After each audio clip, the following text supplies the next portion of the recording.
Hello and welcome back to Cosmic Wand, my friends, the channel where the wand chooses you, but sometimes the universe chooses both.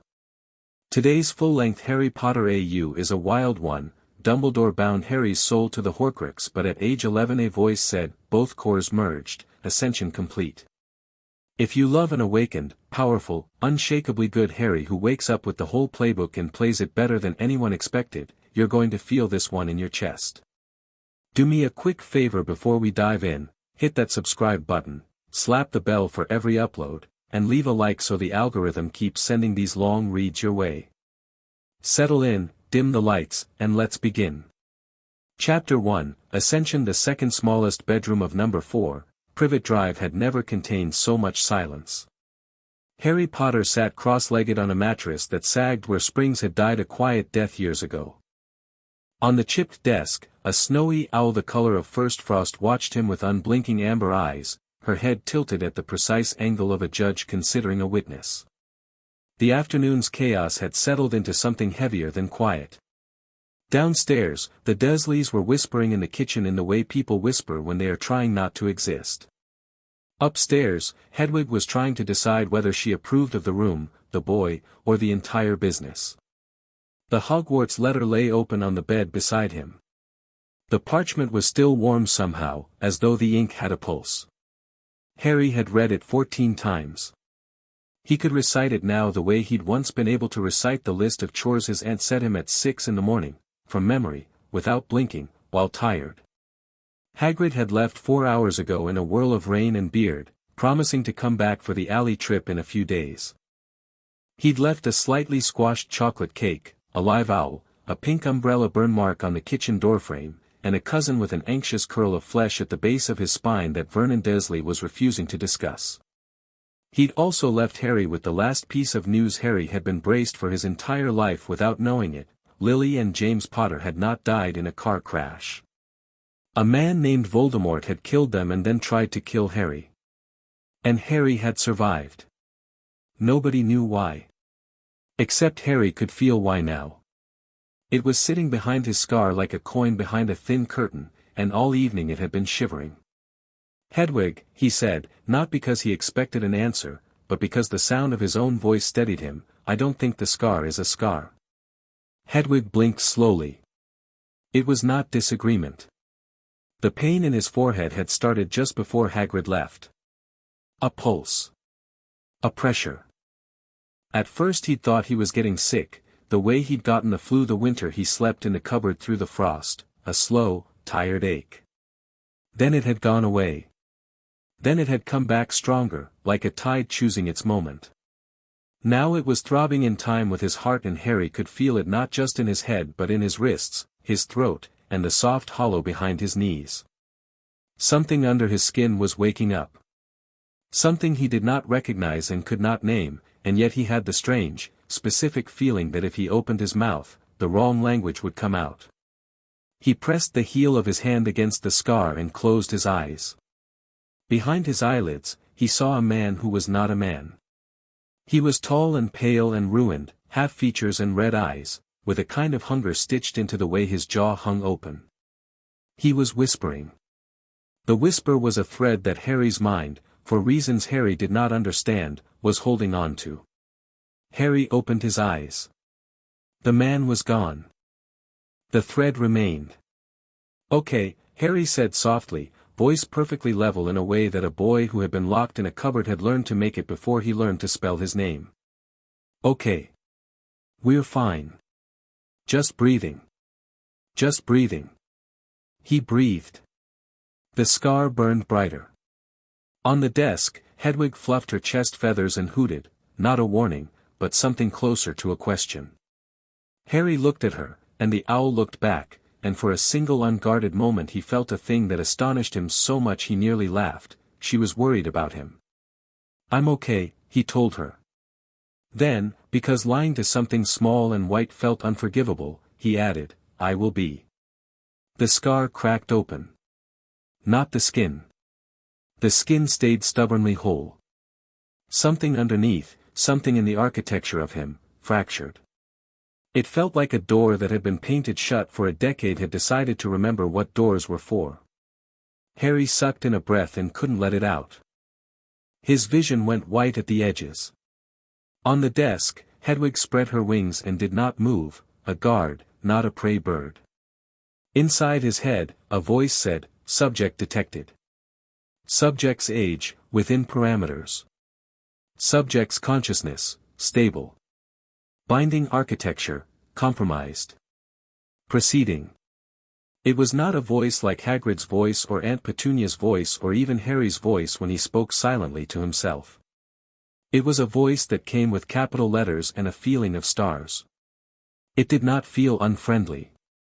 It did not feel friendly. It felt like weather. Something in Harry's forehead that had been trying to act like a wall started to act like water. Harry tried to say, and bit his tongue because another presence had just walked into his skull. It was not the man with the red eyes. Not exactly. It was a boy's presence at first, small and quick and very angry, an angry, clever, unloved boy with ink on his fingers, standing in a room full of iron bed frames in a place that smelled of boiled cabbage. Then it was an older boy, sharper, in emerald-trimmed school robes, charm on the mouth and poison under the tongue. Then a young man in a tailored black shopcoat, very handsome and very cold, smiling while he killed. Then the thing with the red eyes, patient and hungry, whispering from a ruined house. Then all of them collapsed at once into a single pressurized point, and that point tried to shove Harry aside inside his own head. Harry shoved back. He did not think about it. He did not plan it. He thought, mine, with the entire hot stubbornness he had used at the age of 5 when Dudley tried to take his only ever Christmas present, a tangerine, from Mrs. Fig. He thought mine, and he threw every piece of himself against the thing that was trying to sit down in his chair. Something screamed. It was not a sound any throat could have made. The scream was a pattern, an angry pattern of what is mine, what is mine, what is mine, and the pattern broke against Harry like a wave against a cliff, and the cliff did not flinch. The voice said, "Resistance acknowledged. Core resonance detected. Override, rejected. Merge, initiated. Merge." Harry croaked, which was the last word he said out loud for what felt like an hour and turned out to be 6 seconds. The world dropped out from under him. He was in a long white corridor.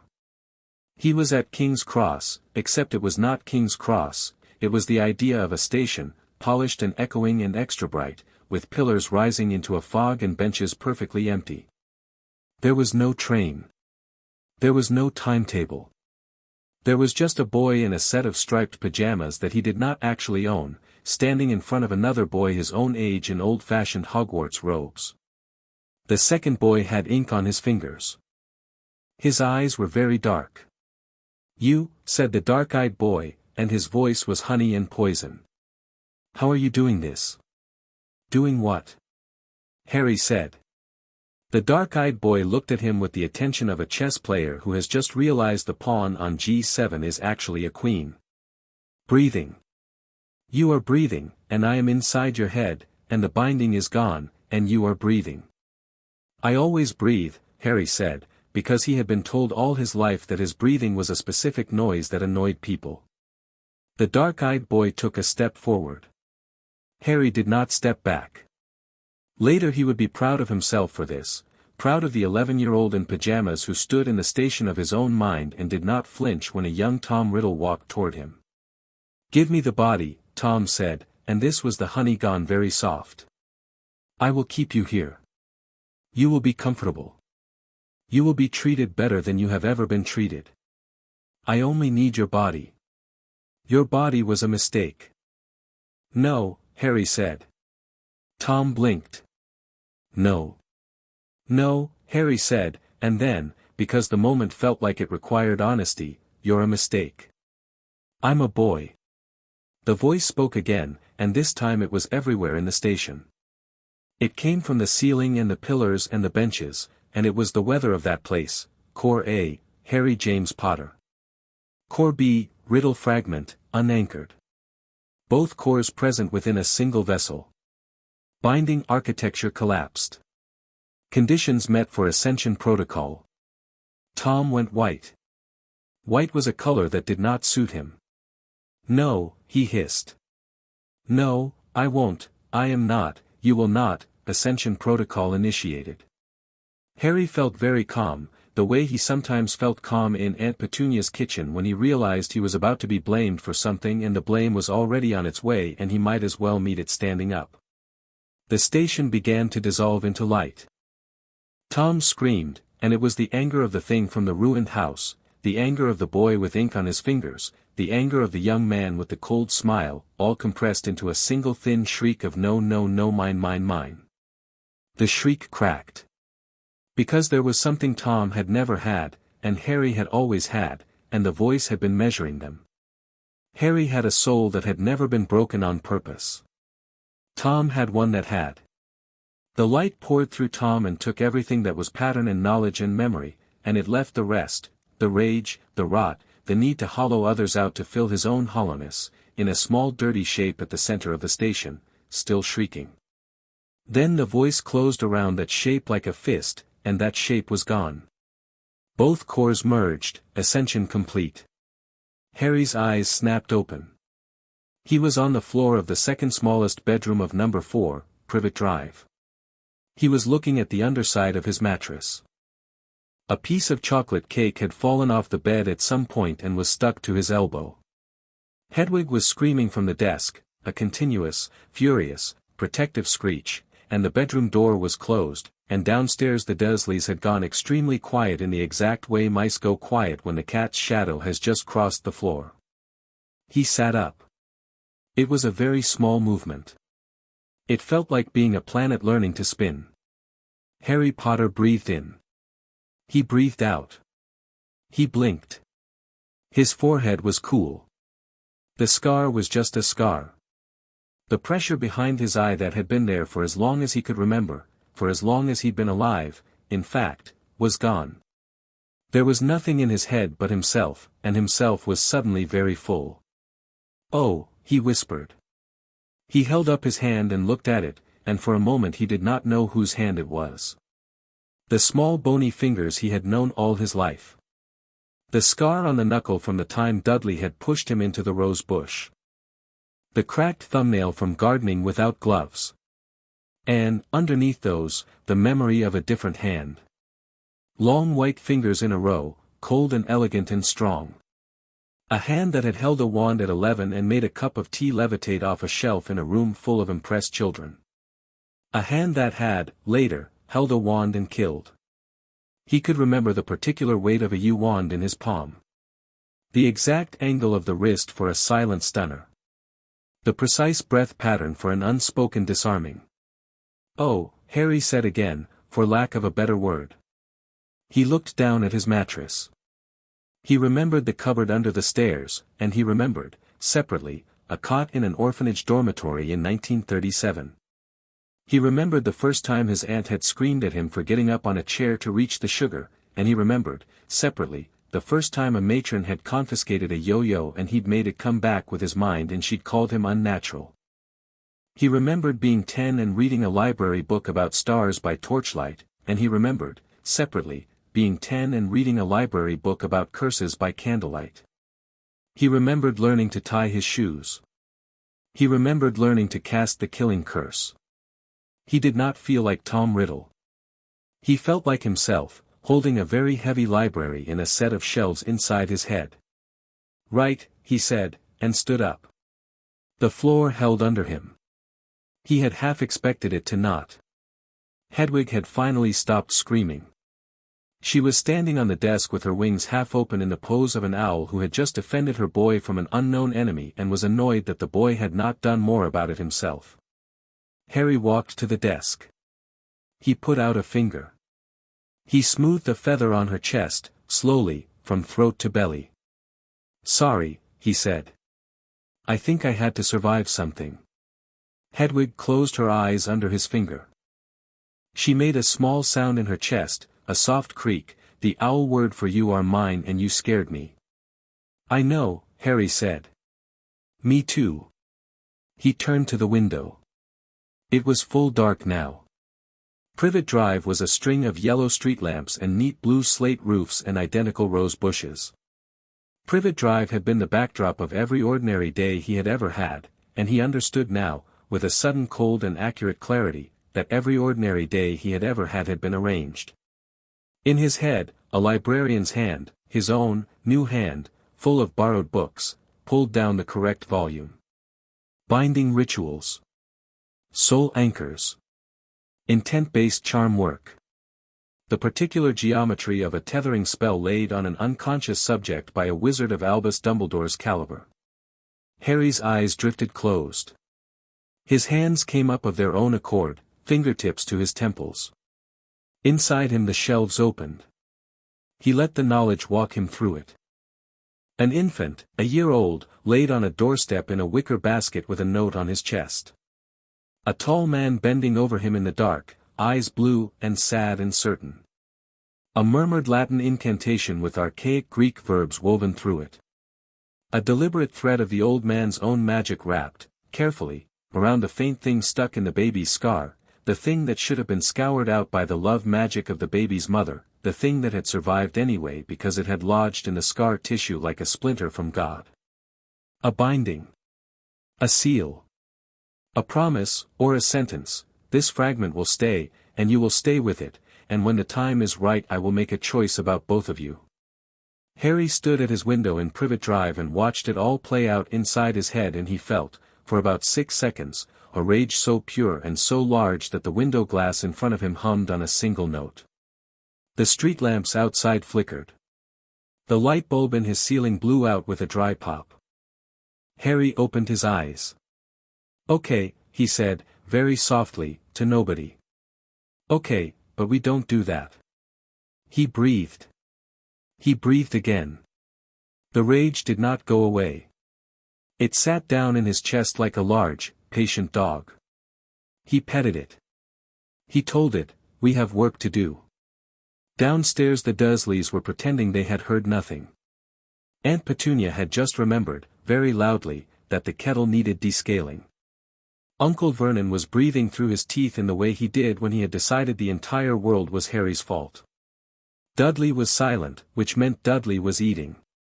Harry stood at the window and he thought. He thought about the binding. He thought about the tall old man who had done it. He thought about the name Hagrid had said with such warmth, Professor Dumbledore. He felt no warmth. He felt a kind of polite, careful, terrible attention. He thought, "You put a piece of a dead man inside me and tied me to it. You did not tell me. You did not ask. You did this when I was 1. He thought, "Why?" And the library inside him, which was new and full and alphabetized, offered him the shape of the answer but not the details. A prophecy. A necessary sacrifice, to be timed correctly. Neither can live while the other survives. A boy raised into a martyr. A boy raised at Privet Drive on purpose, because love at Privet Drive was a rumor and weakness at Privet Drive was a school subject. "Ah," Harry said aloud, almost politely. "Well. No." He turned from the window. He went to his trunk, which was not really a trunk, it was an old school satchel and a single carrier bag, and he began to pack. The motions were familiar. The intentions were new. While he packed, he talked. Softly, to Hedwig, because she was the only person in the world currently allowed to hear his real voice. "First," he said, folding the 2 jumpers that fit him, "I don't go back to Mrs. Figg's in the morning. Mrs. Figg is a squib. Dumbledore's squib. She watches me. She's been watching me since I was 3. He did not know how he knew this. He knew it. Second, I don't tell Hagrid about any of this. Hagrid is sweet. Hagrid is not careful. Hagrid is Dumbledore's." Hedwig, on the desk, watched him and made a small rolling sound. "Third," said Harry, and here he paused, because the thought was big. "I go to Gringotts. Alone. Before the alley trip." He looked at the owl. The owl looked at him. "Fourth," he said. "I find out what my mum did to me. I find out what Dumbledore did to me. I find out what, what's in the scar went and became, and where the rest of him went, and how to end him properly this time. And fifth, he swallowed. The rage dog in his chest thumped its tail once. Fifth, he said, I find my godfather. His name is Sirius Black. He didn't do what they said he did. And he has been in a prison called Azkaban for 10 years for me. He knew this last thing from Tom's memory too, oddly, a shred picked up years ago from a servant in a ruined house, a bit of overheard gossip about the Potter boy's missing godfather, filed away by a predator as possibly useful and never used. Harry, repurposing that predator's knowledge like a scrap of wallpaper on his own wall, felt a grim little satisfaction. He zipped the satchel. Then, because he needed to know, he held out his hand palm up over the bed, and he said, silently, inside himself, remembering the shape of a spell he had never been taught in his life and now knew the way a boy knows the back of his own hand, Lumos. A white light bloomed in his palm. It was the size of an apple. It was steady.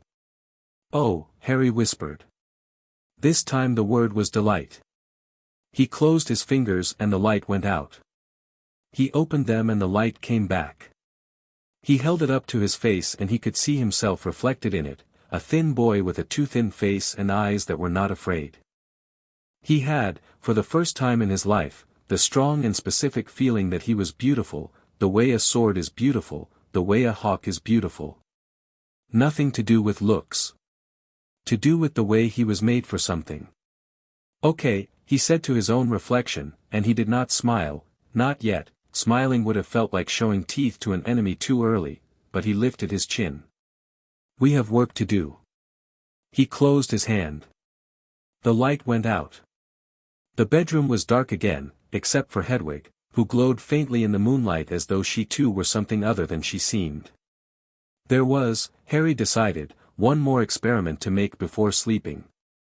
He crossed to the window and opened it a finger's width. The summer night breathed in. Sticky tar. Cut grass. A distant motor. And, woven through the rose bushes below, the small cold tick of something moving. Harry leaned on the sill. He listened. In the honeysuckle at the foot of the garden fence, there was a grass snake.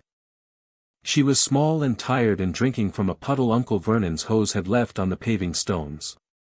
Harry opened his mouth. What came out was not English.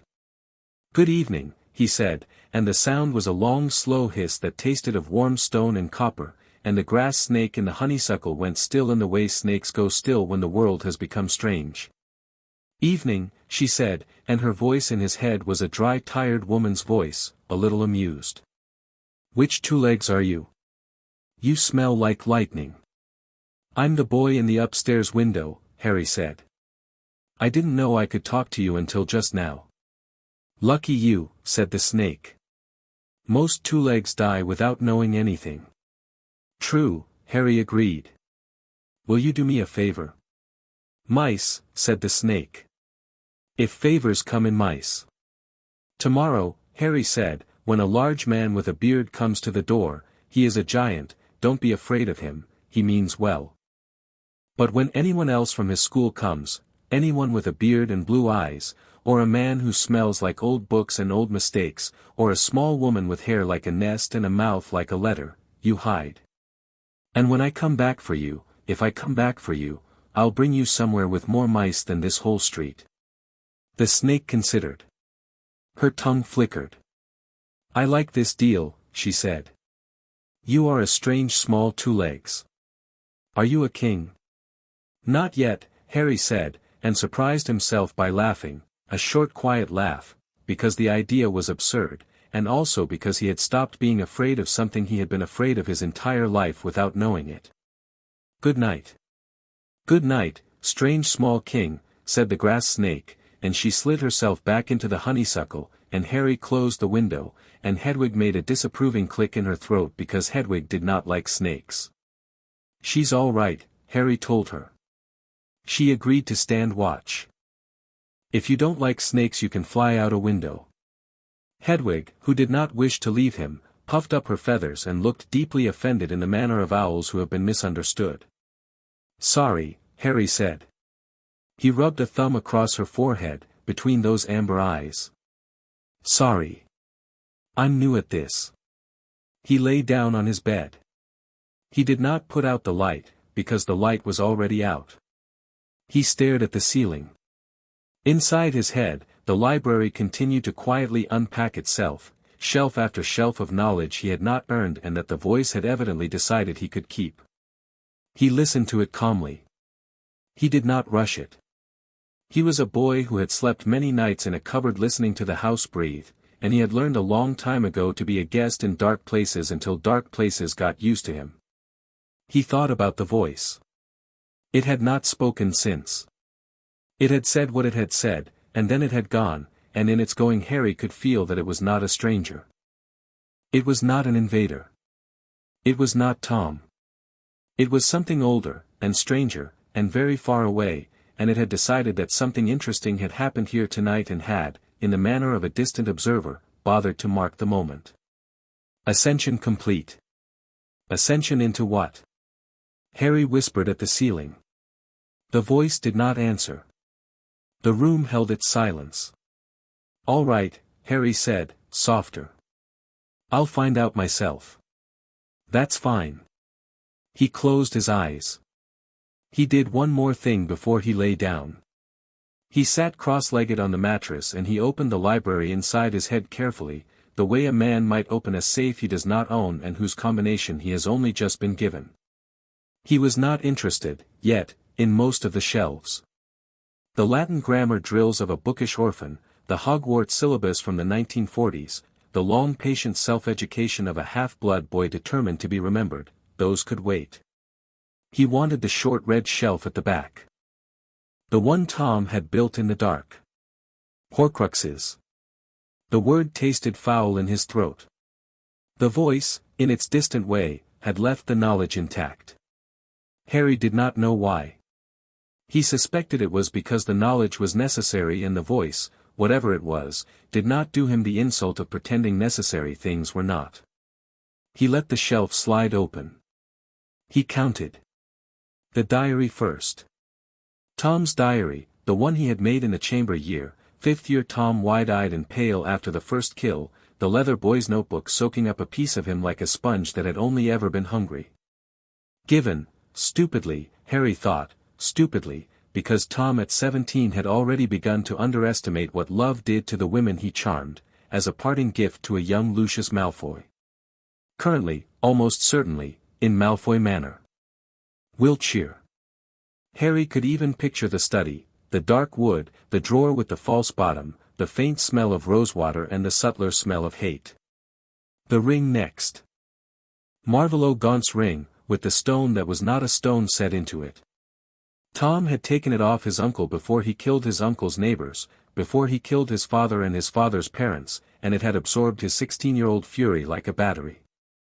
Buried in a collapsing shack in Little Hangleton, under a rotting floorboard, under a small, vicious, incompetent curse that Tom had thought was clever at 19 and Harry who was 11 and had at the back of his head 60 years of spellcraft Tom had cut down to size, could already see 3 ways past. The locket. Slytherin's locket.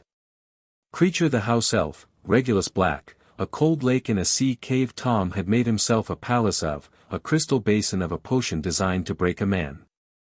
Harry's throat hurt at that one. He did not know why.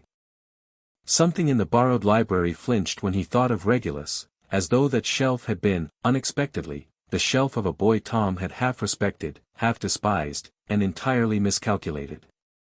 The cup. Helga Hufflepuff's cup, pretty and old and gold-stamped with a badger. Murdered from an old witch called Hepzibah Smith, an afternoon he remembered a little too clearly, the tea table, the perfume, the smug old hands setting the cup down next to the sandwiches. Down in Bellatrix Lestrange's vault at Gringotts, in the dark, waiting. Currently guarded by dragons, curses, and the accumulated paranoia of the Lestrange family. The diadem. Rowena Ravenclaw's diadem, which Tom had tracked down in Albania by pure persistence, which he had slid onto his own head in a forest clearing at 23 to test whether it could really make him wiser, and which he had then quietly hidden in the one place at Hogwarts that would reveal itself only to a boy who had needed to hide something. The Room of Hidden Things. 7th floor, across from the tapestry of Barnabas the Barmy teaching Trolls ballet. The snake, Nagini, was a later mistake. Much later. Not yet. And, Harry held still for a second. And the boy himself. The fragment that had been in Harry. The one that was, tonight, no longer anywhere. Because it had tried to take what it could not take, and had been dismantled by a voice older than Hogwarts and by a boy wearing pajamas with a ketchup stain on the hem. 6, Harry said aloud, softly, testing the word on his teeth. He made 6. One's gone. 5 left. Hedwig clicked her beak sympathetically. Right, said Harry. 5. That's a list, Hedwig. I like lists. Harry tried one more thing before the tiredness of the evening would let him put the library away. He held out his right hand, palm flat, and he thought about a silencing charm the way Tom had once thought about a silencing charm on a quiet afternoon in the Hogwarts library in 1939. The intent was small and precise, not a muting of the whole world, but a quiet around his own mouth, a courtesy bubble, so that any noise he made would be swallowed before it reached the Dursleys in the room across the hall. The shape of the spell moved. It settled around his jaw like a scarf. Testing, he said, out loud, in his own ordinary voice. The word made no sound at all. He could feel the shape of it in his throat, but the air around him refused to pass it on. He let the charm go with a thought. The world returned. Somewhere down the landing, the pipes in the wall ticked. Wordless, wandless, first try, Harry said, more to himself than to Hedwig. All right. All right, that's new. He sat very still with that piece of information for a while. He did not let it make him proud. He let it make him careful. Tom at 11 had not been able to do wordless wandless silencing. Tom at 11 had been a clever boy with more rage than magic. The library said so, primly, from a shelf that Tom himself had not been allowed to see. Harry, it seemed, was not Tom with the volume turned up. Harry was his own instrument. And the instrument had just tuned itself. He thought, then, about his mother. He did not want to. He did not avoid it. He held the thought the way you hold a hot mug. Lily Potter. Red hair. A laugh he had never heard in his memory but could feel in his chest when he closed his eyes in a certain way. The library did not have her. The library had never met her. But Harry, the boy of him, the small stubborn core, knew she had done something on the night she died, something old, something true, something that had turned a killing curse into a ricocheted apology. She had put love into the stones of a house. She had put love into his skin. She had been, whatever else she was, the first witch who had ever made the Dark Lord Voldemort stop and not finish a sentence he was certain of. Thanks, Mum, Harry said, very softly, to the ceiling. The ceiling, for a second, seemed kinder. He shut his eyes, and this time he meant it. He did not feel triumphant. He felt, more than anything, tired. The tiredness was not the tiredness of a boy who had been bullied in a schoolyard. It was the tiredness of a soldier putting a kit together at 4 a.m. He shook himself. He put the shelf away. The library, politely, closed its red door for him. He lay down. He slept. He slept for exactly 4 hours. When he woke, it was still dark, but the darkness had the particular quality of darkness that is secretly morning. He got up without making a sound. He dressed in his oldest jeans and a shirt of Dudley's he had long since resized by hand, and a hooded sweatshirt because in his new borrowed knowledge there was a voice saying, "Boy, on Nocturne Alley a hood is a visa." He filled his satchel with what mattered. He left the rest. On the bedside table, he set 2 things down with great care. One was his Hogwarts letter, folded neatly into 3. The other was a note, in his own handwriting, in pencil, as small and ordinary as he could make it. Aunt Petunia, I've gone to the school things alone. Hagrid doesn't need to come back. You won't have to explain anything to the neighbors. I won't be home for long, and when I come home I won't be any trouble. He looked at it for a long time. It was not forgiving. It was not accusing. It was the note a boy leaves on a kitchen counter for people he is, quietly, done with. He picked up Hedwig's cage in one hand. Hedwig, bless her, took the sensible choice and flew out of her cage to sit on his shoulder instead, claws wrapping carefully around the collar of his sweatshirt. Thank you, Harry murmured. They went down the stairs in a small procession of one boy, one owl, and one sealed suitcase of inherited knowledge nobody else knew he had. The Dursleys' bedroom door was firmly closed. Dudley was snoring with the open-mouthed abandon of a boy whose tale had been explained to him as a temporary curse. Harry did not stop. In the kitchen he took exactly 2 slices of bread, 1 apple, and a 5-pound note from the jar on top of the fridge where Aunt Petunia kept the weekly petty cash. He did not take more than that. He was not thieving. He was withdrawing. He let himself out of the front door into the grey just before dawn. The rose bushes were dark. The street was silent. Mrs. Figg's front curtain was, Harry noted without surprise, already twitched aside. "Good morning, Mrs. Figg," he murmured to the silent lace, without looking. "I'm going shopping. Don't call Dumbledore. Or do. It doesn't matter anymore." He walked to the end of Privet Drive, past the last street lamp, past the hedge that had always seemed like the end of the world, and around the corner onto Magnolia Crescent, where no one could see him from any of the Dursleys' windows. He stopped. He put down Hedwig's cage. He breathed in the green, summer, almost raining air. He raised his hand, his own hand, not anyone else's, and he stuck out his wand arm the way a boy's new library had told him, at a particular angle, with a particular intent. There was a great, ridiculous, purple crack of displaced air. A triple-decker bus shrieked to a halt in front of him as though it had always been there, as though it had never been anywhere else, its purple paint glowing against the half-dark.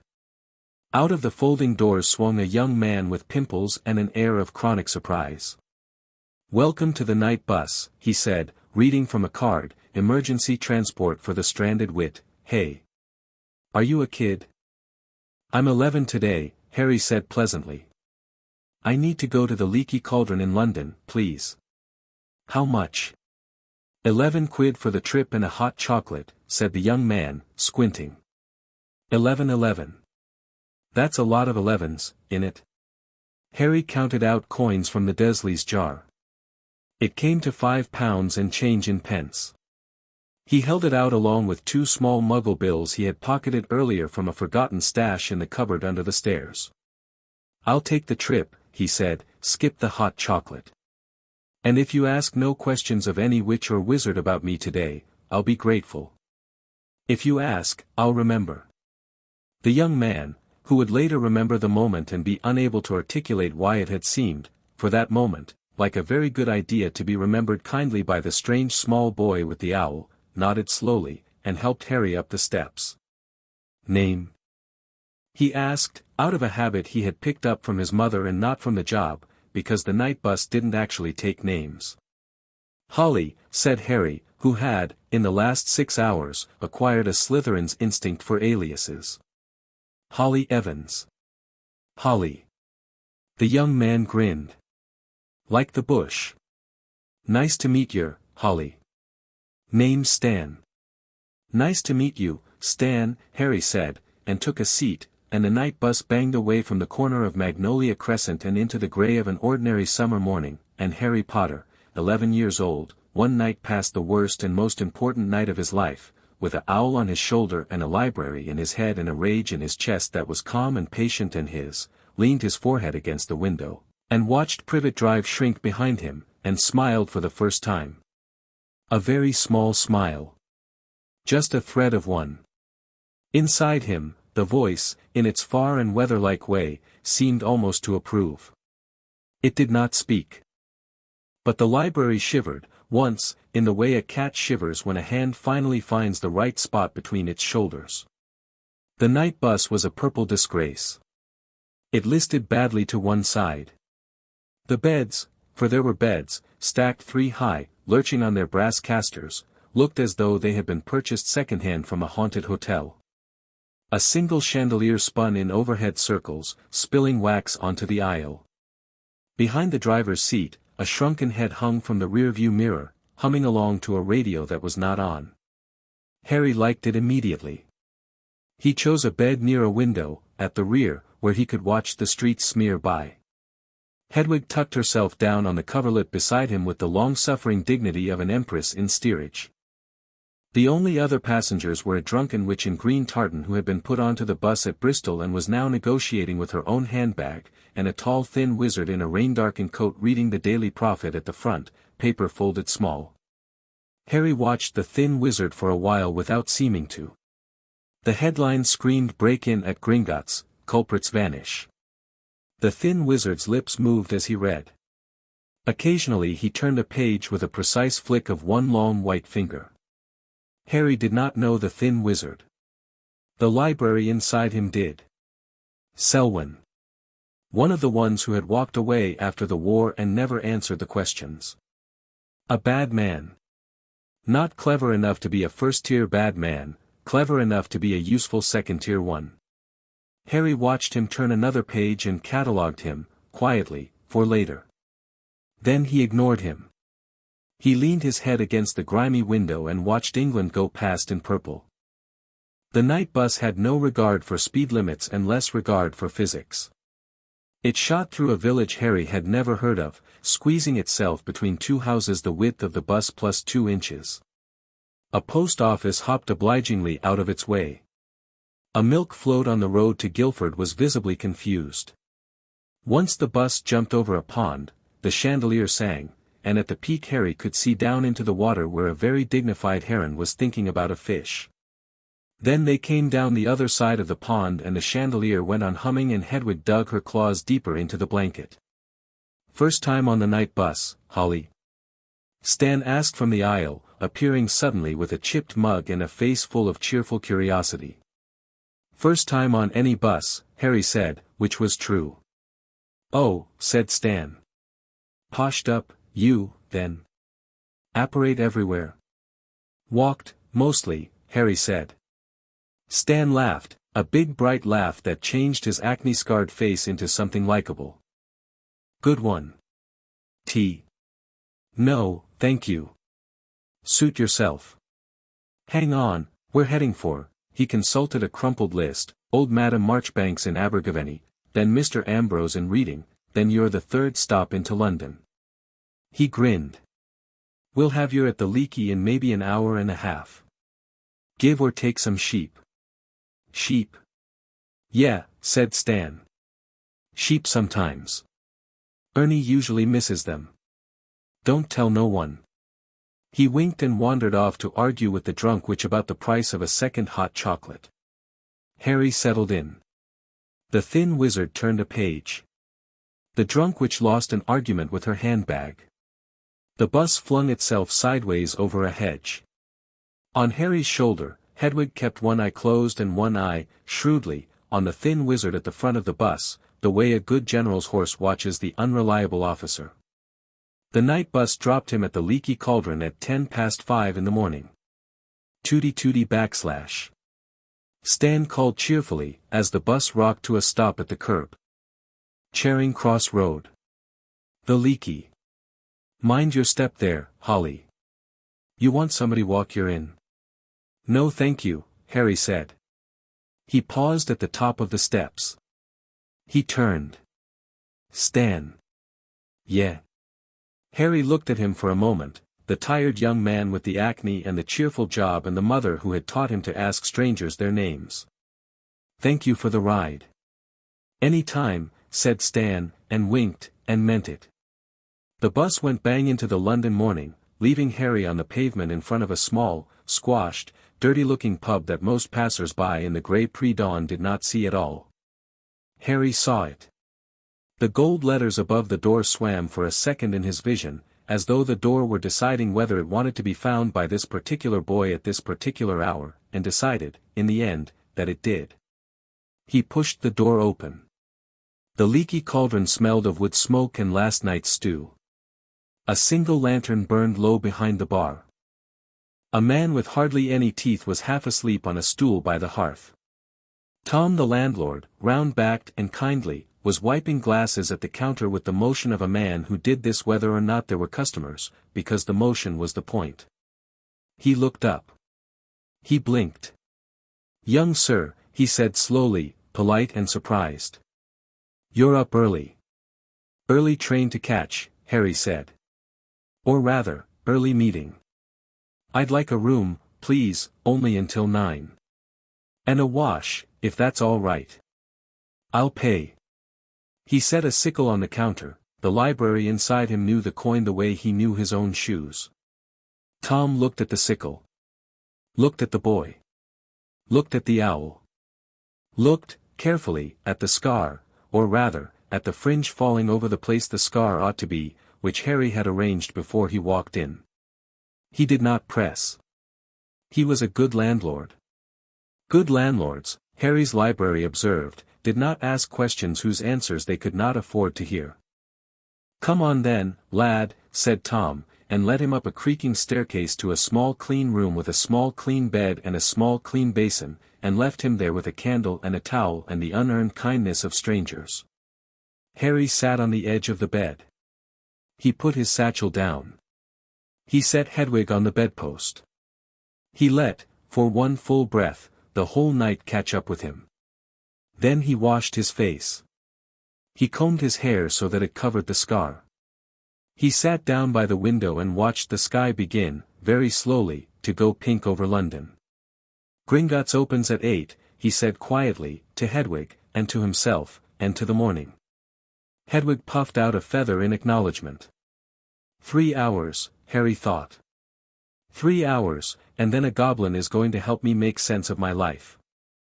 Far off, in the small second bedroom of number 4, Privet Drive, a snowy white letter lay folded on a bedside table, and a note lay beside it in pencil, and the cupboard under the stairs stood open with its door swinging gently in the draught, empty forever. Somewhere in a tower in Scotland, a portrait of a previous headmaster stirred and, for reasons it could not articulate, turned its painted head northeast and looked, with a small frown, toward London. Chapter 1 End.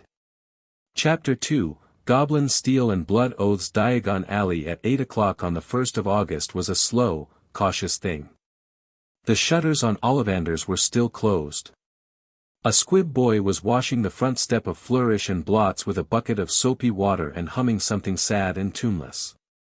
2 witches with armloads of laundry were walking briskly toward a side alley, arguing about their niece's fiancé. A wizard with a white apron and sleeves rolled to the elbow was hauling crates of fresh Grindylow tentacles into the fishmonger's. Everyone who was awake for the work of making the alley ready for the people who would need it in an hour. No one was looking at an 11-year-old boy in a muggle hoodie with his owl tucked under his arm. Harry liked it. He stood in the mouth of the alley for a moment, where the brick archway in the back wall of the leaky cauldron had just unclenched itself at the tap of Tom the landlord's wand. Tom had walked him through the door with the kindness of a man who had decided to pretend not to be curious about a child with a galleon and a silence. Then he had gone back to his glasses. He had not even said goodbye. Harry had, quietly, liked him for that too. He walked down the alley at a small unhurried pace. He did not gawk. He did not stare. He noted the things he needed to note, the spell on the paving stones that registered any cast magic, the flight of brown owls cutting across the sunrise toward the apothecary, the little black and silver cat on the roof of Madame Malkin's that was actually a weasel because its tail was wrong, and he let everything else be exactly what it was, which was not his business. The Goblin's Bank stood at the far end. Snowy white, crooked, tall, wrong in the way that powerful old buildings were always wrong, the angles did not agree, and the walls leaned together in private conversation. A pair of goblin guards in burnished silver armor stood at the great doors. They were the height of a small man, but they did not look small. They looked like pieces of the building that had decided, for a shift, to be detachable. Harry stopped 3 paces in front of them. He set Hedwig's cage down gently. He took the hood of the sweatshirt off his head, slowly, with no hidden hand, with eye contact, and he folded his hands behind his back like a boy who had been taught manners at a formal school and held himself still. Then he opened his mouth and he said a thing that a grass snake, 2 hours ago in a honeysuckle bush, could not have followed. It was not Parseltongue. It was older, and harder, and it lived in the back of the throat the way a mountain lives in the back of a country. The library inside Harry had it, not because Tom had known it, because Tom had not, but because Tom, in his long slow quest to eat magic wherever he could find it, had once copied out a short paragraph from an antique primer in an obscure private library, and the voice, when it had sorted Harry's new shelves, had filed that paragraph with a little tag that said useful. What came out of Harry's mouth was a formal greeting. It said, Gold endure. Iron remember. I bring respect, not weapons. May I enter and speak with the keeper of the vaults? The left-hand guard's eyes moved. The right-hand guard's eyes moved. Neither of them moved anything else. Then, after a beat, the left-hand guard bowed his head a single precise inch, not in deference, but in acknowledgement that a door had been knocked upon correctly, and said, in the same language, in a voice like gravel polished into beads, Gold endures. Iron remembers. Wizard child, enter. Speak to Griphook at the second window. He will hear you. Harry bowed, the same inch. He did not risk more. He picked up Hedwig. He went in. The banking hall was a cathedral made of marble and patience. Long counters stretched to the far end, lit by crystal chandeliers that did not flicker. Goblins behind the counters were writing in ledgers the size of coffee table tops. One at the far end was weighing rubies on a small black scale. Another was arguing in silent, furious mouth shapes with a witch in a cloak who was banging her fist on the counter like a drum. The sound of her banging did not reach past the first column, which had a small, severe rune carved into its base. The quiet in Gringotts was a feature, and it was enforced. Harry walked to the second window. The brass number above it said 2 in a curling Roman hand. The goblin there was small and elderly. His collar was starched stiff. His hair was tied back in a neat grey knot. A small brass plate on his side of the counter said Griphook. A pair of spectacles sat on the tip of a long nose. He did not look up when Harry stopped in front of him. He continued writing. Harry waited. He did not fidget. He had been raised by a woman whose preferred form of discipline was waiting, and he had turned waiting into a sport. After a measured 20 seconds, Griphook finished his line, set down his quill, and looked up at Harry over the rims of his spectacles. You are a very small customer, Griphook observed. His English was crisp and only slightly accented. I'm a new one, said Harry. He reached into his satchel. He did not take out a wand, he did not take out money, he took out a small folded square of handkerchief, unfolded it on the counter, and pressed the pad of his right index finger onto the clean white cotton. A single bright bead of blood came up, unbidden, because he had asked it to. He did not look surprised that his body had obeyed. He tried not to look surprised in a bank. I would like, Harry said politely, an inheritance test, an audit of any standing charms or enchantments on my person, and a conversation with your account master about terms. He lifted his chin a fraction. I can pay for all 3. I would prefer to pay in service rather than gold, where service is welcome. Griphook's eyebrows climbed.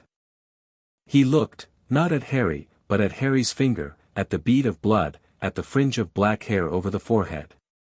He reached under the counter. He pulled up a second, shorter pair of spectacles. He put them on over the first pair.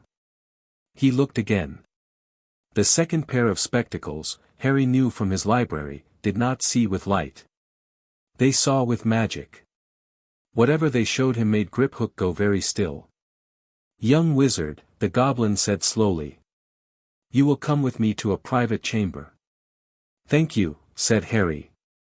Griphook flipped a small brass sign over in his window. It said back soon in both English and, Harry noticed, the older knife-edge runes of formal gobbledygook.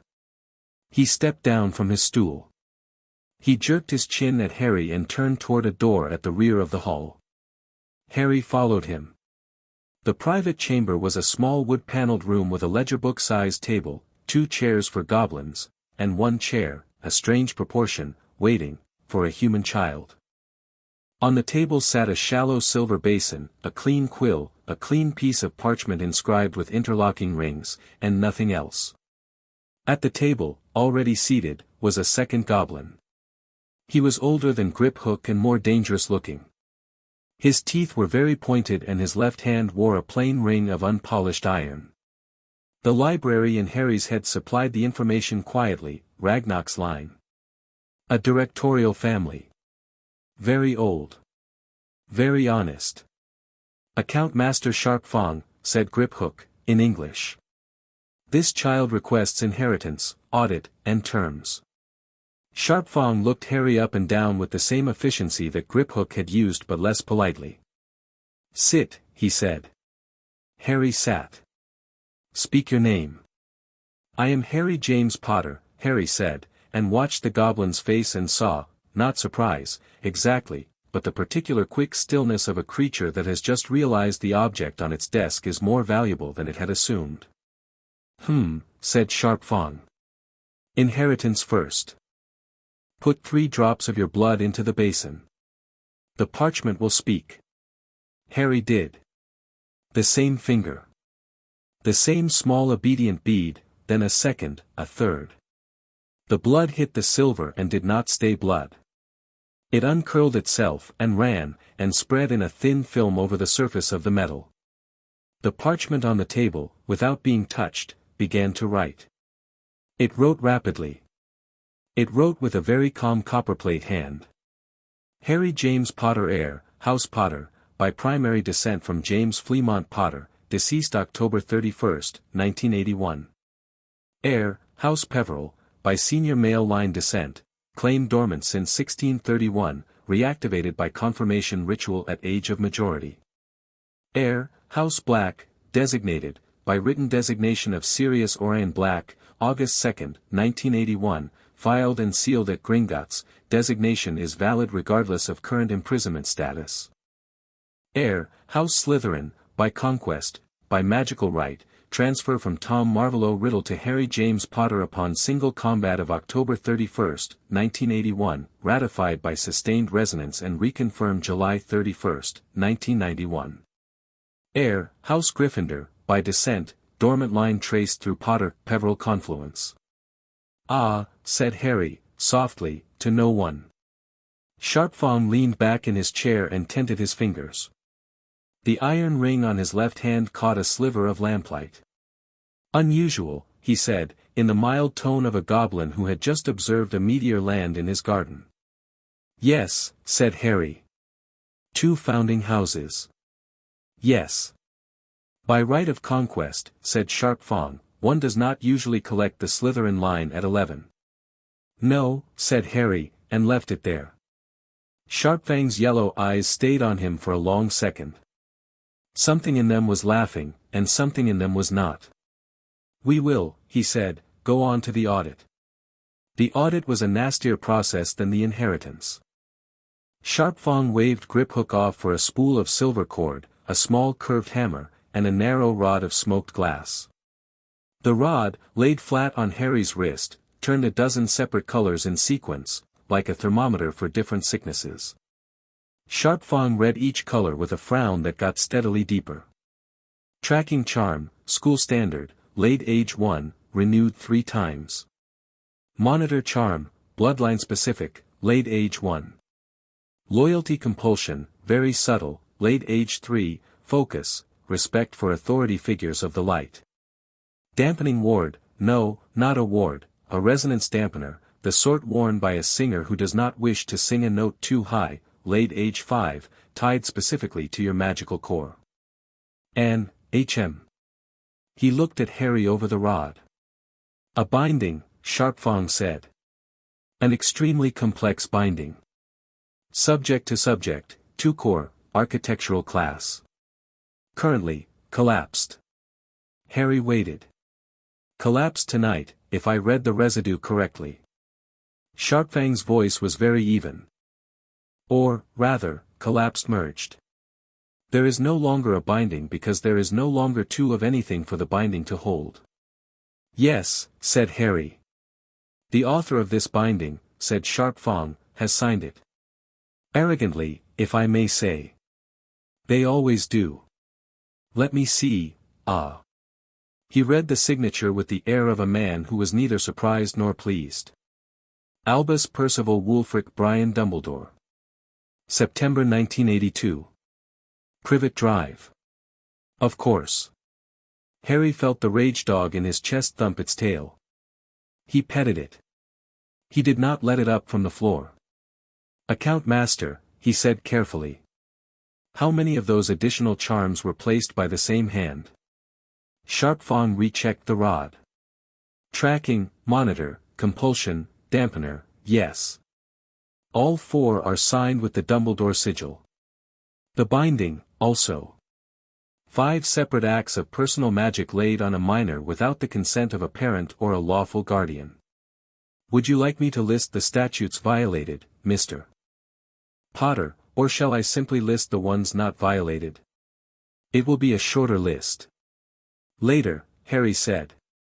He took a breath. For now, can you remove them?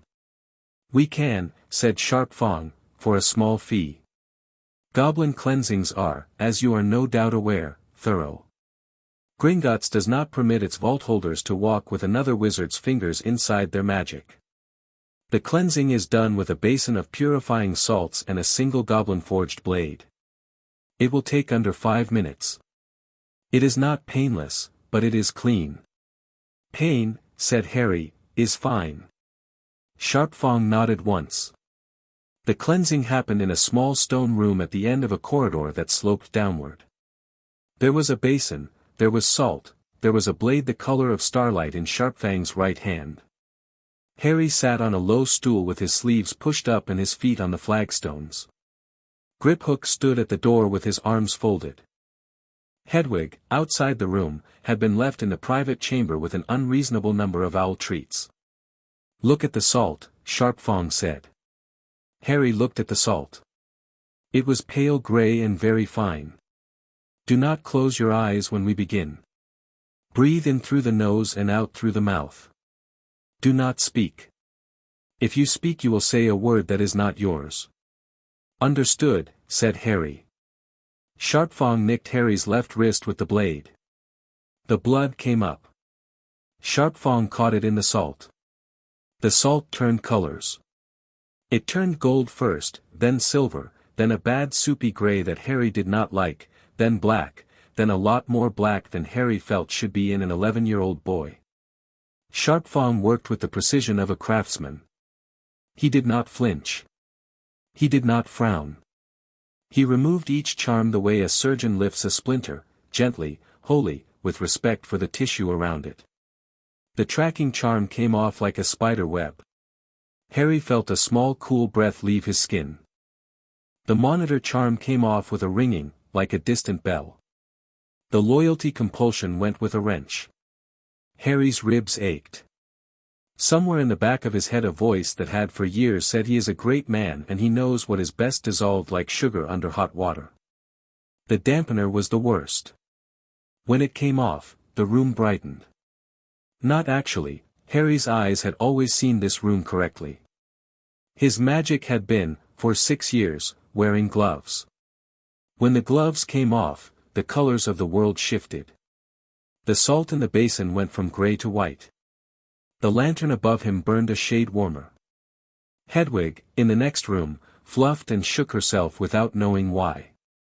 In the back of Harry's throat a dozen spells he had not yet tried queued up and introduced themselves.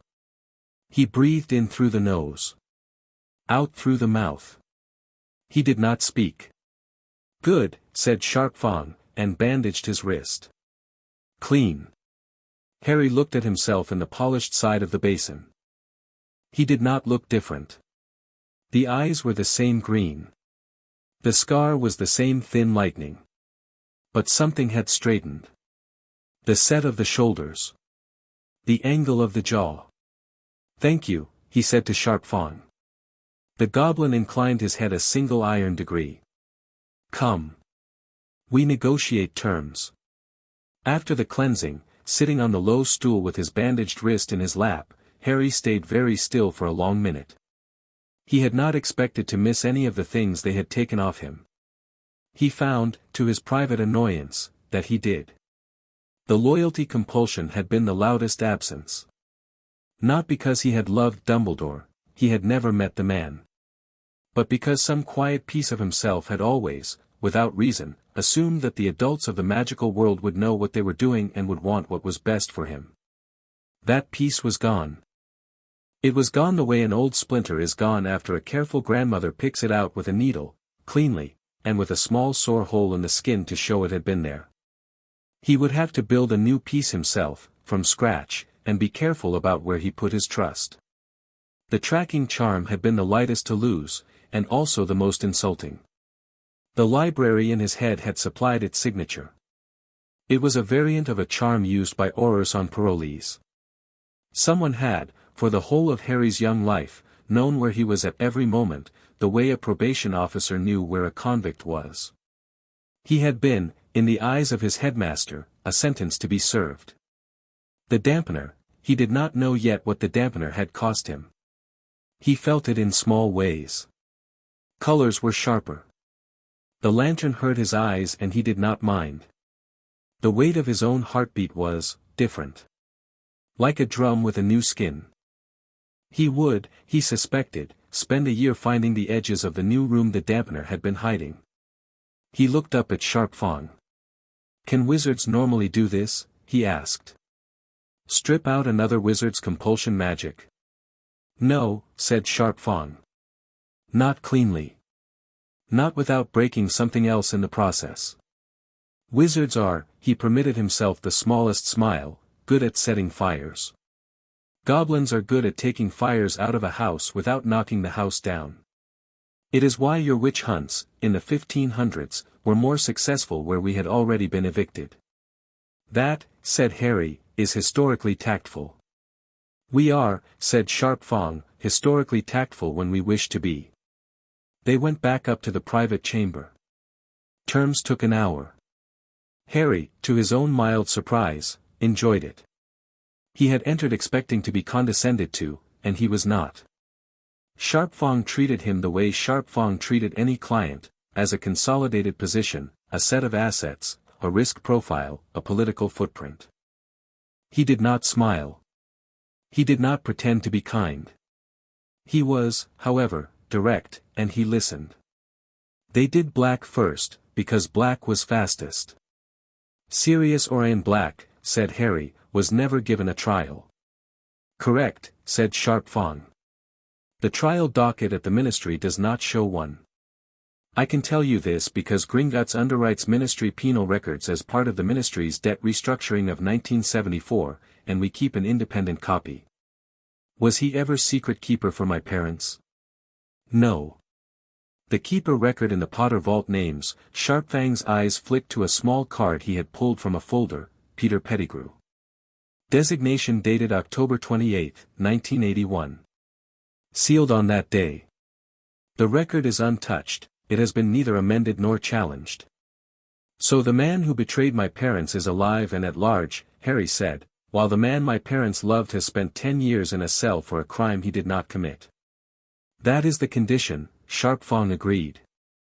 "What do the goblins charge to send a certified copy of that sealed record to the office of Madame Bones at the Department of Magical Law Enforcement, with a goblin courier, with a requirement of retrieval confirmation, with the Potter family seal attached, and with a rider requiring her personal signature?" Sharp Fang considered. 40 galleons. "Done," said Harry. "Send it today. I would like Sirius Black moved to remand before the end of the week. I would like a trial under veritaserum within the fortnight. I am aware Gringotts does not practice law.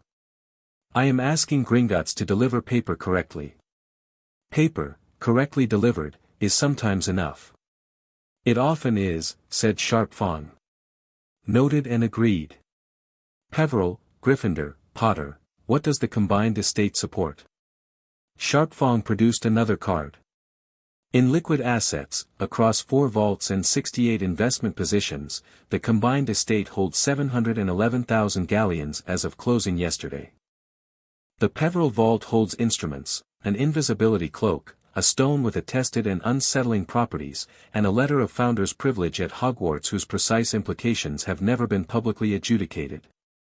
The Potter vault includes real estate, Potter Manor in Dorset, currently under a fidelius held by the Longbottom family in trust, a cottage in Godric's Hollow which has been converted into a memorial and is maintained by the village, and 14 smaller properties.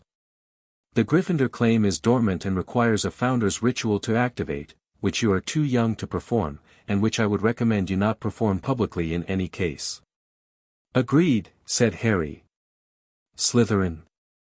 Sharp Fong smiled for the first time that morning. It was a bad smile. The Slytherin vault, Mr. Potter, has been officially held vacant since the founder's charter, because the direct Slytherin line was supposed to have ended. It has been unofficially occupied by one Tom Marvolo Riddle via his mother's line, the Gaunts. The vault contains, if you'll excuse the imprecision, the worst assortment of miscellaneous cursed objects to cross our vault doors in 300 years. We would like to be rid of it. You are, by right of conquest, entitled to inventory it, claim it, or purge it. Gringotts would consider purging a favor. Can the purge be done in a way that preserves specifically identified artifacts for my collection while destroying the rest? For a fee. Name it. 100 galleons. Done. I would like you to preserve one object only, a ring, set with a black stone that is occasionally mistaken for onyx. Destroy everything else in the vault. The ring is to be held separately, in a containment box, for later handling. Sharpfang's eyes narrowed. That ring is not of the Slytherin vault, Mr. Potter. We know of it, it is of the Gaunt line. It is currently buried in a collapsing house in Little Hangleton. Under several layers of hex and a very stupid compulsion charm. Yes, said Harry. I would like Gringotts to retrieve it for me. Sharp Fong looked at him. Why? He asked. Harry did not answer quickly. He thought about how to answer. He thought about how much to say. He looked at Sharp Fong and he made, in his small bony 11-year-old chest, a decision that was going to change a great many things. Because, Harry said, the man you call Tom Marvolo Riddle did not die in 1981. Sharp Fong did not move. Grip Hook, by the door, did not move. In the small quiet chamber, Hedwig in her cage did not move either. He survived, Harry continued, because he had, before he came to my parents' cottage, taken the unforgivable step of splitting his soul into pieces and hiding those pieces in objects. He made, we believe, 6 such pieces.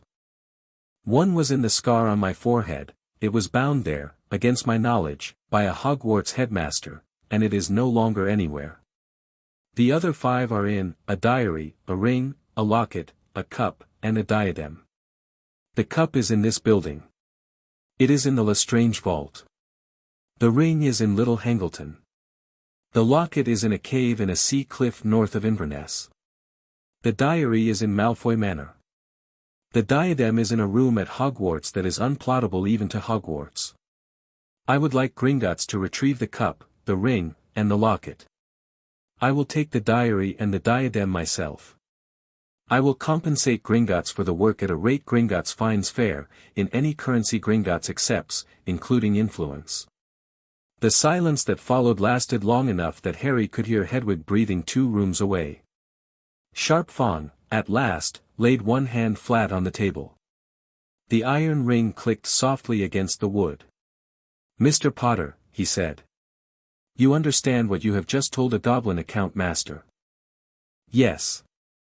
And you understand that a goblin account master, having been told it, is required by the Treaty of 1710 to report it to the Chief Treasurer, who is my grandmother, who will within the hour convene a small committee of 4 individuals none of whom you will ever meet, and that committee will then consider what you have said, and will either take action upon it or will not, and that we will not tell you which.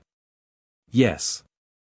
And you understand that we, the goblins, have no love of the Dark Lord Voldemort, who has broken our wards 3 times and killed 2 of our clerks and once sent a Death Eater into our lobby with a live runspore. Yes. Then I will tell you, Mr. Potter, without prejudice, and only because I am curious, why me? Why today? You are 11 years old. Harry looked at him. Because, Harry said, I have woken up this morning with the complete and detailed knowledge of where those pieces are. I have not had that knowledge until tonight. I have therefore a window of perhaps 2 weeks before the pieces themselves become aware that I am aware of them, and begin to move. I cannot move 5 objects across Britain in 2 weeks alone, at 11, without attracting the attention of wizards who have been watching me since I was 1 year old. Gringotts can. Gringotts has the right to cross the threshold of any vault in Britain, including Malfoy Manor, under the 1816 Debt Retrieval Accords, which I read tonight, in my head, because apparently I have also inherited the private library of a man who spent 40 years learning how to cheat wizarding law. And Gringotts, I think, will also enjoy being the reason the Dark Lord is ended for good. Because the last time he was ended by a baby. This time, I think the goblins would like the credit. Sharpfang's teeth, those very pointed teeth, showed in a slow, real, goblin smile. Mr. Potter, he said, you are going to be a great deal of trouble. Yes, said Harry. I plan to be yours. Griphook at the door made a small, strangled, approving noise. Sharpfang held up his hand. He tapped the table twice. A small bell rang somewhere. We will, he said, hear you. The committee will sit. Your request will be considered on its merits. In the meantime, before you walk out of this door to do your Hogwarts shopping, Mr. Potter, there are 4 pieces of business we conduct today. Name them, said Harry. 1. We furnish you with the Potter signet ring, which is legally yours upon majority but which a goblin of the Gringotts Bank may place upon your hand at any age if we determine the house to be otherwise unrepresented. I so determine. He produced, from a small velvet box Griphook handed him, a plain gold band with a tiny red-crested lion on it. He slid it across the table. Harry took it. It was warm. He put it on. It resized to his smaller finger. The library in his head murmured in quiet approval. That ring, said Sharpfang, will reject all tracking and compulsion magic for as long as you wear it. It will also allow you into Potter properties without ministry registration. It will, incidentally, prevent any portkey that has not been keyed to you from grabbing you by force. It will not prevent one that has been. Be careful what parchment you touch. Noted, said Harry. 2. We give you a bottomless trust vault card. He slid a small iron-colored card across the table. Functions at any goblin-recognized establishment. Draws against the Potter Trust. Limited to 10,000 galleons per calendar month. You are 11. Do not embarrass us. I will try not to, said Harry gravely. 3. We give you a bloodlocked pouch. A small embroidered bag. Holds anything you put in it. Bottomless. Only opens to your blood. If it is taken from you, it will weep. Thank you. 4. We assign you a personal account manager. Griphook, please step forward. Griphook stepped forward and bowed a precise goblin bow. Harry stood and bowed back, 1 degree deeper than formality required. Griphook will be your point of contact at this bank. Your correspondence will flow through him. Your permissions will be verified through him. If you die without heirs, he is instructed to destroy your vaults to salt. Please do not die. It would be inconvenient for him. Understood, said Harry. He turned to Griphook and held out his hand. Griphook, after a moment's solemn consideration, took it and shook it. The shake was brisk. Right, said Sharpfang. Go and do your shopping, Mr. Potter. We will be in touch. The committee will send a reply by sunset. The letter to Madame Bones will go out within the hour. Shall we expect you to sleep at the Leaky until further notice, or will you be establishing a safe house? Both, said Harry. I will sleep at the Leaky tonight. Tomorrow I would like to see the Potter Townhouse in London. I understand it exists. I do not understand its condition. It exists, said Sharp Fang, and its condition is abandoned, warded, and expecting you. Griphook will accompany you to the doorstep and let you in. After that it is yours. The wards will rekey on your entry. Thank you. One last question. Sharp Fang leaned forward a fraction. The part of riddle that was in your scar. Where is it? Harry met his gaze. It is gone, he said.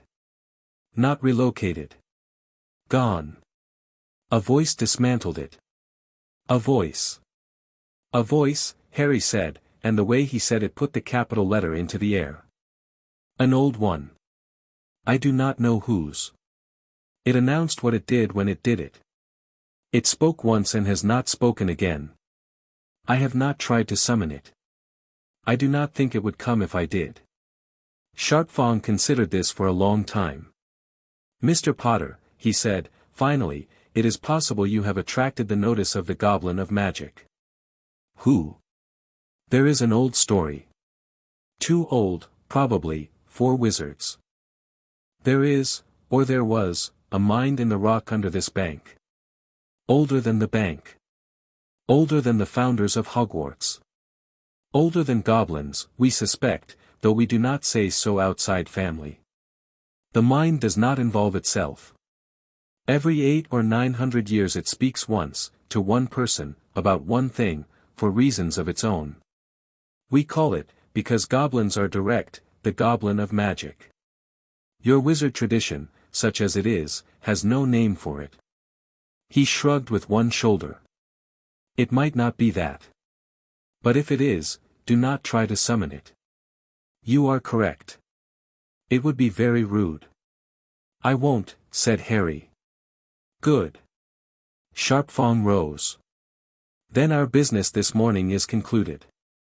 Griphook will escort you to the lobby. Do not speak to any wizard in the queue. Do not make eye contact with the tall thin wizard in the dark coat who is currently third in line at the fifth window. He is a tracker called Augustus Selwyn. He boarded the night bus in Surrey this morning and followed you to the alley. He suspects you are a boy of some interest. He is about to become, for the next 2 hours, very confused about why he is in this bank. Harry's lips twitched. I saw him on the bus.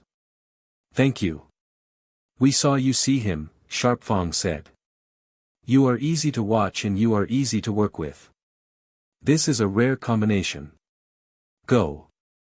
Harry went. Harry hesitated at the doors. He did not walk away from Sharp Fang's desk immediately. Instead, he turned back a single step. Account Master. Mr. Potter.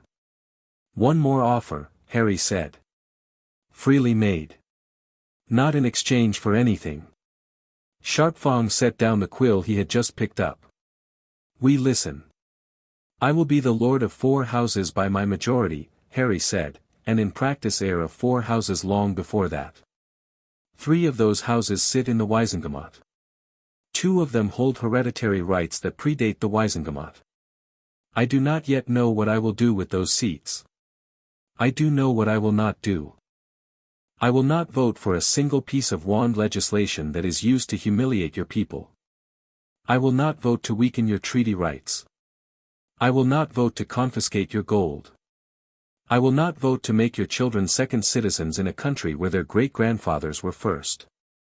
I mention this now, while I am a nobody of 11, so that when I am a somebody of 17, you may remember that the offer came before you could have extracted it. Sharp Fang looked at him for a long time. He inclined his head, not the small inch of ritual acknowledgement, but a deeper, slower, less formal bow. Griphook, at the door, did the same. The gesture was identical, and it was, unmistakably, something goblins did rarely and never in jest. Noted, Mr. Potter, Sharpfang said. With thanks. Thank you for listening, Harry said, and he walked out. Griphook walked with him to the front doors of Gringotts. In the lobby, at the fifth window, a tall thin wizard in a dark coat was, indeed, having a slow argument with a goblin about why he could not remember what he had come in for. As Harry passed, the thin wizard's eyes slid across him and did not hold. Something in Griphook's hand had moved, a small copper charm, a goblin-forged redirector of attention. Harry did not turn his head. He kept walking. At the doors, Griphook paused. Harry paused with him. Mr. Potter, Griphook said quietly, as the white morning sun poured through. May you live long enough to be inconvenient for a very long time. Thank you, Griphook, Harry said, in formal goblin, and bowed, this time the full 3 inches that the phrase deserved. Gold endure. Iron remember. Gold endures, said Griphook. Iron remembers. Go shop for a wand, small king. Harry stepped out of Gringotts into the alley, Hedwig settling back on his shoulder, the Potter signet warm on his finger, the iron card in his pocket, a bottomless pouch over one shoulder, and 4 clean soul wounds fading quietly under his skin. Above the alley the sun was up. Below it, in a small private chamber 3 floors beneath, a committee of 4 goblins Harry would never meet was opening the first page of a dossier that would soon become the most interesting piece of goblin business of the century. One of the goblins was Sharpfang's grandmother. She read the first paragraph. She raised an eyebrow. Well, she said. Fetch the box with the cup in it. And the ring. And tell the team at the cave in Scotland to pack their coats. Far off in Scotland, at a very long breakfast table under an enchanted ceiling that was stubbornly showing a grey foreign sky instead of the proper clear Scottish morning, an old man in lemon-yellow robes was frowning at a small silver instrument on the table beside his porridge. The instrument had, in the night, begun to spin backwards. Then it had stopped. Then it had started spinning the other way. Then it had emitted a small polite puff of grey smoke, and fallen silent. Albus Dumbledore tapped the instrument with a long thin finger. It did nothing. He tapped it again. It continued to do nothing. He set down his spoon. He looked up the length of the hall, at the empty house tables, at the morning light falling on the flagstones. His thumb moved absently to the ring on his right hand, a plain gold band. It warmed a little under his thumb. It did not speak. He frowned more deeply. In the small second bedroom of number 4, Privet Drive, Petunia Dursley, finally bold enough to open the door after a whole morning of her nephew's unnerving silence, stepped into a room with no boy, no owl, and a note folded on the table. She read it twice. Then she sat down very slowly on the bed and put her hand over her mouth, and did not cry, and did not speak, and, in the privacy of her own skull where no witch and no wizard could hear, said, "Well, Lily." "All right, Lily. All right." In London, Harry Potter walked down Diagon Alley with his hands in his pockets and his eyes on everything, and he did not look back at Gringotts, because he did not need to. They had his back now. He had theirs. Harry did not go immediately to Ollivander's. He bought a small brown paper bag of warm fresh buns from a stall outside Sugarplum Sweets' shop that had just unshuttered, and he took a seat on the low wall by a fountain in the middle of the alley, and he ate slowly, and he thought. The fountain was called, according to a brass plaque on its rim, the Fountain of Our Wizarding Hearts. It was not, Harry decided, very good. A stone witch in a stone-pointed hat was standing in the middle of the basin, smiling down at a stone goblin who was kneeling in the basin at her feet, offering her a stone cup. There was a stone house elf behind her cradling a stone bundle. There was a stone centaur off to the side, bowing. The whole composition was a miniature lecture in stone about who got to stand up and who had to kneel. Harry ate a bun. He watched the fountain. He thought about what he had just done at Gringotts. He had promised something he was going to have to keep. He had done it on purpose. He had done it partly because he wanted to keep it, because the image of the goblin and the house elf and the centaur bending their necks to the woman with the hat offended him on a level that had nothing to do with the new library in his head and everything to do with a small boy who had spent his life being told to bend his, and partly because he had, with a kind of still cold clarity, recognized that a wizard child going to war against the two most powerful old men in the country needed friends other old men could not touch. Gringotts was the first. It would not be the last. The library in his head was already unpacking the next shelf. Centaurs. Hogwarts had them on the edge of its forest. They were careful and proud, and they did not like Dumbledore, who had once made a political error with a particular centaur about a particular foal. House elves were harder. They had been broken for so long they had begun to insist they liked it, and they would need a long careful unbreaking, and Harry was not going to have time for that this year. The mere people in the Black Lake were a possibility if he could find a reason to speak to them. Werewolves. Harry's chest tightened at the word. Werewolves were, among all the groups Dumbledore had let fall through the floor, the group Harry felt most protective of, because he had known, in his original small unbroken soul, a man named Remus Lupin once as a baby and remembered the feel of his voice. Remus, Harry said quietly, around a mouthful of bun. He had not thought that name in a decade. He had not known he knew it. He knew it. He finished the bun. He folded the paper bag. He tucked it into his pouch, which ate it politely. He stood up. He walked past the fountain without dropping a coin into it. He did not know, as he walked past, that a goblin on break in the alley behind the fountain had been watching him do all of this through a slit in the stonework, and had noted, with the goblin habit of noting, that the Potter child had not made the expected offering, and had not looked at the statue with admiration, and had sat on the wall instead of the bench, and had thought for exactly 10 minutes before continuing his day. The goblin on break noted it. The goblin on break was a courier for Sharpfang's grandmother. The note would be on a desk under Gringotts within the hour. Harry, unaware, walked to Ollivander's.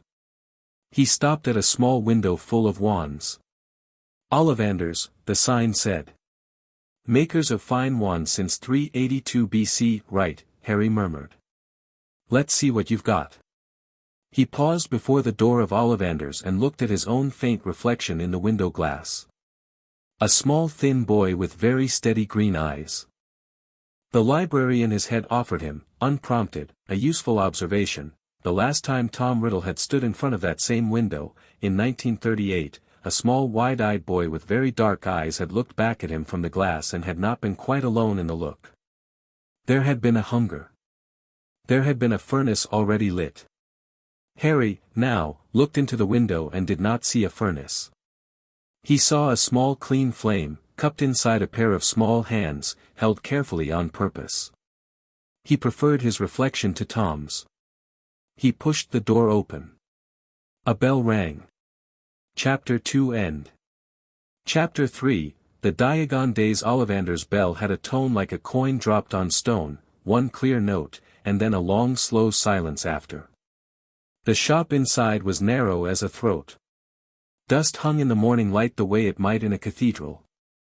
Long thin boxes stacked floor to ceiling, each one the color of old teeth, each one labeled in a hand so faded the labels were decoration rather than information. A single chair in the middle of the room. A long counter at the back. No Mr. Ollivander visible. Harry set Hedwig's cage gently on the floor. Hedwig, who did not like wand shops, puffed herself into a disapproving snowball and turned her back on the entire premises. Mr. Potter, said a soft voice from above. Harry did not look up sharply. He looked up slowly, because slow looking was more unsettling to the person looking at you than a startle, and he had in the last night acquired a new appreciation for that. Garrick Ollivander was standing on a rolling ladder halfway up the right-hand wall. He was holding a long box and tilting it thoughtfully. He did not come down at once. He did not say anything for a long moment. His eyes, which were wide and pale and moonlike, rested on Harry as though reading a book he had already read and was now comparing against a new edition. You look a little older than you are, Ollivander said, and a little younger than you feel. That's fair, said Harry. I sold your mother her wand, Ollivander said. 10¼ inches. Willow. Swishy. An excellent wand for charm work. I sold your father his. 11 inches. Mahogany. Pliable. An excellent wand for transfiguration, and a slightly mischievous wand in the hand of a slightly mischievous young man. Thank you, Harry said. And of course I sold the wand that gave you that scar. Ollivander was still not moving. You. 13½ inches. Powerful. Its brother, in a sense, is here. He descended the ladder, careful step by careful step, like a man who did not wish to surprise the boxes. Phoenix feather core. Both of them, from the same bird. I have waited a long time, Mr. Potter, to sell the second. I know the wand you mean, Harry said quietly. Holly. 11 inches. Nice and supple. Phoenix feather from the same phoenix that gave a feather to Voldemort's you. Ollivander stopped on the bottom rung of the ladder. He did not blink. For a long second he was perfectly still. You know it, he said. I know it. How? I dreamed, said Harry. It was almost the truth. It was, at any rate, a truth Ollivander was prepared to accept, because Ollivander lived in a shop where boxes chose and were chosen and dreams were a respectable form of information. He came the rest of the way down the ladder.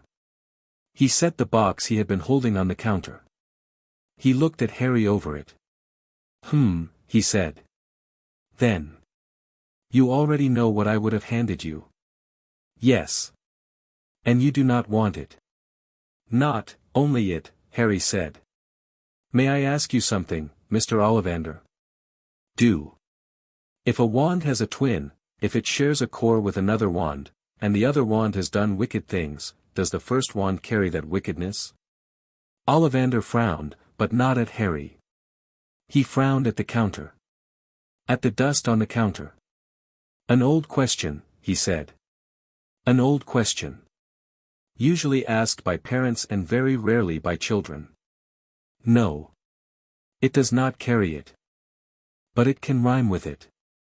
The twins share a resonance. Spells cast between them can refuse to be useful. They can, in some duels, counter one another, lock cores, we call it, and it is not a pleasant phenomenon. It does not make the wand wicked. It makes it, potentially, a problem. Can you build a wand that will not rhyme? Harry said. Ollivander was silent for a long slow while. You are asking for a custom wand, Mr. Potter. I am. Boys of 11 are not generally served custom wands. Wands choose. I do not build to measure. I would like you to. Why? Harry considered. Then he reached into his pocket with his left hand, the unbandaged one, and laid the Potter signet ring on the counter. He did not take it off his finger. He did not have to. The ring shone a little in the morning gloom and seemed, in the glance it gave Ollivander, to lift its small stone lion's head. Because I am the heir of 4 houses, Harry said, in a voice he kept very level, and one of them was a founder of the school I'm going to. And because I have, as you can plainly see, a magical signature that is not quite what it was when I was 6. And because I would like my wand to not be a wand that once helped kill my mother, please. I can pay for the work and I can wait for it. Ollivander did not speak for a while. Then he walked, quietly, to the back of his shop. He opened a small door Harry had not noticed. He gestured without turning. Bring your owl, Mr. Ollivander said, and come through. The workshop behind the shop was small and warm and smelled of cedar, linseed, and old burning. Tools hung from a rack on the wall, chisels, draw knives, a row of narrow-bladed instruments Harry did not recognize. On a low table, a dozen slender billets of unshaped wood lay in a neat fan, ebony, holly, hawthorn, elder, blackthorn, oak, cherry, yew, willow, rowan, vine, cypress. Beside them, in small iron pots, were cores, a grey hare from a unicorn's tail, a strand of silver-black dragon heartstring, a feather the color of burning paper, a stiff black and white feather from a thestral's wing, a small coiled grey strip of something scaly. Harry stood in the doorway with Hedwig on his shoulder. "Pick up each of those billets," Ollivander said. "Hold it, for a slow breath. Put it down. Do not think about it. Do not try to choose. Let them try." Harry did. He went down the line. The ebony made his shoulders tense, it wanted something from him, and he did not like what. The holly warmed politely in his hand like a friend who did not want to be rude but did not want to be first. The hawthorn prickled along the back of his wrist. The elder gave him a bad small headache, as if it were saying not you. The blackthorn made his tongue taste of old iron, which the library in his head identified as a good sign. The oak was quiet. The cherry was loud. Too loud. It wanted everything. The yew, he almost flinched away from the yew. The yew was not rejecting him, the yew was leaning toward him. It was leaning because it recognized the shape of him. He put it down quickly. He made a small sad note to himself to tell his mother, in his head, that Tom Riddles would have looked at him like a cousin. The sad note sat down in his chest with the rage dog. The two of them did not fight.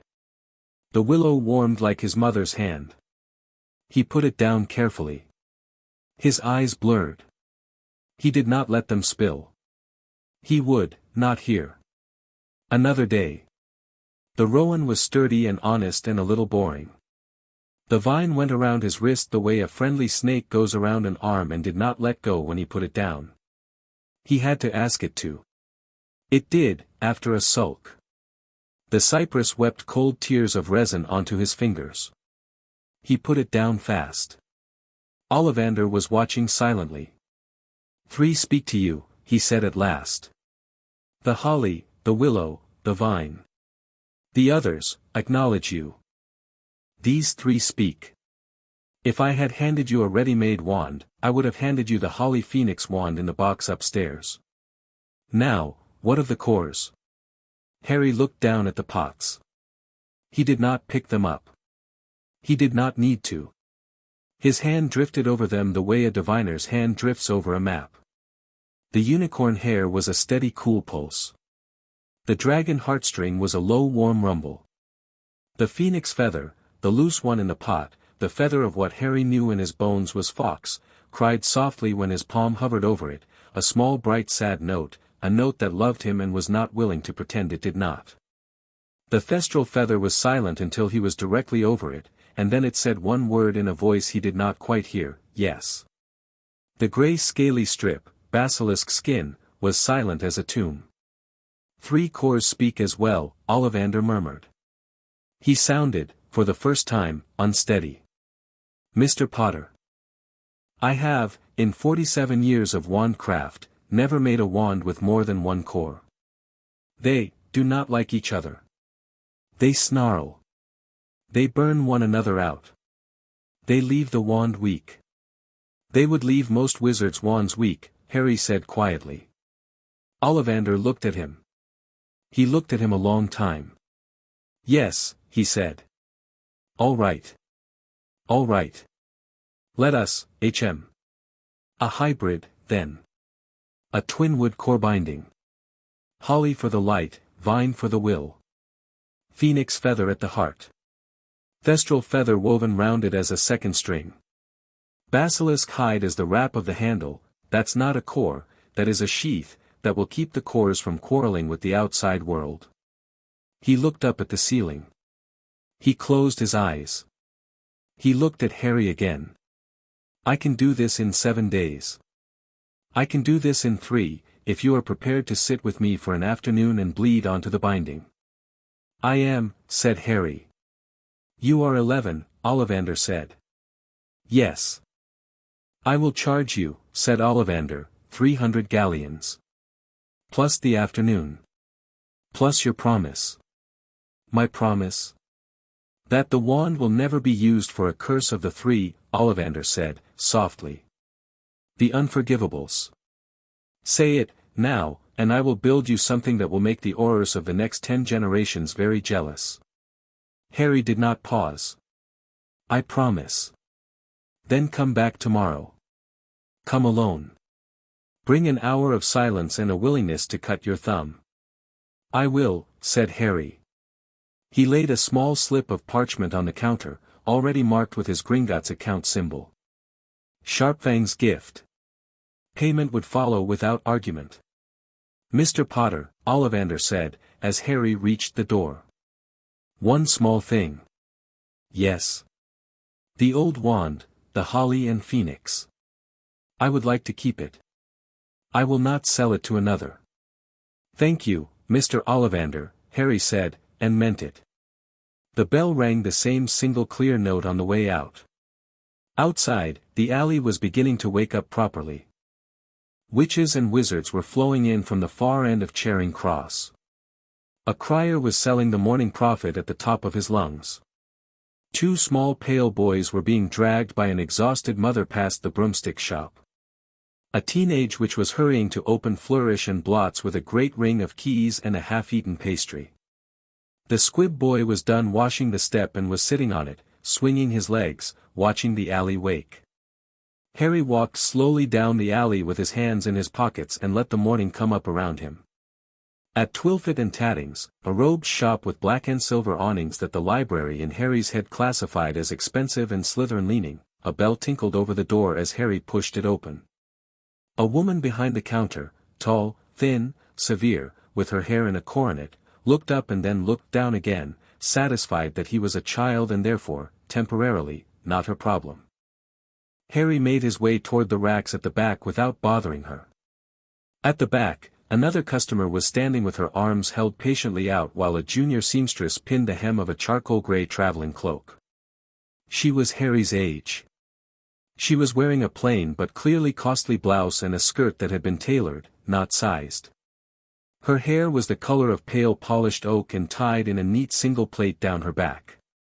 She had slate blue eyes, which she turned on Harry as he approached the rack beside her. She did not smile. She did not frown.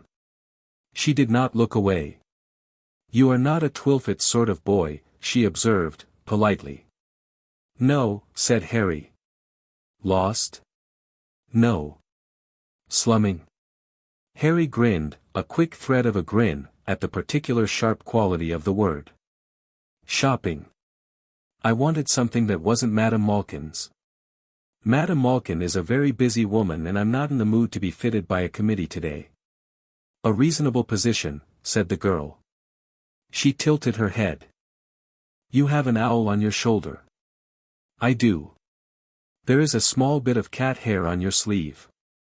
Indoor cat, not outdoor cat. Your owl has not eaten it, which means she has not been let near it. You are wearing muggle clothes that have been laundered recently and slept in once. You paid for entry to this shop with an iron card, which I saw out of the corner of my eye, which is a Gringotts trust card, which means you have at least 1,000 galleons in spendable trust. You are holding yourself as though you have already done a hard thing today. You are a year under the usual age of buying robes at Twilfit's alone. Your accent is, she narrowed her eyes, cultivated Surrey. That specific unfortunate vowel. And you have a scar on your forehead which your hair is arranged to hide and which is not hiding it from me because I am looking. Harry raised both eyebrows. Are you always this much work for a stranger? No, she said calmly. Sometimes I am more. Daphne Greengrass. She did not offer her hand, because the seamstress was still pinning her hem. She did bow her head, a small neat inch. Harry Potter, said Harry, and bowed the same. Said Daphne. I expected you to be taller. And more famous looking. You are not. You look, currently, like a boy on an errand. I'm on an errand. What do you need that Twilfits can give you? A good cloak, said Harry. Something waterproof. Something quiet. Something that doesn't attract attention. Something I can fight in. I don't care what color as long as it isn't yellow. That, said Daphne, is Twilfit's Noir Casual. Third rack. Left side. Mid-weight wool with a weather charm. Cut full enough to conceal a wand draw. Lined in grey. Ask for Mirabelle, she's the fitter who does the Auror undercover cloaks. Tell her I sent you and she'll knock 10% off because I brought in my sister's wedding party last spring and she still owes my mother the favor. Harry looked at her for a second. Thank you. Don't mention it. May I ask you something? You may. Why are you helping me? Daphne's grey-blue eyes stayed on him. She did not look at the seamstress was, possibly, under a subtle charm that Daphne had laid on her some time earlier. Harry's library made a small impressed note.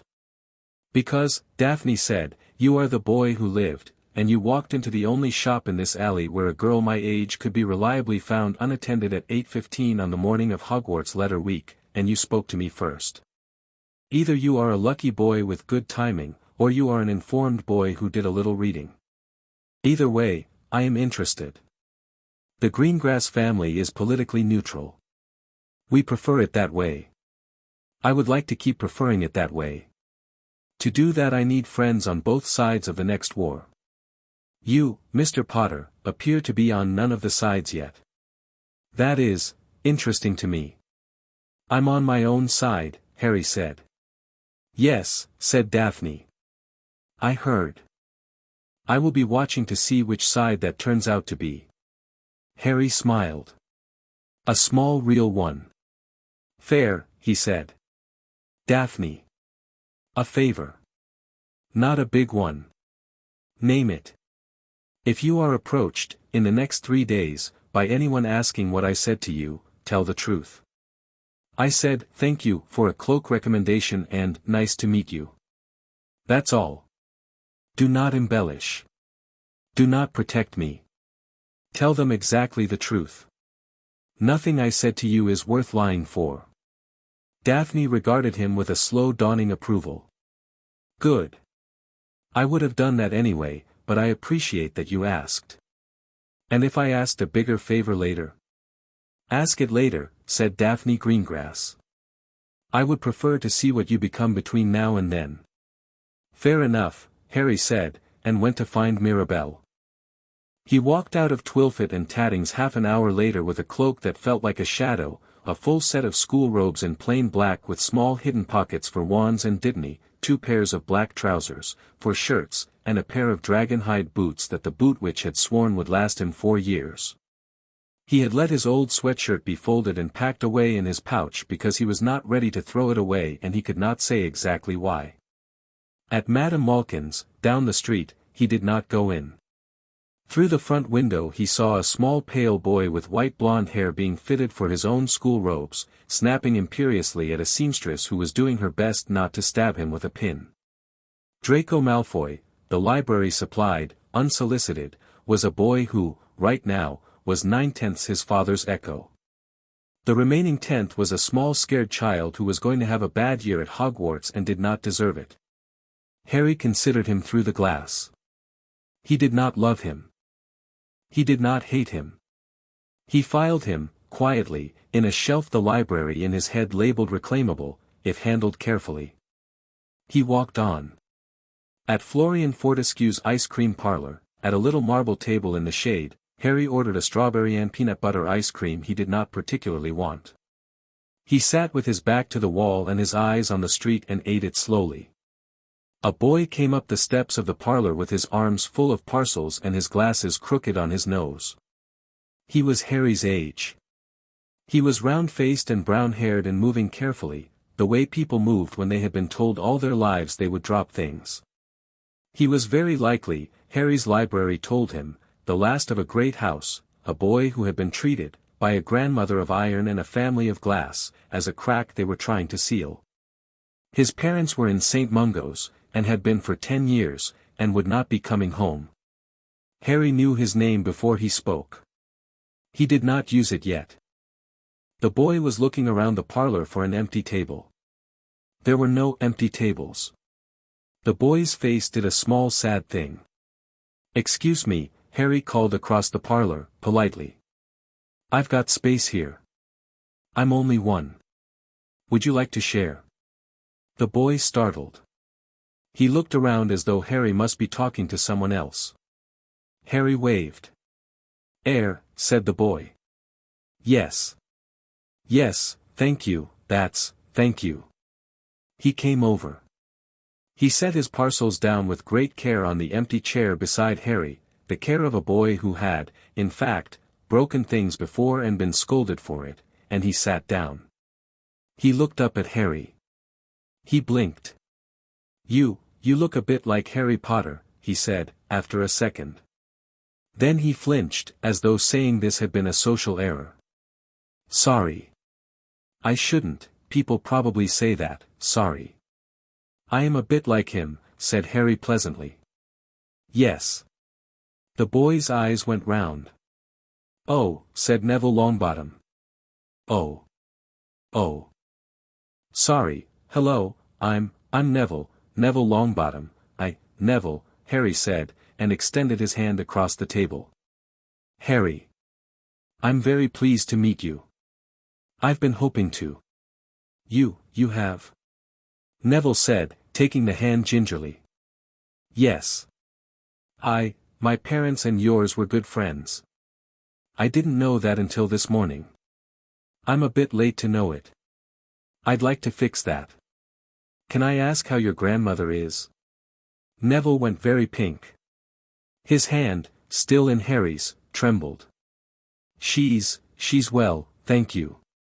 She's going to be so cross I ran off to this shop, I said I needed to post a letter, the shop has good strawberry, the strawberry is good, Harry agreed.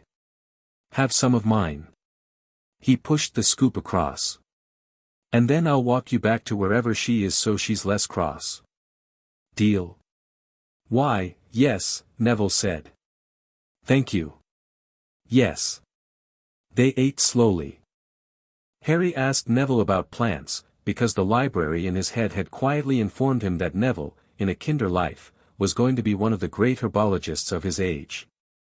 Neville, after a wary minute, began to talk. He began with a Mimbulus Mimbletonia his great-uncle had sent him for his birthday. He moved from there, gently, into Devil's Snare and its treatment of light. He lit up as he talked.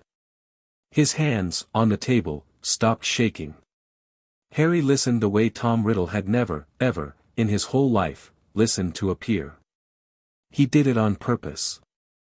Each piece of attention he gave Neville was a small loud message to the shape of himself, we are not him. We do not eat other people. We listen because we would like to. When Neville had drawn down to a small shy quiet after 10 minutes of speaking, he blinked at his half-finished ice cream as though he had forgotten he had it, and then he looked up at Harry with an expression Harry was going to remember. Thank you, said Neville. For what? For letting me, for asking. Any time, said Harry, and meant it. Come on. Where's Augusta? Neville's grandmother was 2 streets down, waiting at the apothecary with a thunderous face. The thunder went out of her face when she saw Neville. It came back when she saw who was walking him. Augusta Longbottom, the library supplied, did not like surprises. Mrs. Longbottom, Harry said, stopping at a polite distance. He bowed, slight, formal, correct. Harry Potter. I'm sorry for delaying your grandson. He and I shared a table at Fortescue's. We have very old family business. May I call on you next week, at whatever address is most convenient? Augusta Longbottom stared at him for a long second. Then she nodded, once, briskly. Thursday, she said. 4 o'clock. Longbottom House, Hampshire. Gringotts can tell you the flu address. Do not be late. Neville, your grandmother is not angry with you. Come here. Let me fix your collar. Neville, pink-faced, was fussed into place. Harry bowed again and backed off. As he walked away he could hear, very faintly, Augusta Longbottom saying, in a voice so quiet it was almost private, well done, boy, for making a friend who came back with you. He walked to the apothecary. He bought his potion ingredients. He walked back up the alley in the afternoon light with Hedwig riding on his shoulder and his arms full of small paper parcels. At the far end, just where the alley forked, a wizard with white blonde hair and a black cane was standing looking into the window of Flourish and Blots, reading the headlines with a small faint frown. He was expensively dressed. His hand on the cane's silver serpent was still. The library in Harry's head, unprompted, unfolded a dossier, Lucius Abraxas Malfoy.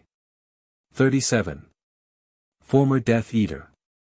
Officially acquitted of same, by Imperius defense, in the autumn of 1982. Currently on the boards of 5 ministry committees. Custodian of one of Voldemort's Horcruxes, though Lucius did not know the name of what the diary was. Proud. Clever. Weaker than he believed.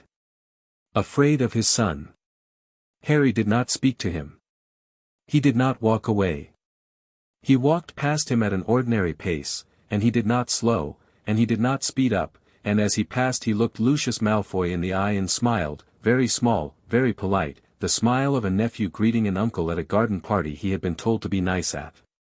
Lucius Malfoy turned his head. Slowly. He had just registered who had passed him. He had just registered that the boy who lived had, for the first time in 10 years, been seen in Diagon Alley, and had walked directly past him, and had smiled at him the smile of a person who knew him. Lucius's hand tightened on his cane. Harry did not look back. He walked on. 20 paces later, in a narrow mews off the main alley, a small bronze plaque had been fixed to a plain black door. The plaque said, Potter, 4. The address was the Potter Townhouse. Griphook had said it would know him. Harry stood in front of the door. He did not touch it. He said, quietly, I am James's son. The door unlocked itself. It swung open onto a narrow, clean, dust-dim hall with a staircase going up on the right and an old, scarred oak floor going straight back. A portrait on the wall, a young woman with wild dark hair and tired warm eyes, opened one eye, then the other, and said, Well. You've got his cheekbones. About time. Hello, said Harry softly. I'm sorry I took 11 years. Not your fault, dear, said the young woman in the portrait. The tea's in the kitchen. I'll warm it up. Take the boots off on the mat, please. Your grandmother will be impossible about boots on the runner. Harry took his boots off on the mat. Hedwig flew up to the banister, ruffled her feathers at the portrait, and graciously accepted its compliments about her color. Harry closed the door. Inside, the house breathed, a slow, patient, long-held breath, and a piece of his chest that he had not known had been holding its breath, for 11 years, finally let it go. He made himself tea. He sat on the step at the foot of the stairs. He drank it. He listened to the house be his.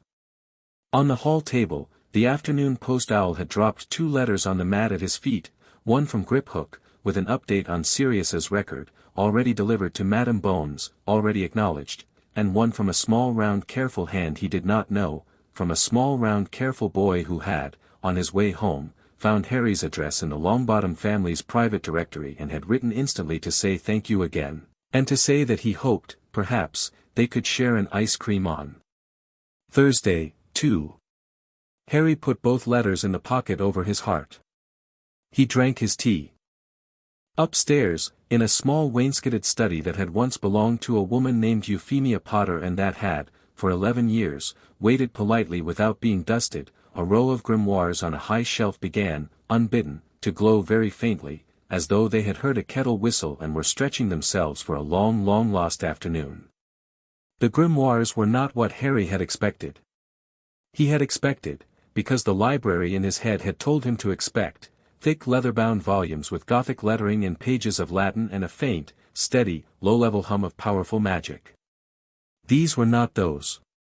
These were a small row of books in cloth covers and in 2 cases in actual school exercise notebooks, and the handwriting in them was mostly his great-grandfather's, his grandmother's, his grandfather's and, in 2 of the notebooks, his father's. There was a small red notebook that, when Harry opened it, proved to be his mother's. He sat down on the rug in the study of Euphemia Potter, whose house this had been, and he opened the red notebook first. Lily Evans Potter's hand was round and careful and slanted rightwards. She wrote, he realized with a kind of small odd ache, the way he had always found himself writing when he was trying to be neat. On the first page she had written, in neat green ink, LEP, 1978. Experiments. Notes. Things Sev told me I couldn't. Plus jam recipe. Plus the thing M said in potions that I would like to murder a man over. Harry laughed out loud. Then he swallowed very hard and went on reading. His mother, it turned out, had been a genius. Not in the loud, boy-wizard, noisy way. In the quiet way. In the way of a witch who noticed that a standard detection charm did not work when cast in a steady mist of dilute mugwort essence, and then spent 2 weeks figuring out why, and then cheerfully reformulated the charm so it did. In the way of a witch who had invented a small pocket-warmer spell for her boyfriend, a young man referred to only as JP, the idiot, who forgets mittens, that would, Harry was thrilled to see, warm the pockets of anyone his mother had kissed above the left ear.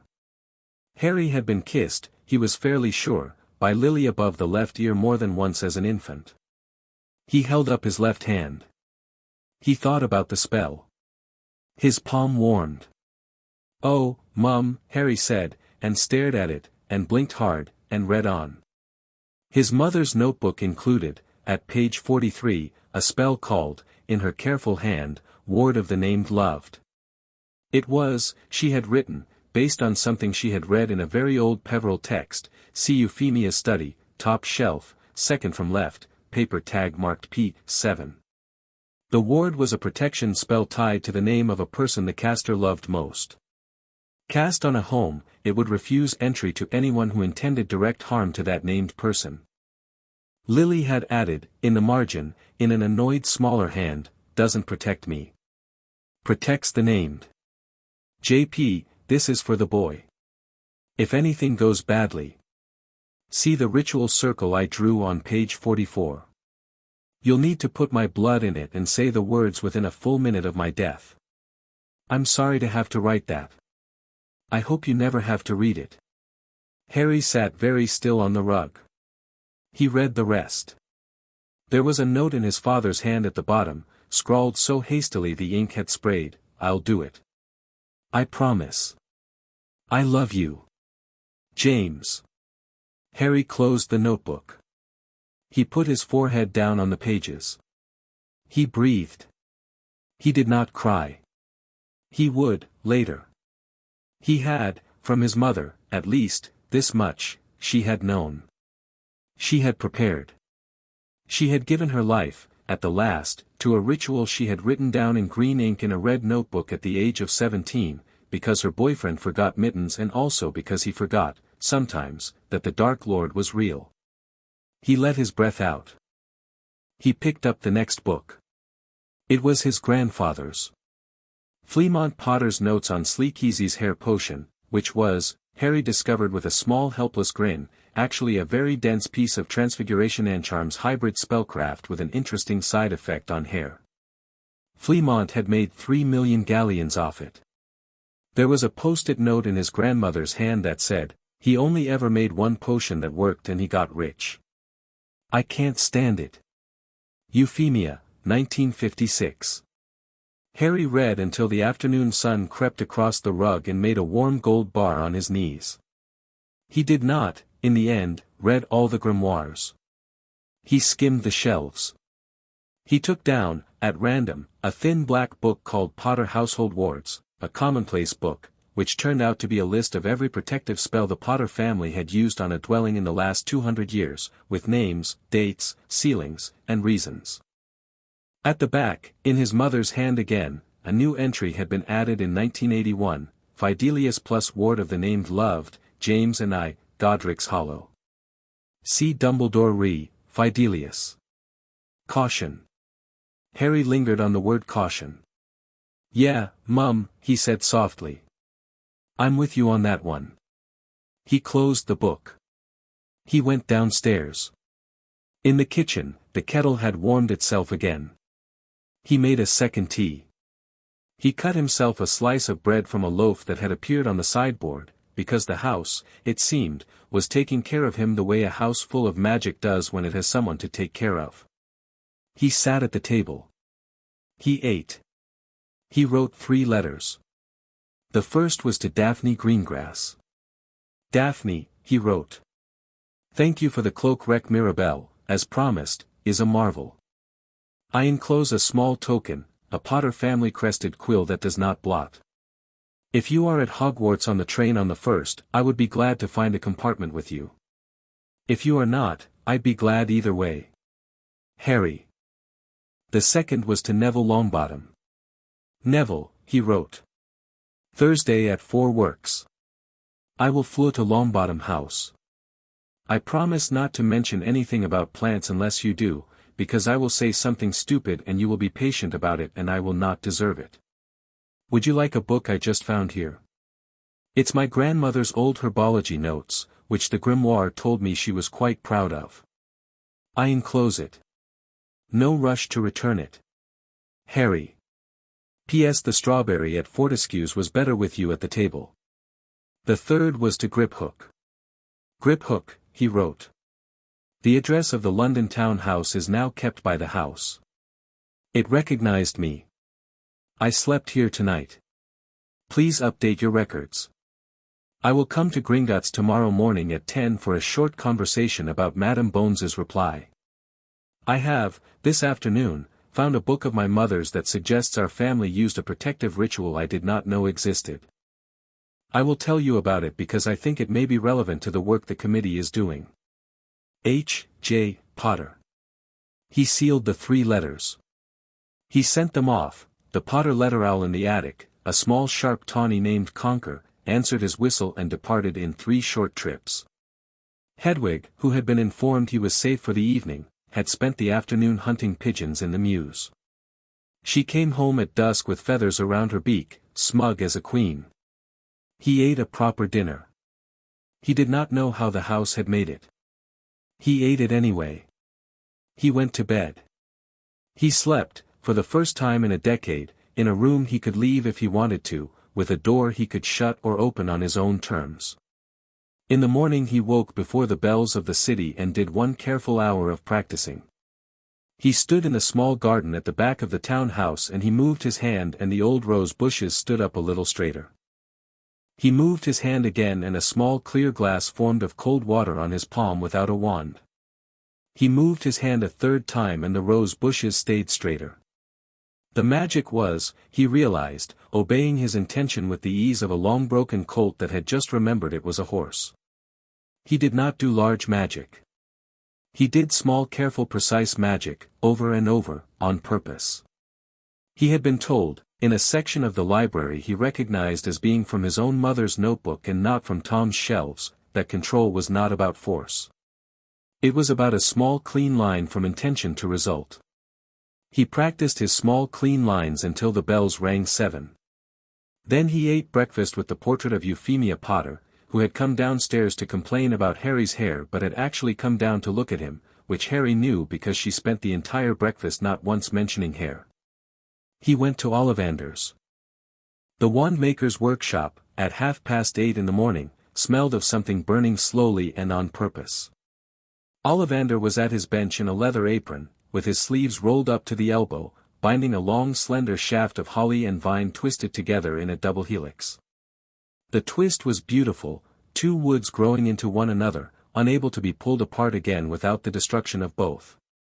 A fine strand of phoenix feather, glowing faintly, ran down the core. A second strand, the pale black and white of a thestral's wing, wound around a phoenix feather in the opposite direction. "Give me your thumb," said Ollivander, without looking up. Harry sat down. He gave him the thumb. Ollivander pricked it, a small, clean, professional bite, and caught 3 drops of blood on the exposed cores of the wand. The cores drank the blood. They stopped glowing. They glowed again, differently. The light shifted to a color Harry could not name, not gold, not silver, not green, a shade of its own that the library in his head did not have a word for. "There," said Ollivander softly. "There. Quietly now. Do not speak. Do not move." Harry did not speak. He did not move. Ollivander worked for 3 hours. He wrapped the double helix of holly and vine in a thin sheath of basilisk hide, stitched with a needle made of bone. He smoothed it. He set runes at the tip and at the handle and at the midpoint, runes from 3 different traditions, runes Harry recognized in glances and could not read in whole. He breathed on the wand once, twice, a third time. He whispered a thing that was almost a prayer and almost a recipe. At the end, he laid the wand on a square of black silk and stepped back. "Pick it up," he said. "Do not cast. Just hold." Harry picked the wand up. He did not cast. The wand said hello. It was not a word. It was a feeling. A small firm honest handshake from a new instrument that had understood its purpose in the moment of being made. The holly said, "We'll be gentle where it's right to be gentle." The vine said, "We'll hold on when it's right to hold on." The phoenix said, "We'll rise." The thestral said, "We'll see what others don't." Harry's eyes burned. He did not cry. He did squeeze his jaw for a moment. "Thank you, Mr. Ollivander," he said very softly. "Thank you, Mr. Potter," Ollivander said, with the same formality. 300 galleons, a handshake, and a promise. "Please remember the promise." "I will," said Harry, and meant it again. He slid the wand into the new holster at his forearm, a dragon-hide holster Mirabelle had sent over that morning as a gift with a note reading simply, "For the one you'll keep." He pulled his cuff down over it. He stood. He walked out of Ollivander's with the second wand of his life, which was also the first that was actually his, because it had been, in the most exact sense possible, made for him. The bell on the door rang its single clear note. Outside, the alley was in full morning noise. He stood for a second on the step and listened to it. He stopped once, halfway to the bank, because a Daily Prophet boy was crying out a new headline and the word caught him like a hook. "Black remanded to Azkaban holding, trial ordered." Harry bought a paper without breaking stride. He did not read it then. He folded it under his arm and walked on, and a small hot pleased thing bloomed behind his breastbone, and he let it bloom, because a boy allowed himself, sometimes, the small pleasure of a thing well begun. Ahead, the great white pillars of Gringotts rose out of the alley. A goblin at the door, a different goblin from yesterday's, saw him coming and inclined his head 1 iron degree in greeting. Harry inclined his the same. Then he walked, without hurry, toward Gringotts, because he had a committee to hear from and a godfather to free. Chapter 3 End. Chapter 4. The Hogwarts Express. The morning of the 1st of September broke over London in a sky the colour of old silver coins. At the Potter Townhouse in the narrow mews off Diagon Alley, Harry Potter was buttoning a plain grey shirt in front of a mirror that had once belonged to his grandmother and that was, to Harry's mild amusement, absolutely not going to offer him unsolicited opinions on his appearance. "Don't start," he told it.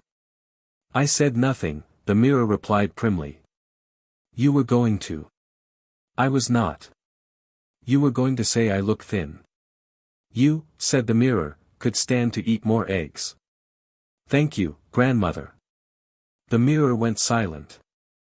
In the corner, Hedwig, already in her traveling cage, cracked open one amber eye at Harry as if to say I'm with her on this one. Harry pulled on his new school robes, tucked the cloak from Twilfit over his arm, slung his pouch around his neck and beneath his shirt and checked, again, the holster on his forearm. The holly and vine wand sat warm against his skin. Under his bed, the Potter family trunk, unlocked by his blood, keyed by his name, packed the night before by a houseful of cheerful Potter ghosts in the picture frames, waited with a strap over its handle and a small quiet hum of self-satisfaction. He ate breakfast with Euphemia's portrait. He did not eat much. She noticed. "Nervous?" she asked. "A bit," said Harry. "Good. A boy who isn't nervous on his first day of school is a boy who is about to disappoint his teachers. Eat the toast. I will not have a grandson going up to Scotland on an empty stomach. Harry ate the toast. Thank you for yesterday's stew, grandmother. I didn't make the stew, dear. The house did. I only suggested the carrots. Then thank you for the carrots. Accepted, said Euphemia, and winked at him, and he went out the door with his trunk rattling behind him on its small brass casters and Hedwig in her cage under his arm and a small, hot, quiet happy feeling in his chest that he had not had, ever, at the age of 11, on a morning of a new school year. The week between the train and the 1st of September had not been empty. Harry had, on a Thursday afternoon, taken Fleur to Longbottom House.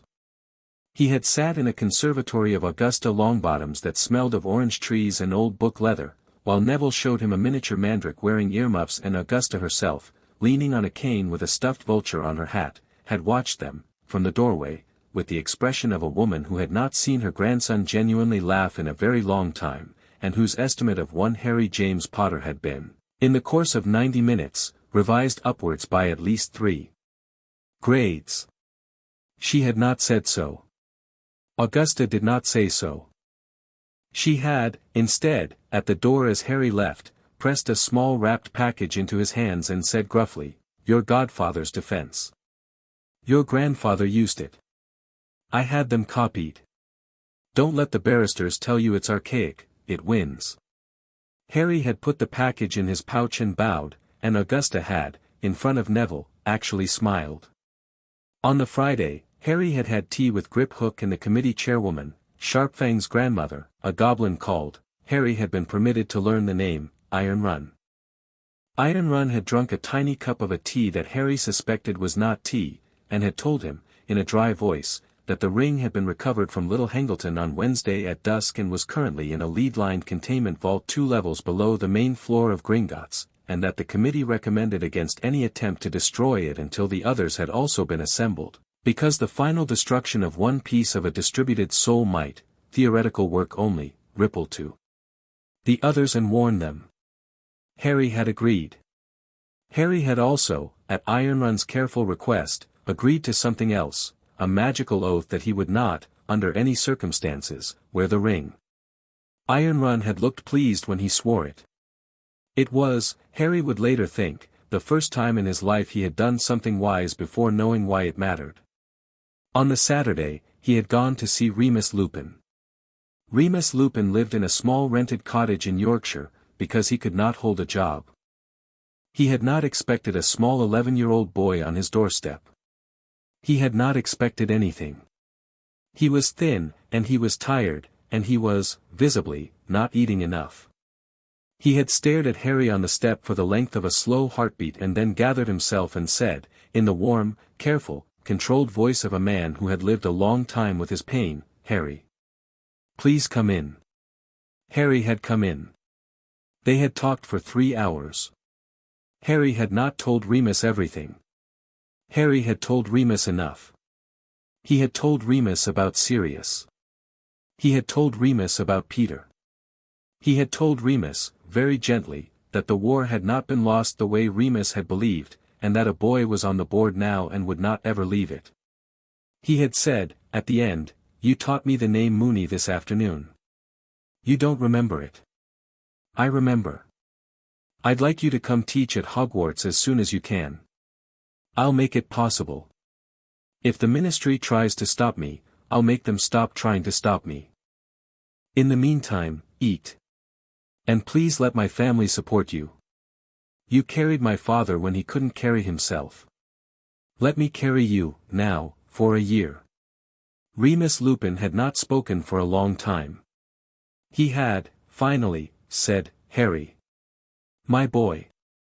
Your father would have slapped the back of my head and told me to eat. I'll eat." Harry had hugged him. Remus had hugged him back. They had stood in the doorway of a rented cottage in Yorkshire for a long minute. Harry had put his hand into his pouch and pressed a small pouch of galleons into Remus's palm on the way out and said, very firmly, "Not charity. A retainer. A small one. You're consulting. You'll earn it.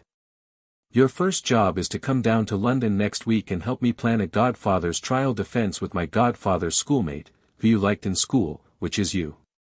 Remus had laughed, for the first time in a long time. Harry had stepped through the fireplace. On the Sunday and the Monday and the Tuesday, Harry had walked the Potter Townhouse. He had talked to the portraits. He had found, in a small locked drawer in Euphemia's study, his father's old wand, still whole, in a velvet-lined case, with a small note his mother had written that read, in her round careful hand, for Harry, if he needs a backup. Harry had not used it. He had put it, carefully, in the Potter trunk under a soft cloth. On the Wednesday and Thursday, he had read, properly, slowly, the rest of the Potter grimoires. He had taken notes. He had, in the margins of his own book, written in green ink his own small careful additions. He had, at the end of the week, closed the last book and said to the empty study, "Thank you, Mom. Thank you, Dad. Thank you, Grandmother," and had gone down to the kitchen to eat. On the Thursday night, he had taken himself to Knockturn Alley, with his hood up and Daphne's warning about hoods in his head, and had, in a small and very specific back alley shop, bought himself a Muggle silver pen. It had cost him a sickle. He had, for reasons he did not entirely understand, wanted to own one thing in the wizarding world that did nothing magic. The pen sat in his inside pocket on the train beside Griphook's letter. He had arranged for the night bus to collect him at 10:15. Stan was on the door. Stan grinned when he saw him. "Oi, Holly," Stan said cheerfully. "Harry, actually," Harry said, and held out a hand, and shook Stan's. "Sorry about the name thing. I was being careful." "Fair play," said Stan. "Was gonna be careful myself once but then I grew the beard." "King's Cross, yeah. King's Cross, please. Platform 9 3/4. Righto." The bus lurched. Harry sat at the back. Hedwig clicked her beak at the drapes. The bus went across London in the long incomprehensible way the night bus preferred, which involved going via Wapping, then via a roundabout in Battersea, then via a laundrette in Paddington, then, cheerfully, via King's Cross. He stepped down onto the pavement at 20 to 11. He paid. He tipped Stan a galleon because he could. Stan looked at the galleon as if Harry had just handed him a small live pigeon. Use it for your mum," Harry said, and winked, a small shy wink, the first wink he had ever attempted, and went inside. The station was heaving. Muggle commuters, businessmen with folded papers, families with trolleys, a small choir somewhere singing badly.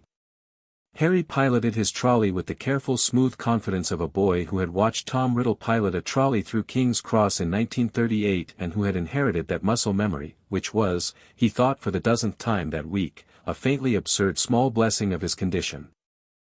He walked between platforms 9 and 10. He did not hesitate at the barrier. He did not wait, either, for a certain large bright red-haired family to arrive and loudly ask, within earshot of a boy their mother had been paid to notice, which platform was 9 3/4. Harry had read about that arrangement in his own little black notebook of I Have Had Enough, and he had, at 10:30, arrived at King's Cross early on purpose. He walked at the barrier. He walked through it. The Muggle station dropped away. The sound of the Hogwarts Express replaced the sound of commuter tannoys. The air on the other side of the barrier was, distinctly, coal smoke and steam and excited children. He came through and stepped aside at once. A red steam engine. A platform heavy with cloaks and cats and parents. Fathers in formal robes. Mothers fussing about collars. Older students dragging smaller ones by the wrist toward compartments. Cats streaming underfoot. Owls screeching from cages. The Hogwarts Express hissed and chuffed and breathed the breath of a thing that had carried children to school for 150 years. Harry loaded his trunk aboard. He settled Hedwig. He picked a compartment near the back, quiet, half empty, with an older window that let him see the platform well, and sat down by the window. On the platform, 10 minutes before the whistle, a red-haired family barreled through the barrier. Harry watched them without seeming to. A tall thin woman with a kindly harried face and a basket and 5 children in tow. Twins, a lanky older boy, a younger boy about Harry's age, and a small red-haired girl of 9. The woman was calling out, a little too loudly, "Packed with muggles today, isn't it? Now, platform 9 3/4, this way, come along." Harry watched her eyes. They were sweeping the platform. She was looking, very visibly, for something. Or someone. Or a boy with a scar. She did not find one. Harry had taken his hood off, but his fringe was hanging over his forehead in the manner Mirabelle had suggested. There were, on the platform, perhaps 30 boys with dark hair. He was one of 30. He had chosen to be. He lowered his head a fraction. He watched Molly Weasley walk her youngest son, Ronald, up to the train with a slightly too brisk air, and he watched her eyes continue to sweep, and he watched the twins, Fred and George, elbow each other and wander off. He watched Percy Weasley straighten the prefect's badge on his chest with the air of a man who had waited for that badge since birth. He watched Ginevra Weasley stare at the train with a face full of longing, because she was 9 and she was the one left behind. Molly Weasley's eyes, at last, found the train with a small worried line between them. They did not find Harry. The whistle blew. She hugged Ronald hastily, waved at the twins, gave Percy a kiss he suffered with dignity, and stood back. The train pulled out of King's Cross. Harry closed his eyes for a moment. He let his head rest against the glass. Then he opened them again, and smiled, and watched the city go. Outside the compartment, the corridor filled with noise. Children were running. Older students were flirting. A set of third years were trading chocolate frog cards. Harry slid the compartment door open an inch to listen, because listening was always useful, and then slid it shut again, because listening was less useful than reading, and he had, in his bag, a letter from Griphook. He read the letter twice. It said, "Trial scheduled, Wizengamot holding an O. 3, Friday, September 13th. Amelia Bones presiding. Black, S.O., defendant. Veritaserum approved. Attendance of heir H.J. Potter not legally required but legally permitted. Committee suggests, attend. Last page, retrieval team has the ring." Harry pressed the letter to his forehead for a second. He folded it. He put it into his inside pocket. The first Horcrux, of the ones he had asked Gringotts to retrieve, was out of the ground. It was in a goblin containment box, presumably in the bank, currently as dead a thing as it could be without active destruction. 1 down. 4 to go. And serious. 13th of September, Harry said aloud, to the empty compartment. 12 days. All right. The compartment door slid open. Daphne Greengrass stood in the doorway with a small leather trunk behind her and her hand on the handle. She had traded her tailored blouse and skirt for a plain black Hogwarts robe with the subtle cut of a Twilfit uniform, and she had her hair in a single neat plait down her back, and her expression was precisely the expression it had been 2 weeks ago at Twilfit's. "This compartment is quiet," she observed, "and you are in it. May I?" "Please," said Harry. She slid in.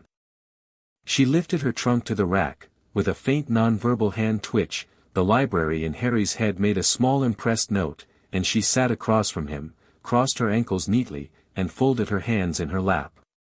"Morning, Harry." "Morning, Daphne. Your godfather's trial is Friday the 13th. The papers have been busy. My mother has been busy. She reads the papers and then she tells me who to pay attention to. She was pleased with the profit this morning. She says the last witch to get Amelia Bones this fired up was Bathilda Bagshot in 1923, and she went on to win a seat on the Wizengamot. My mother, Daphne said, approves of your godfather's release. Please thank her for me. I will. Your move, by the way. My move? In chess, Daphne said. We are, as I understand it, playing chess. I do not play unless I know the board. I am telling you, my mother is watching your game with interest. If you make clever moves, she will, at some future date, be at the ready to make a clever move of her own. We greengrasses are neutral. We remain neutral. But neutrality does not mean motionless. It means playing our own game. You should understand this. I understand it. Good. Chocolate frog? She produced one from her pocket. Yes, please. They ate chocolate frogs. A girl with very bushy brown hair, visibly pink with the exertion of running the length of the train, appeared in the doorway about 10 minutes later, breathing hard, and said, "Has anyone seen a toad?" "A toad?" said Daphne. "A boy named Neville has lost one. I'm helping him look. His name is Trevor. The toad's name is Trevor. Not the boy. The boy is Neville. Have you seen a toad?" "No," said Daphne, "but I would be honored to help you find one. Do come in. This is Harry. I'm Daphne. And you are?" "Hermione Granger," said the bushy-haired girl, a little wonderingly. She looked from Harry to Daphne to Harry again. Her eyes landed on his scar, which Harry had let show a little now that the train was moving. She opened her mouth. She closed it. She opened it again. She said, with immense effort, "You are Harry Potter." "I am. I've read about you in Modern Magical History and the Rise and Fall of the Dark Arts and Great Wizarding Events of the 20th, I bet the books get it mostly wrong," said Harry, and smiled at her. "Come in, Hermione. We'll help you find Trevor. Please, sit." Hermione came in. She sat. Within 4 minutes they had established that Trevor was not on the train or, at any rate, was not on this side of the train. Within 7, Harry had cast a very quiet, very polite locator charm by drawing a small rune on his own palm with his thumbnail. Within 8, the charm had pinged in a compartment 4 cars back. Within 10, Hermione had gone sprinting with a promise to return bearing a toad and also a Neville. "She is going to be a brilliant witch," Daphne observed when Hermione had left. "Yes. She will also, for the next 4 years, be the most tiring friend you have ever had. I look forward to it." Neville arrived at the compartment 7 minutes later with Trevor clutched in both hands, Hermione towing him by the sleeve, and a face full of surprised delight when he saw that Harry had saved him a seat. "Neville," Harry said, and gestured. "Sit." "Thank you," said Neville, a little breathlessly. "Thank you." "Trevor, stop it." Trevor, for the record, had not been doing anything. They pulled out into the countryside. Hedwig went to sleep on her perch. Hermione produced a copy of Hogwarts, a history from somewhere and started answering questions she had not been asked. Neville, settled in, began to lose the worst of his tension and to look, tentatively, around the compartment. "Hi, Daphne," he said shyly. "Hello, Neville. Your mum bought a plant from my grandmother last year." "She did. The hybrid mandrake. It bit her." "Oh, yes. I'm sorry." "Don't be. She respected it for biting her. She named it Stephen." Neville laughed for the first time in the compartment. Harry grinned. The door slid open again. A small girl with hair the color of dandelion seed stood in the doorway. She had silver earrings shaped like radishes. Her robes were Ravenclaw blue. She was perhaps a year older than the rest of them. "Hello," she said serenely. "I'm Luna Lovegood. I'm a second year but I've been told by the Thestrals to come and sit in this compartment for an hour. May I?" "Please," said Harry immediately. Luna came in. She sat down next to Hermione. She looked at Harry for a long moment, and then she reached out and touched his forehead, above the scar, very gently, with 2 fingers. She did not touch the scar. She touched the space above it, the place where, 2 weeks ago, the binding had been. Oh, Luna said. The bad thing's gone. Harry swallowed. Yes, he said. Good, said Luna. That was a small soul. It was very angry. It was tired of being in your head. It wanted to be done. I think it is very relieved. Hermione was staring at Luna with the expression of a girl who had just encountered a species she did not have a file for. Neville, more practical, was blinking at Harry and trying to decide if Harry minded having his forehead touched. Harry did not mind. Thank you, Luna, he said gently. How do you know about the bad thing? Oh, I've been watching it for months, Luna said, untroubled. It was shouting at the Raxperts. You don't have Raxperts anymore either. They left when the bad thing left. You have a voice instead. It's very quiet. It's up somewhere by the ceiling. It approves of you. Hermione opened her mouth and, to her lasting credit, closed it again. Daphne, arms folded, looked at Luna with the look of a player who had just discovered a new piece on the board and was not unhappy about it. Luna, she said. What house are you in? Ravenclaw. Do you like it there? I like the ceilings, said Luna. The people are sometimes unkind. But the ceilings are the best in the castle. We'll work on the people, Harry said. Luna looked at him. For a moment, for just a single moment, her dreamy unfocused look sharpened. It was not a sharpening of eyes. It was a sharpening of the space behind her eyes. Harry, who had lived in his own head with a stranger for a week, recognized a thing that had been looked upon by an old large quiet seeing. Then she smiled and the sharpening went away. Yes, she said. I think we will. The compartment door banged open. Draco Malfoy stood in the doorway with 2 large boys behind him, one on each side, Crabbe and Goyle, already looking like the shadow they were going to be. Draco was, as Harry remembered from the window at Madame Malkin's, very much his father's echo at that moment. His chin was up. His hand was on his wand. He had, Harry noticed, just found out who was in this compartment, and he had come to audition for a role he had written for himself. They're saying, Draco announced, to the compartment at large, that Harry Potter is on this train. Is that true? Daphne did not look at him. She looked at her nails. Neville, to his own surprise, did not flinch. Harry stood up. It was a small movement. It was also a complete change in the compartment. I'm Harry, he said easily. Hi. You must be Draco Malfoy. I saw you through Madame Malkin's window 3 weeks ago. You were being fitted and a seamstress was trying not to stab you with a pin. I hope she succeeded. Come in, there's room. Draco, expecting hostility, absorbed hospitality the way a man expecting a punch absorbed a glass of water in the face, with a small blink, and a small recalibration. You know who I am. Yes. Your father was at the top of Diagon Alley on Monday in front of Flourish and Blots. I walked past him. He seemed well.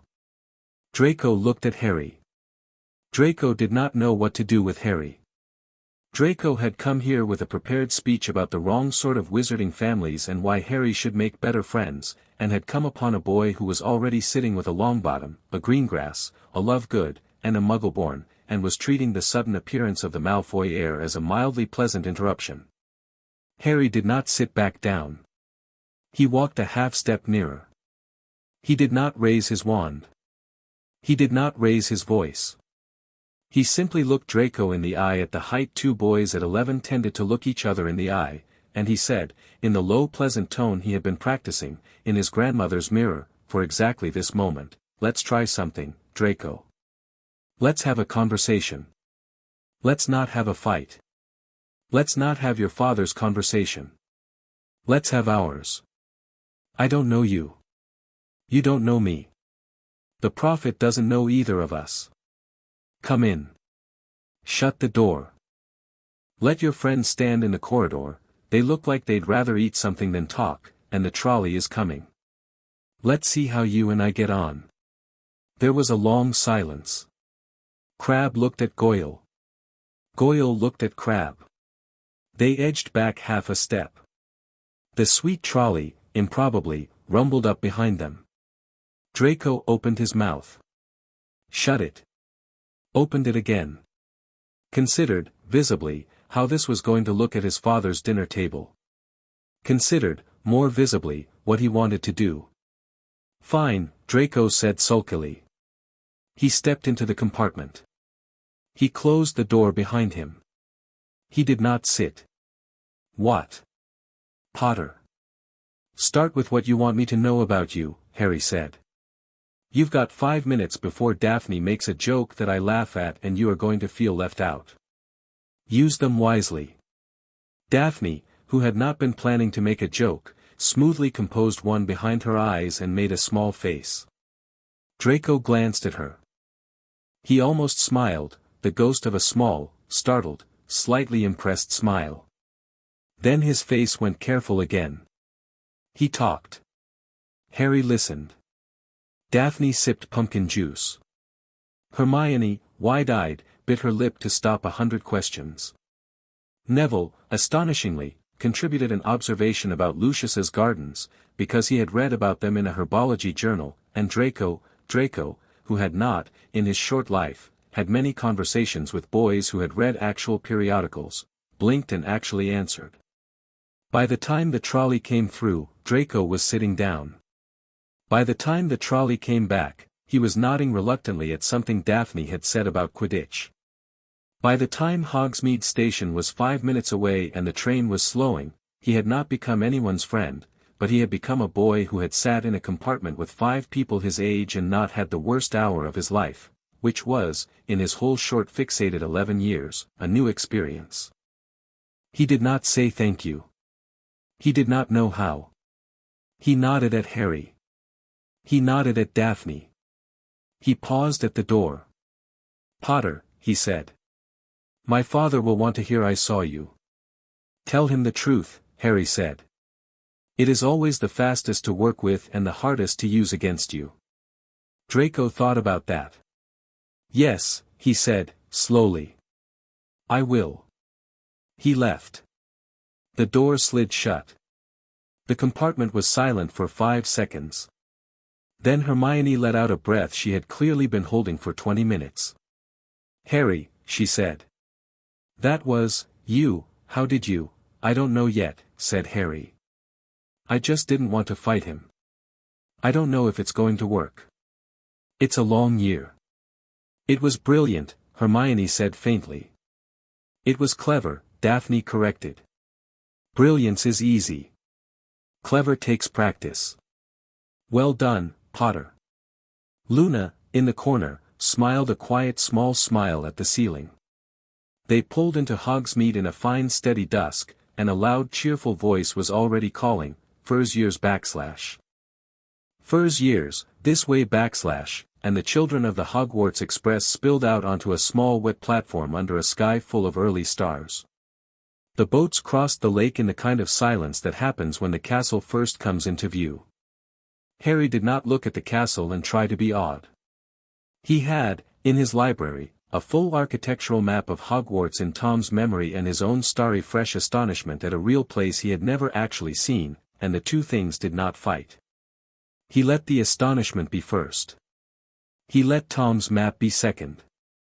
The castle rose out of the dark like a ship made of light, and Harry's boat, with Neville and Hermione across from him and Daphne at his shoulder, cut a small clean silver line across the lake. Neville, next to him, whispered, "Oh." "Oh," Harry agreed. Up the cliff, through the great doors, into the entrance hall. Professor McGonagall, severe in tartan-trimmed emerald, swept them into a small antechamber for the ritual lecture about the houses. Harry only half listened. He already had the rules. He was watching the corridor outside. He was listening for the one sound he had dreaded hearing. And there it was. At the far end of the corridor, too faint for anyone else to catch, a small soft sibilant whisper. Not English. Not quite Parseltongue, it had none of the clean cool read of snake speech. A corrupted parseltongue. An echo of it. A fragment of a thing that was no longer entirely a man, wrapped in a turban, riding the back of a stuttering defense professor's neck. Harry closed his eyes for a single breath. "Hello, Tom," he said inside his own mind, very quietly, to nobody else in the world. "I know you're here." He opened them again. "Ready?" Daphne murmured, to his left. "Yes," Harry said. They entered the great hall. 1,000 candles hung above them, and the ceiling was an exact copy of the night sky, and at the long table at the top of the room, a tall old man with a white beard and half-moon spectacles was standing up from the headmaster's chair and looking at the line of first-years with the small professional smile he had practiced for 60 years. His smile, Harry saw it happen, because he was watching, stopped. It did not drop. It stopped. It stayed exactly where it had been, exactly as wide as it had been, and it went thin. He had just realized something was different about the Potter boy. Harry, in his corner of the line, did not smile back. Sorting went quickly. Daphne Greengrass, fourth in the line, was sent to Slytherin with a small polite pause and a dignified walk to the Emerald table, where she was greeted with the respect of a house that knew her name. Hermione Granger, after 3 long minutes of argument with a hat that clearly liked her, went to Ravenclaw. Neville Longbottom, to his and everyone's surprise, was sent to Gryffindor, after a long pause and a small gentle word from the hat that Harry's sharp hearing caught, "Braver than you think, child, and better get used to it now." Then, Potter, Harry. The hall, which had been a low rustle, went very still. Harry walked up. He sat on the stool. The hat, enormous and floppy, dropped over his eyes. "Ah," said the hat, into his head, in a voice of dust and old velvet. "Oh. Oh my." "Hello," Harry said, politely. "Hello yourself, young Potter. A boy of 2 souls and 1, you are, and, no, not quite, not anymore.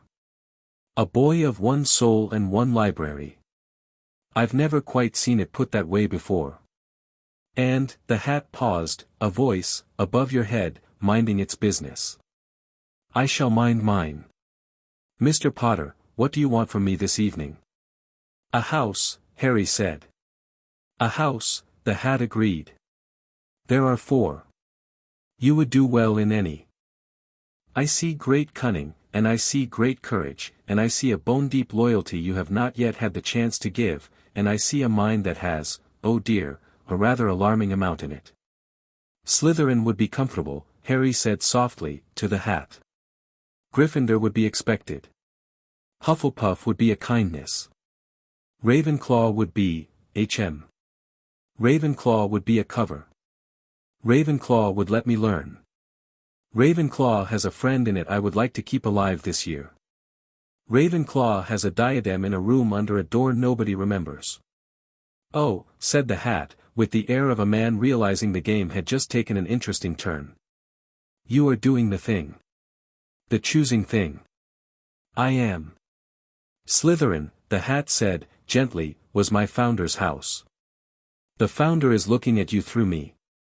He is, proud. He is also, I will say, a little ashamed. He asks if you'll come down and see him sometime. Tell him yes." "I will." "Ravenclaw, then, Mr. Potter. Ravenclaw, please. Ravenclaw \." The hat roared, and the bronze and blue table exploded in applause, and Harry walked to his new house with Hermione already beaming at him 2 seats down and a small dreamy girl in the corner, Luna, waving with 2 fingers, and the Gryffindor table cheered politely because a Potter had not sat there, and the Slytherin table clapped in a measured way because a bloodline they had claims on had chosen a neighbor, and at the high table, Albus Dumbledore lowered himself back into his seat very slowly, and did not clap at all. Harry sat at the Ravenclaw table, and was greeted warmly by his new housemates, and Hermione shyly passed him a plate of treacle tart, and a very small silvery white ghost with a single tear track down her cheek. The Grey Lady, Helena Ravenclaw, drifted past behind him and, for a single quiet moment, laid an insubstantial hand on the back of his hair as though she had been waiting for him for a long time and was glad, after 1,000 years, to have something to lay a hand on. "Hello, Lady Helena," Harry murmured. "Hello, Harry," the Grey Lady said, for only him to hear. "Ask me, when you are ready, about my mother's diadem. I know where it is. I will tell you." "Tonight?" Harry breathed. "Tomorrow," she said. "Let the school look at you tonight. Let the headmaster wonder. Tomorrow I will meet you in the corridor of broken mirrors. Where the cloak your grandmother left you." She drifted on. Harry picked up his fork. Across the hall, a tall thin man in a purple turban, Professor Quirrell, sitting next to Professor Snape, sweating visibly under the candles, pressed a hand to the back of his head and winced. His shadow, on the wall behind him, was not quite his. Harry saw the second shadow without looking. He noted it. He did not stare. He ate. The voice, for the first time since August the 1st, stirred very softly at the top of his mind. It did not speak in words. It said, in the way a man approves of a plan by merely relaxing his shoulders, something that felt like, good. Stable. "Begin." "Begin," Harry agreed, under his breath, and cut into his treacle tart. After the feast, McGonagall dismissed the first years into the care of their house prefects. Penelope Clearwater, the fifth-year girl who wore a prefect's badge and carried herself like a girl who had been waiting all summer for the badge, led the Ravenclaw first years up a long slow spiral stair with the easy voice of someone giving a tour she had given in her head 1,000 times.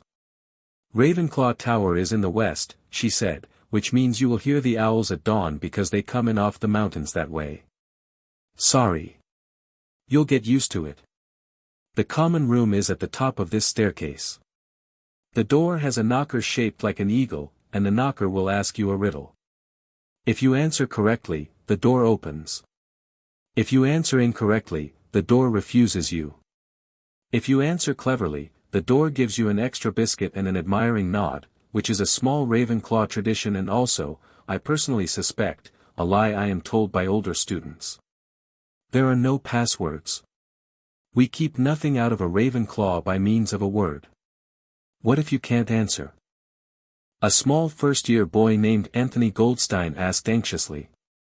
"Then you wait for a Ravenclaw older than you to come up the stair behind you and enjoy your embarrassment," said Penelope briskly. "And they will, and you'll live. Come on." They reached the top of the stair. A great bronze eagle knocker sat in the center of a dark oak door.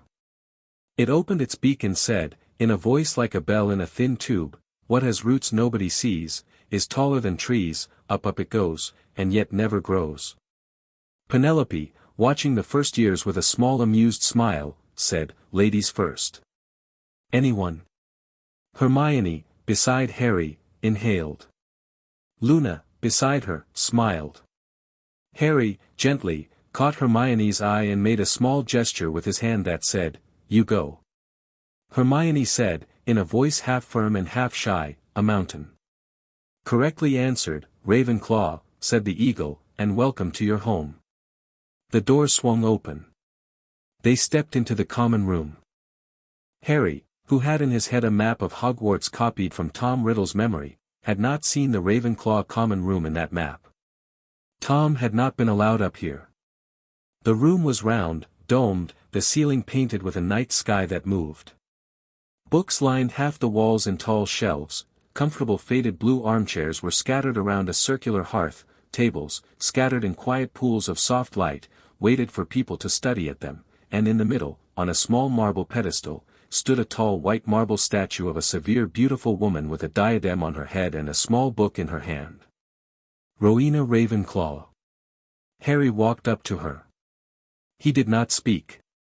He only looked. The marble was cold, of course. But the library in his head, quite without his help, dropped a small polite memory onto a marble plinth, the day, in his 5th year, that Tom Riddle had stood in the room of hidden things and placed a diadem on the head of a mannequin and told himself he had outwitted a founder. Harry, 11 years old and the opposite of Tom, stood at the foot of a statue of the same founder and bowed, once, the small correct inch. He said nothing aloud. The library added, in Harry's own hand this time, "We'll return it, my lady. Tomorrow, if we can." The marble did not move. But a single thin dust of a cobweb somewhere far above, on the hem of the statue's stone cloak, trembled as though a small hand had lifted it. Harry turned. He caught Luna's eye. Luna nodded once, small, serious, adult. They sat. The first years were given tea and biscuits. Penelope introduced the other prefects, the head of house, tiny spiraling Professor Flitwick, who clambered onto a chair to deliver a 3-minute welcome so good-natured that Anthony Goldstein began, visibly, to like living, and the informal custom of the Ravenclaw Tower, which was, if you needed help with anything, anyone at all would help you. If you were stuck on a problem, leave it on the central table and by morning somebody would have left a hint, if the eagle refused to let you in. Knock on the next door down and an older student would open it for you. Ravenclaw, Penelope said, was the house of learning, which meant the house of not being too proud to not know something. "I like this house," Hermione whispered to Harry. "Me too," said Harry. Much later, when the common room had emptied, and Hermione had gone to her dormitory with a promise to find him at breakfast, and Luna had drifted off to hers with a small vague wave, Harry took himself to his own dormitory, a pleasant round room with 5 beds under a low blue ceiling, with 3 Ravenclaw boys already asleep and 2 empty beds. He took the one nearest the window. He unpacked very little. He left the trunk at the foot of the bed, locked. He laid out his pajamas. He did not put them on. He sat instead on the edge of the bed and he listened. Hogwarts had a sound. He had not expected it. The sound was not a loud sound. It was the slow patient breathing of a very old castle settling around 1,000 children for the night. Somewhere below his feet the pipes were ticking as the house elves cleaned. Somewhere far below that, deeper than pipes, something very old and very large breathed in its sleep in the Chamber of Secrets. Somewhere in the east corridor, a small pale presence that was the not-quite soul of Tom Riddle wrapped around the back of Quirrell's neck was whispering, and Quirrell was pressing his forehead against the cold wall of his rooms and crying quietly into the stone. Somewhere in the headmaster's tower, an old man was pacing in front of a row of silver instruments that were not behaving the way his silver instruments were supposed to behave. And somewhere above all of it, in the voice's still far place, a watcher was, Harry could feel, watching. "All right," Harry said, softly, into the room. He changed into his pajamas. He lay down. He let the castle hold him. He thought, once, small and warm, of a grey grass snake in a honeysuckle bush in Surrey and wondered if she was well. He thought of his mother's red notebook. He thought of his mother. Then he slept. Chapter 4 End. Chapter 5, Snakes, Stones, and Stewards. Hogwarts, it turned out, was in love with Harry Potter. He had not expected this. He had expected, at most, politeness from the castle, the guarded kindness an old servant shows a new master he has not yet decided to respect. What he got was something else. The first morning, the shifting staircase he was supposed to take down to breakfast held still for him. The trick step that had tripped 7 generations of first-years quietly sucked its tongue in.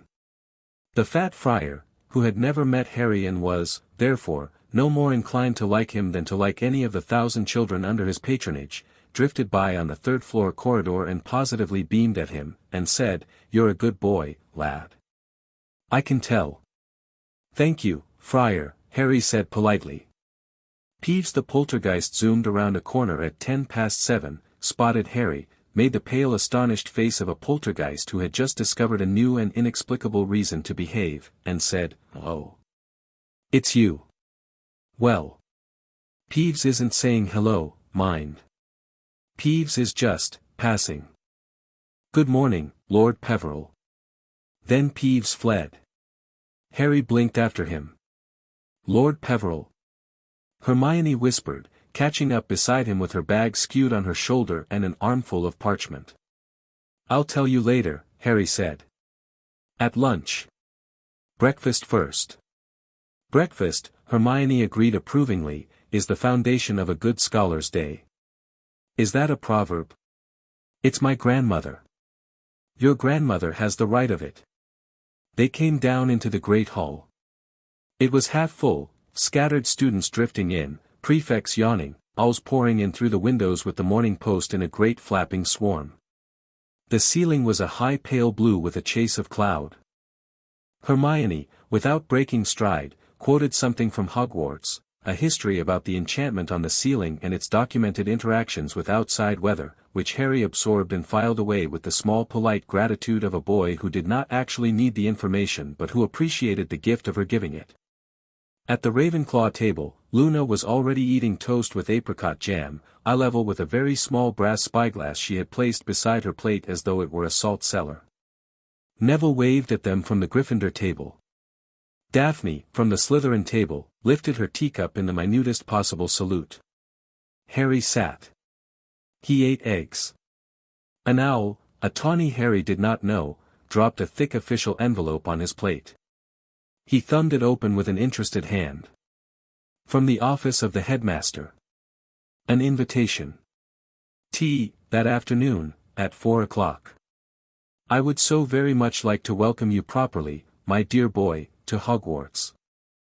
I believe we have a great deal to discuss. Albus. Harry read it twice. He slid it back into the envelope. He tucked the envelope into his inside pocket with the other private papers. Hermione, watching, did not ask. Harry smiled at her briefly. First, classes. Tea's at 4. Classes it is, said Hermione. Charms, with Professor Flitwick, was an unqualified delight. Flitwick had them practicing a simple levitation charm by the second hour. Harry did it on the first try, wandlessly, by mistake. He had meant to use the wand, had raised it, had intended to say the words, and had, in the interim quarter-second before his mouth moved, lifted the feather off the desk with his mind. The feather rose in a neat calm spiral. He put it down. Flitwick's eyes twinkled. Flitwick did not say anything. Hermione, beside him, mouthed, "Show off," at him without malice. Harry grinned. On the second try he did it properly, with the wand, with the incantation, because there was a courtesy in doing things the expected way. Transfiguration, with Professor McGonagall, was sharper. The professor was, underneath her severity, a woman who would not be fooled. She had them turn matchsticks into needles. Harry, having been warned by his own library, turned his matchstick into a slightly shoddy needle on the third try, and accepted with grace the small acknowledging nod she gave him. He saw her eyes move, fractionally, to the scar on his forehead, and he saw her, tight-lipped, look away. She knew, he guessed, only that Dumbledore had been doing something. She did not, he guessed further, know exactly what. And she was, the library told him, a woman who would, if pressed by an honest boy, prove to be one of the most principled people in the castle. He filed that. He moved on. Defense against the dark arts was, as he had expected, a bad class. Professor Quirrell stammered through a lecture about vampires that was very nearly the lecture in the textbook and very nearly nothing else. The smell of garlic in the room was, Harry's nose informed him, a cheap deflection. Under the turban, very faintly, he could feel the slow cold thrum of a piece of a soul that hated him, personally, for reasons a boy of 11 would normally not understand. He did not look Quirrell in the eye. He sat near the back. He made himself, with a deliberate and useful small piece of a clemency Tom Riddle had learned from a book Harry's library had kept, into a blank quiet shape that emanated no interesting intent at all. Quirrell Voldemort, sensing only a boy, did not press. The lesson ended. Harry filed out of the room with the rest of his house, and did not meet Quirrell's eyes, and did not look back. Potions, with Professor Snape, was later in the week. It was a small clean event. Snape swept in like a long black bird of prey, slammed the door, and delivered the famous speech, the speech he had delivered, with minor variations, to every first-year class since he had started teaching. I can teach you to bottle fame, brew glory, even stop her death. The class, even the unflappable Ravenclaws, went stiff. Hermione's quill hovered over her parchment as though she might take notes on her own imminent murder. Then, Mr. Potter. Our new celebrity. Tell me, what would I get if I added powdered root of asphodel to an infusion of wormwood? The room went very still. Harry, who had, for a week, practiced in his head exactly what he would do if Snape tried this, did not look up from his parchment. He wrote one more small neat word. He set his quill down. Then he looked at Snape. The draft of living death, Professor, he said, pleasantly. It's an old formulation. You might notice I said old. The modern version, in the 1977 revision of Borgia's compendium, substitutes a decoction of valerian for the wormwood. The advantage is a reduced toxicity if the drinker's blood pressure is low, which is a common problem in elderly patients being given sleeping draughts for pain. I'm personally partial to the original. I think Borage overcorrected and the 1977 version is harder to reverse. But I accept that the 1977 version is the current Newt level standard. If you want the draft for a dueling context, the original is better. If you want it for a hospital context, the revision is better. I am sorry I can't tell you which context you had in mind when you asked. The silence was total. Snape, and this was something Harry had not planned for, because Tom's library did not know the face of Snape's mother well, went very still. Not angry still. Shocked still. For about 2.5 seconds his face was the face of a man who had just heard a small child recite, perfectly, the exact list of ingredients his mother used to make while humming, and the hearing of that list had reached into him and pulled something that had been lodged under a rib. Then his face closed. Adequate, Mr. Potter, he said coolly. A bezoar, what is it? A stone from the stomach of a goat, sir, said Harry. It will save most poisons. It will not save you from a few. It will not, for instance, save you from a basilisk bite. It will not save you from the venom of a runspore. It will not save you from the draught of living death, which is not technically a poison but functionally one. And, Mr. Potter, the difference between monkshood and wolfsbane. None, Professor. They're the same plant. Aconite or Aconitum napellus. The third common name is aconite. It's highly poisonous.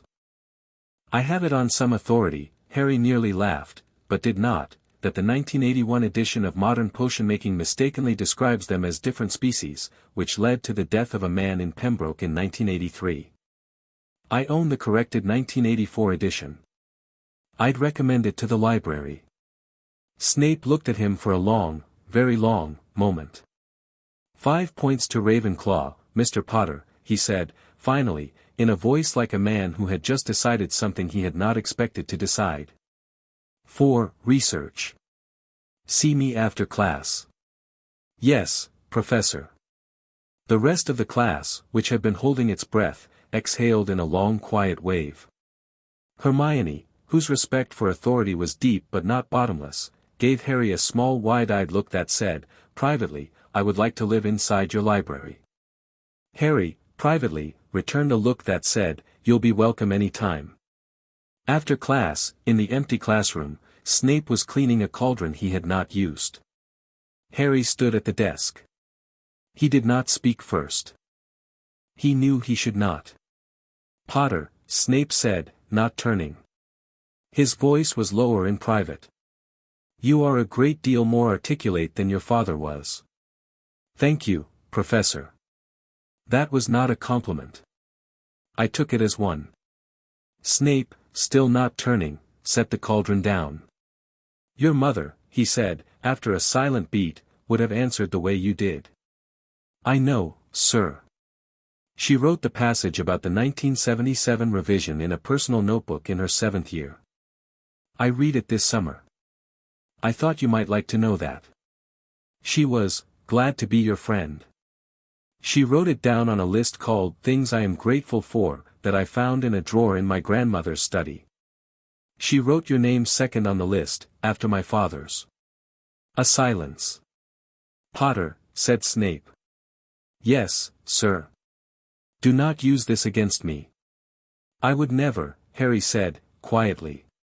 Professor, I need your help. Not today. Sometime this term. A boy my age with a turban has a visitor on the back of his head and is planning something stupid for Halloween. I think you already know. I do not need you to move against it yet. I need you to, when I ask, move. Please. Snape turned. His eyes, black, tired, careful, rested on Harry for a long second. Are you asking me, Potter, he said slowly, to trust you? I'm asking you, Harry said, to believe that I am asking for the same thing you've been trying to protect for 10 years without telling anyone you were trying to protect it. When I ask, please move. Snape did not answer for a long time. Then, finally, go. Harry went. Flying lessons were, to Harry's mild embarrassment, the most entertaining hour of the first week. Madam Hooch, grey-haired and yellow-eyed, marched the first-years out to the training pitch and lined them up beside a row of school brooms of variable temperament. Stick your right hand out over the broom, she barked. Say up. Up /, said half of them. The brooms, sensing weakness, shifted lazily on the grass. Up /, said Hermione, with entirely too much moral conviction. Her broom rolled over and played dead. Up /, said Neville, who had never ridden anything in his life. His broom obliged him politely, which surprised him so much he nearly let it go again. Up, said Harry, quietly, without raising his voice, with the small intention of a boy who had been, in a private garden at the Potter Townhouse at 6 in the morning for 2 weeks, practicing with a broomstick serious as reinstated access had gotten him sent. The broom leaped into his palm like a hawk into a waiting glove. Hooch's yellow eyes flicked over. Potter. Yes, madam. Ridden before. Only recently. About a fortnight. You look like a natural, boy. Keep your head when I let you up. I don't need a small pancaked first year on my conscience. Yes, madam. She let them up. She let them up very slowly. They hovered 3 feet above the grass. She told them to come down. They came down. Except Neville. Neville, in the panic of a boy whose broom had decided to keep going up, rose to 40 feet and threw off the broom a moment later, and was falling fast before anyone had raised a wand. Harry, on the ground with his own broom hovering, did not reach for his wand. He raised his hand. Neville's fall slowed, did not stop, because Harry was 11 and a subtle cushioning charm was hard, and then a mattress of sudden soft air caught him at 10 feet and eased him, gently, onto the grass. Ow, Neville said. Ow, ow, thank you, ow, I think I've broken my, no, that's, ow, madam, I think Neville has a sprained wrist at worst, Harry called. I cushioned his fall. I'm sorry if I shouldn't have, I didn't know what else to do. Madam Hooch looked at him for a long appraising moment. 5 points to Ravenclaw, Potter, and a warning, do not do it again unless you have to. Cushioning charms at your age are unusual. Longbottom. Come. Hospital wing. She steered Neville away. The class stared at Harry. Draco Malfoy, who had, all morning, been positioning himself to mock Neville, closed his mouth. He did not mock. He did not attempt anything. Harry's eye met his over the top of Neville's trailing robe, and Harry, slight, professional, said the small polite nothing of a boy who was not looking for a reason to quarrel. Draco nodded. One tiny nod. The class went back to flying. Hermione, afterwards, cornered Harry in the courtyard. Cushioning charms are 3rd year. 4th year, technically, in the formal new prep curriculum. You did one.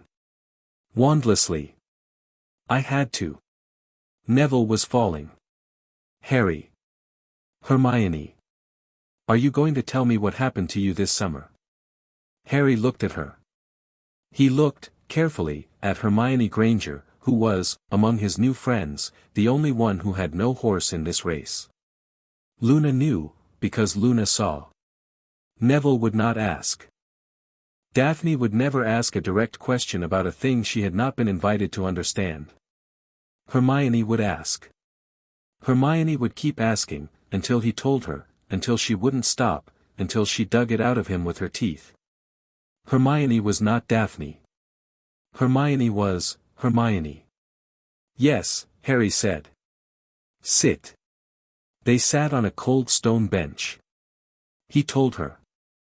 He told her in the short version, without the library, without the voice in capitals. He told her that Dumbledore had bound a piece of Voldemort's soul to Harry at age 1, and that something had broken that binding on Harry's 11th birthday, and that Harry had woken up with some of Voldemort's old knowledge but, as far as he could tell, his own whole soul. He told her he was working with the goblins. He told her about Sirius.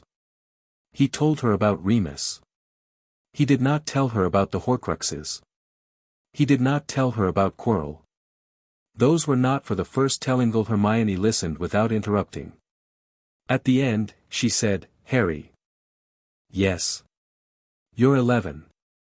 Yes. You shouldn't have had to do any of this. No. What do you need? From you? Right now?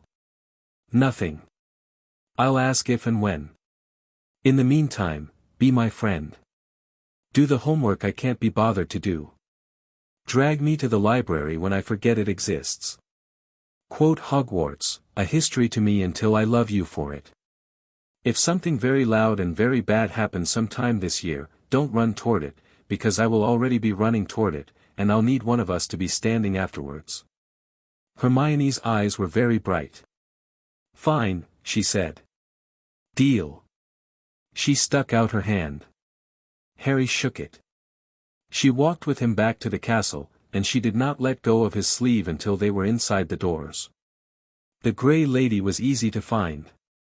She did not wish to be easy to find, but she had said she would be in the corridor of broken mirrors on the second floor at 9 in the evening, and she was. Harry arrived with a cloak over his robes, the cloak, actually, his father's cloak, fetched out of the Potter trunk that morning with a small reverent care, and with Luna at his elbow, because Luna had said, that afternoon, without explanation, I'll come with you, and Harry had, without argument, agreed. Lady Helena, he said, bowing. Mr. Potter, the Grey Lady said, bowing back. Miss Lovegood. You brought a singer, I see. Good. The room will like that. A singer? Luna said interestedly. I'm not a very loud one. The room doesn't like loud ones. It likes true ones. Come. She led them, not to the 7th floor, but through a series of small winding passages Harry had not known existed, down the west stair, across a tapestried hall, and into a disused classroom at the back of the trophy wing. The classroom was empty. On the far wall, a door that was not drawn on any map Harry owned stood quietly shut. This, the Grey Lady said, is a back door. The main door is on the 7th floor and the main door is being watched. Please. Go in. Harry pushed. The door opened.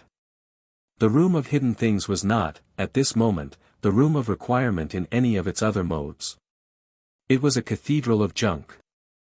Furniture stacked to a ceiling a mile high, chests piled 3 deep, a pyramid of broken telescopes, shelves groaning under bottles of 1,000 colors, cabinets with their doors hanging crooked.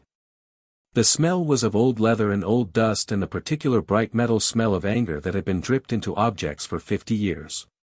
Harry stepped in. Luna stepped in. The Grey Lady did not. Ghosts, by custom, did not pass thresholds into the room. 7th stack from the left, 3rd row up, behind the bust of the ugly wizard, she said quietly, standing in the doorway. It is in a small chip of plaster in a pale bust that was made to look like the Emperor Trajan and that is actually Horace Slughorn in a better mood. On the plaster is sitting a small tarnished tiara. Do not touch the diadem directly with your bare skin. Do not touch it with your wand. Use a cloth. It will try to whisper. "Thank you, lady." "Thank me," she said, very softly, "when it is done." Harry and Luna walked carefully into the junk. 7th stack from the left. 3rd row up. The pale bust was exactly where she had said. The diadem was exactly where she had said. It was small, smaller than Harry had pictured, and tarnished and hungry looking. It pulsed, faintly, with the specific cold thrum Harry had felt briefly on the back of Quirrell's neck in defense class. It wanted him. It wanted to talk to him. "Hello, Tom," Harry said quietly to the diadem. "No." He took from his pouch a small square of goblin silk grip Hook had given him. He laid it over the diadem. He picked the whole bundle up with gloved hands. He lowered it into the lead-lined pouch, also grip hooks, and tied the pouch shut. The cold thrum went out like a candle under a bell jar. Luna, beside him, touched the top of the pouch with 2 fingers. "Shoo," she said gently, as though to a crying baby.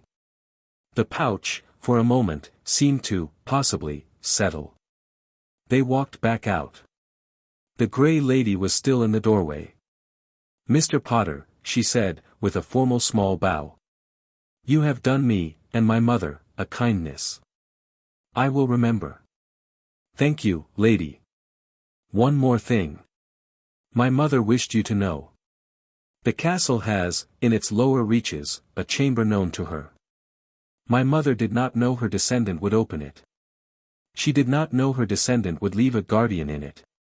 She would like you, as her heir's successor, to go down, when you can, and quiet the guardian.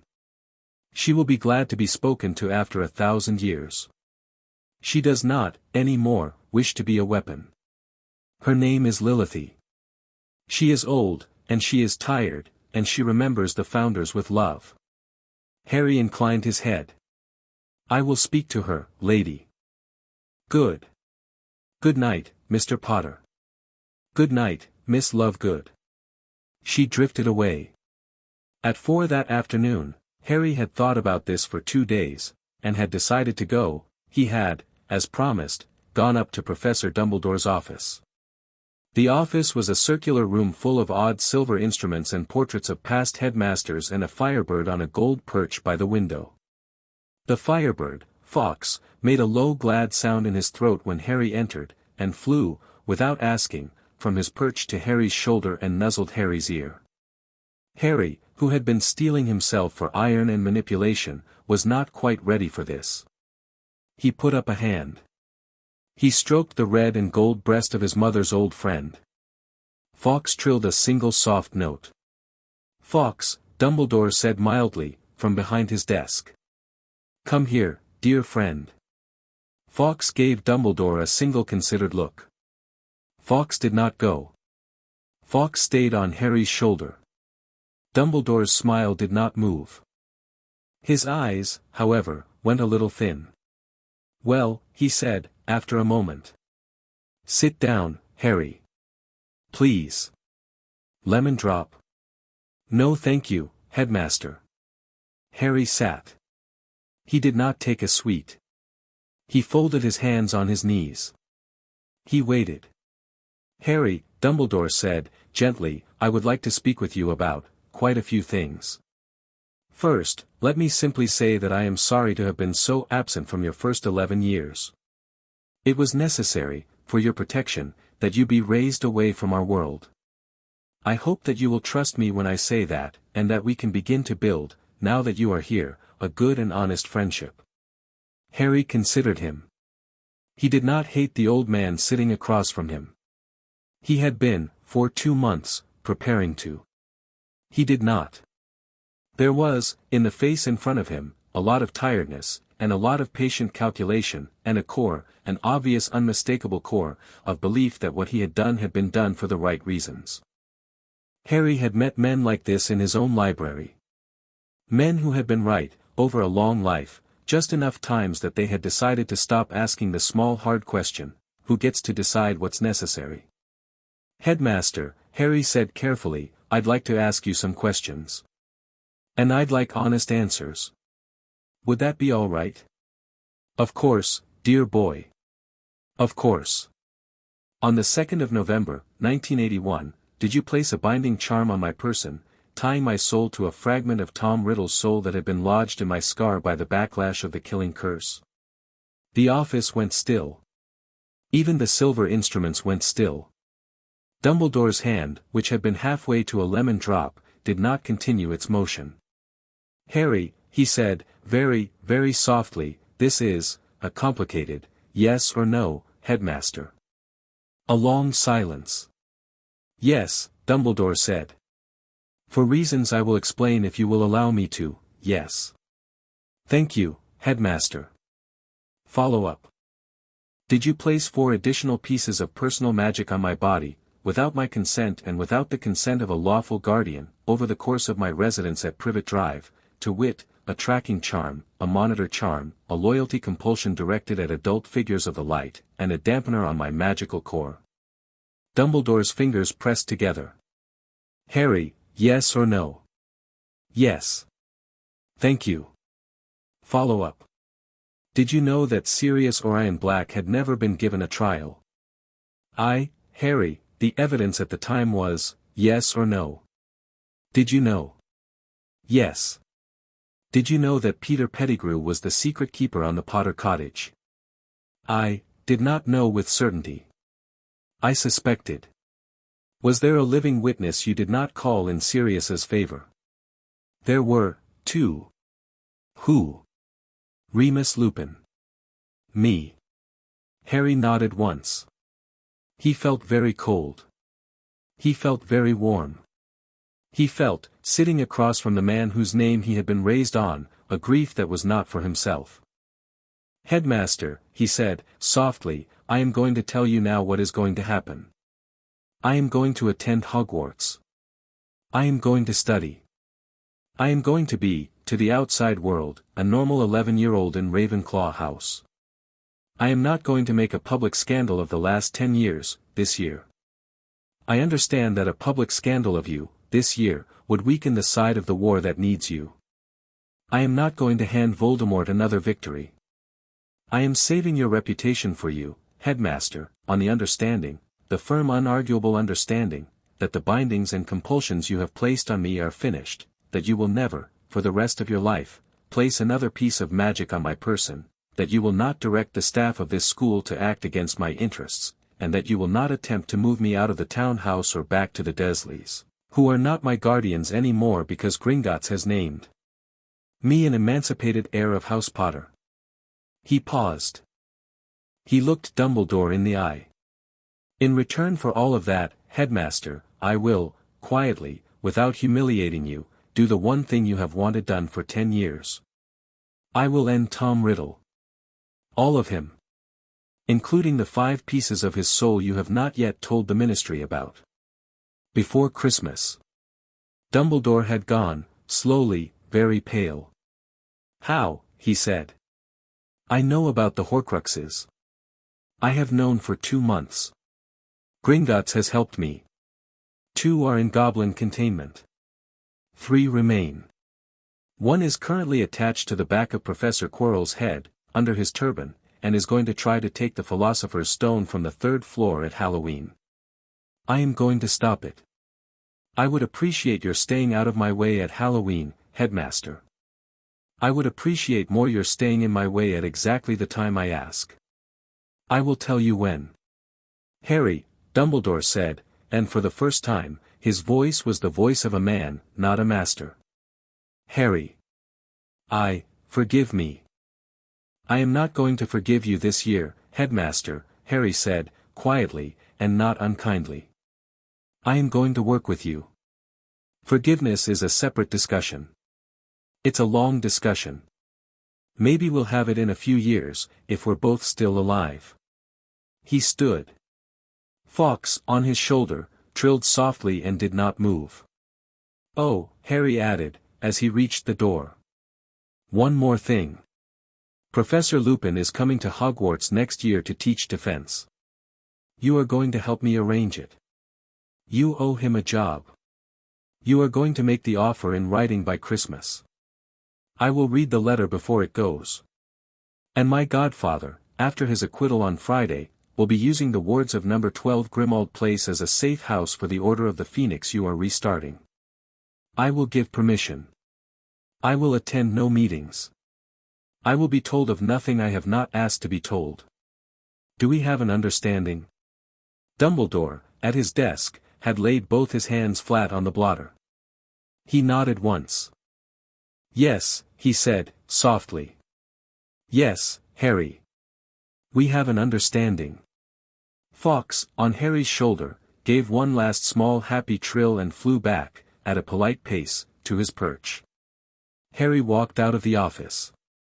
The gargoyle closed behind him. He walked down the stairs carefully, because his knees were shaking, and he had not known they had been until he was a floor away. At a window halfway down he stopped. He pressed his forehead to the cool glass. "Mum," he said, very softly. "I didn't yell. I didn't curse him. I think you'd have yelled. I think Dad would have cursed him. I didn't. I hope that's all right." He stood at the window for a long minute. Then he went to dinner. Hogwarts slipped into October. The weather turned. The lake froze at its edges in the mornings. The forbidden forest smelled of fires the gamekeeper was pretending not to set. Harry worked. He took notes. He helped Hermione organize a first-year study group. He helped Neville with potions. Snape, Harry noticed, with a tiny private grim satisfaction, had, after their private conversation, not once picked on Neville in class. He had not praised Neville either. He had simply left Neville alone. Neville, unburdened, had begun to do adequate work. Neville had, once, on a Tuesday, answered a potions question correctly by himself. Luna found Harry in the library most afternoons. Daphne came up to the Ravenclaw corridor most evenings. On Saturdays Harry took the flu back to London to meet Remus and his godfather's barrister. Sirius Black was tried on Friday the 13th of September. Harry attended. He sat in the gallery in a borrowed formal robe, the Potter signet heavy on his finger. He said nothing during the trial. Veritaserum was administered. Sirius, thin and wild-haired and sobbing, told the truth for the first time in a decade. Peter Pettigrew's name rang in the chamber like a struck bell. Madame Bones, iron-haired, iron-jawed, issued a public warrant. The Wisengamot voted 18-6 for acquittal. Sirius stumbled out of the dock into the public hall. Harry stood up in the gallery. Sirius looked up. Sirius, who had spent 10 years in Azkaban, who had lost his mind 3 times in that cell and clawed it back, who had escaped once and been dragged back and not escaped again, who had on that morning stepped for the first time into a sunlit room that was not a prison, looked up into the gallery and saw his godson looking down at him. Harry did not speak. He touched 2 fingers to his heart, and then he held his palm out flat. Sirius, who had held a 1-year-old Harry in his arms on the night of the 1st of November and promised a dead James and a dead Lily that he would come back, made a noise that was not quite a sob and was not quite a laugh, and pressed his own palm to his own heart, and held it out the same way. Harry nodded. Harry left the ministry. He did not speak to Sirius that afternoon. He would, but he had been advised by Remus, who had more experience of Sirius than Harry did, that Sirius needed a shower, a meal, a bed, and 2 days of sleep before he was fit to meet a small godson whose heart he did not yet know how to survive. Harry agreed.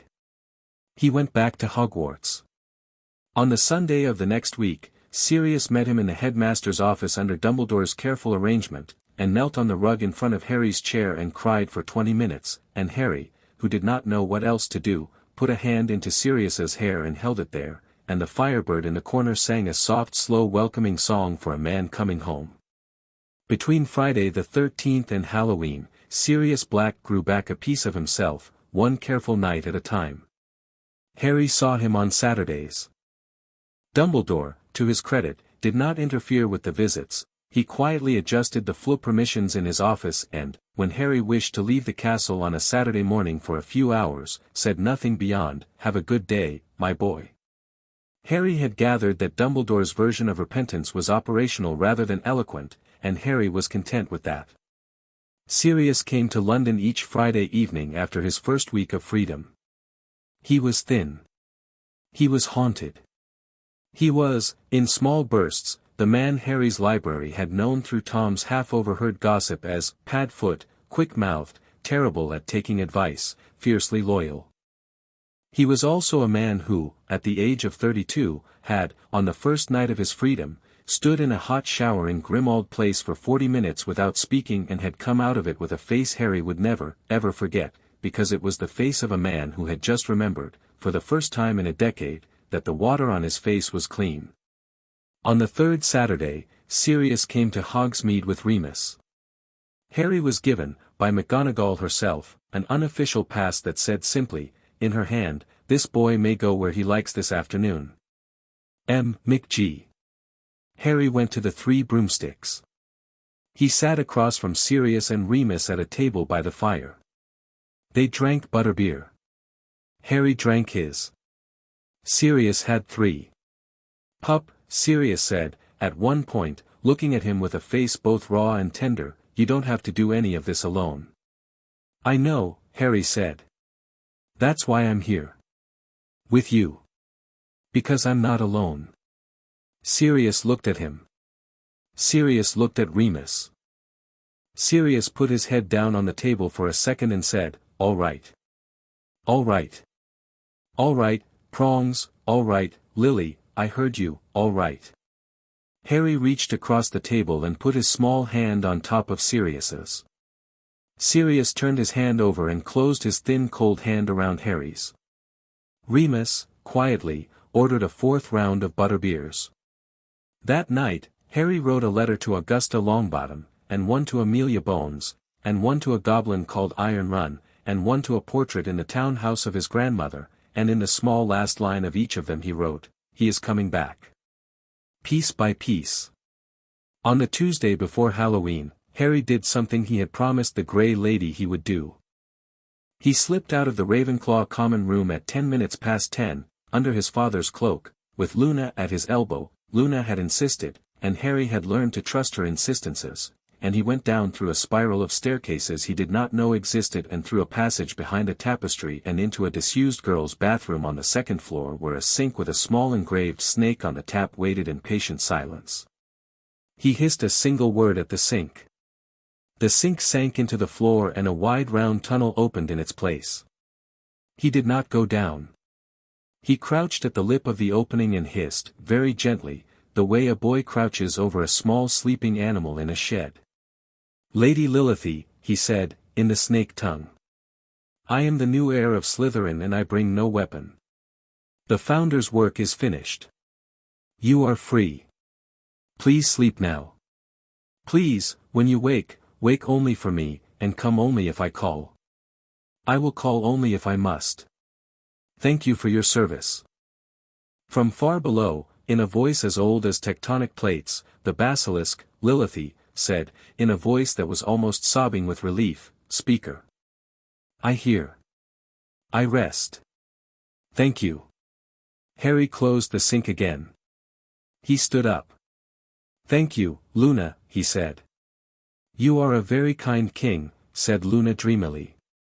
They went back to their dormitories. That was the last good week for a while. Because Halloween was coming. The castle, in the days before Halloween, grew restive. The suits of armor rattled themselves more often in the empty corridors. The stairs, which had been helpful to Harry, now seemed to be watching. The portraits in the upper galleries shuffled from one frame to another in small anxious streams, whispering to each other behind hands they did not technically have. Even the ghosts were, not louder, but more purposeful. Nearly headless Nick paused in a corridor as Harry passed one evening, and said, very softly, "Tonight, perhaps not, my lord, but soon, I think," and drifted on without explaining what he meant. And on the morning of Halloween, at breakfast, Harry watched Professor Quirrell enter the great hall an hour late, with a pale sweating face and an even more pronounced stammer, and Harry knew, looking at him, that the plan was in motion. He was not going to let it succeed. At the Gryffindor table, Hermione, who had come to breakfast at Gryffindor that day because Neville was having a bad morning, was being teased, gently, by a small red-haired boy named Ron Weasley. Ron, at Harry's distant observation, was not cruel, he was awkward, and loud, and trying to impress his twin brothers. But Hermione had not grown up with brothers. She got up. She left. She went toward the girls' bathroom on the second floor. Ron looked guilty. The twins laughed. 10 minutes passed. Harry, still at the Ravenclaw table, set down his fork. "Luna," he said quietly, "would you be so kind as to find Daphne and Neville and tell them to meet me on the second floor, west corridor, the girls' bathroom, in 5 minutes, and to bring their wands?" "Yes," Luna said, and went. Harry stood up. He walked down the hall, and out, and down the west stair, and he was on the second floor by the time Quirrell's stammering voice, distant, began in the entrance hall. "Troll, in the dungeons, thought you ought to know." Harry did not stop. Harry knew where the troll was. The troll was upstairs. Quirrell had redirected it. Quirrell's plan was to use the distraction to go for the stone. Harry had other plans. He arrived at the second-floor girls' bathroom as Hermione's scream came out of it, one single short choked scream, and he sent a small sharp non-verbal alohomra at the door and kicked it open. The troll was enormous. It stank. It was holding a club the size of a horse. It had Hermione backed into a stall. Its first swing took out a toilet bowl in a spray of water. "Hermione," Harry said calmly, "get behind me." Hermione, who was a Ravenclaw in her head but a Gryffindor with her feet, ran. The troll turned. Its club came down. Harry did not move. He raised his hand.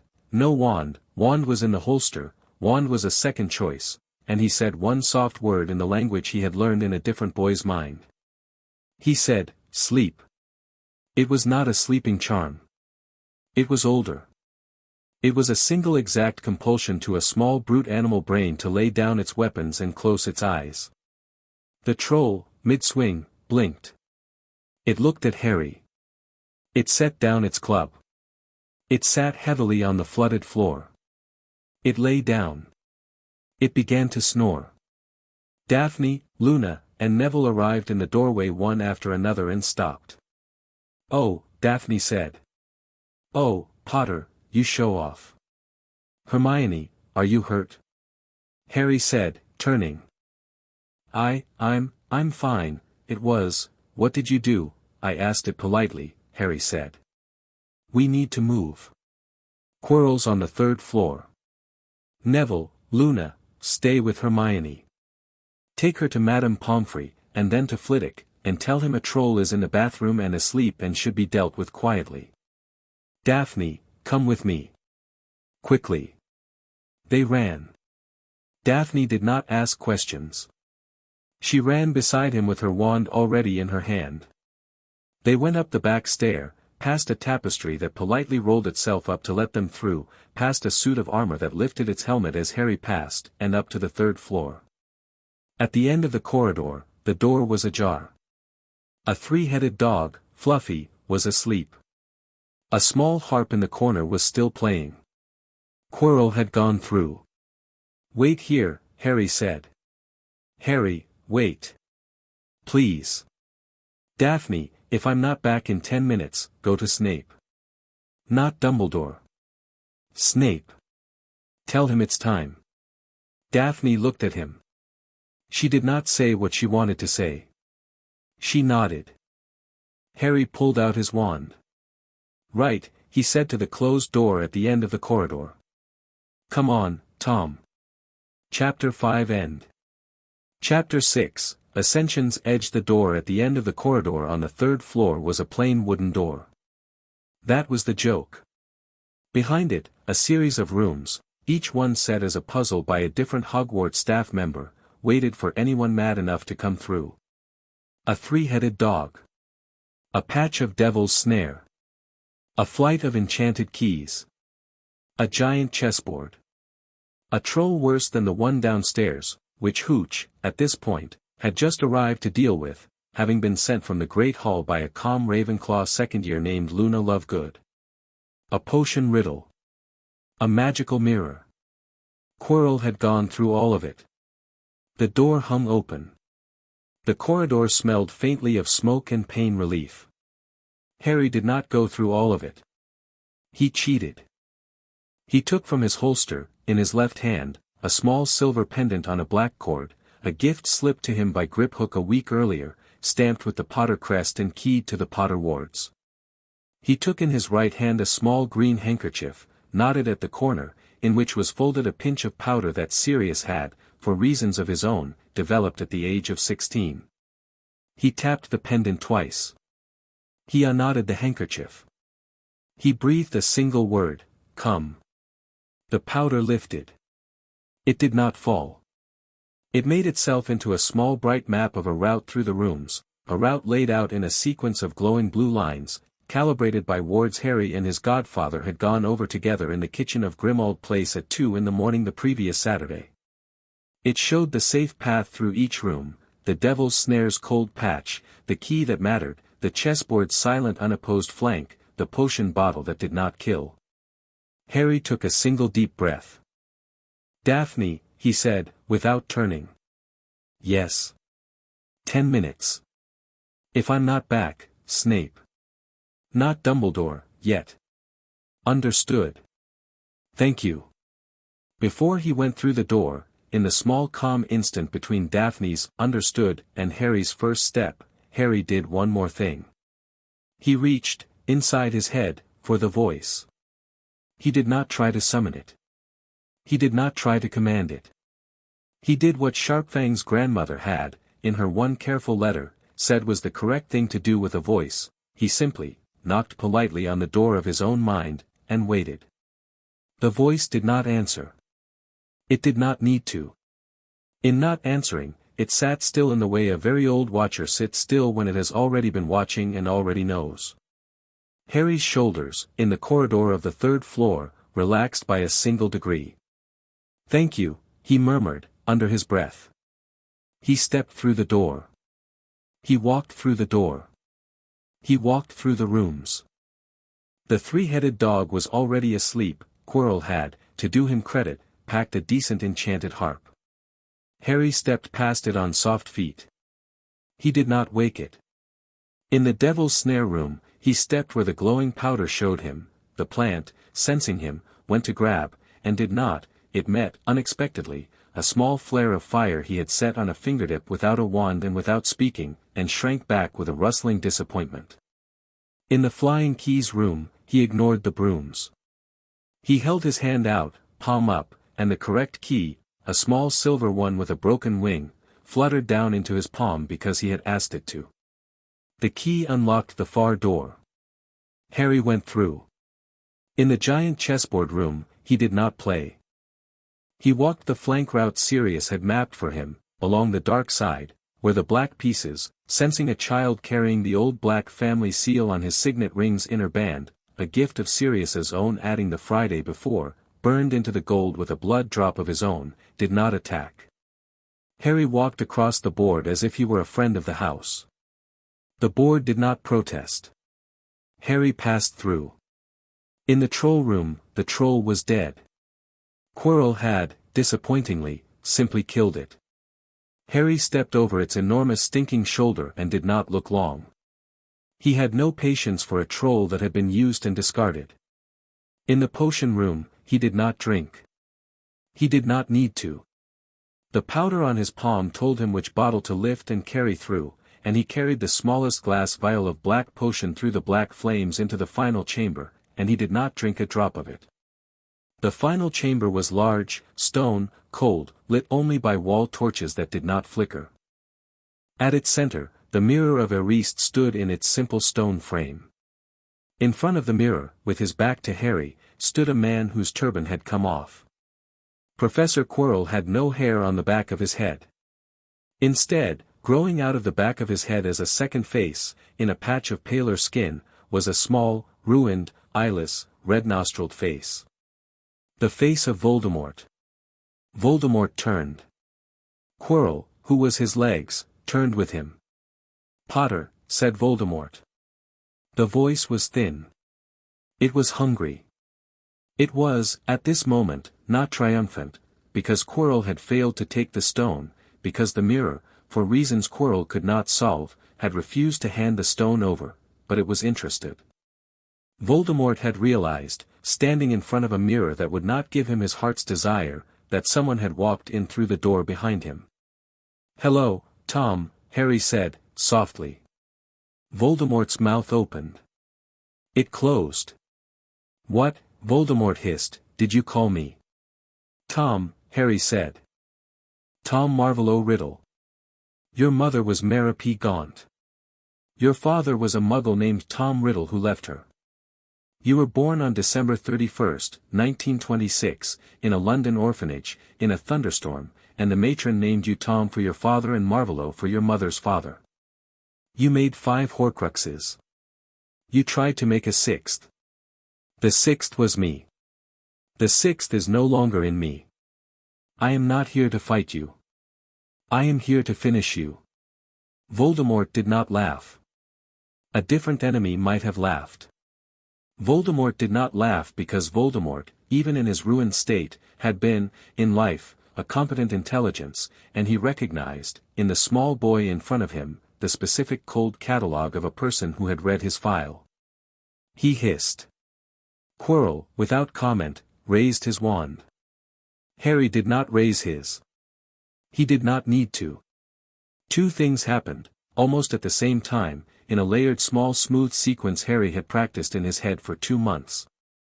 The first, Harry, without a wand, without a word, cast the oldest and simplest and most effective curse in the combined library of his own and Tom Riddle's minds.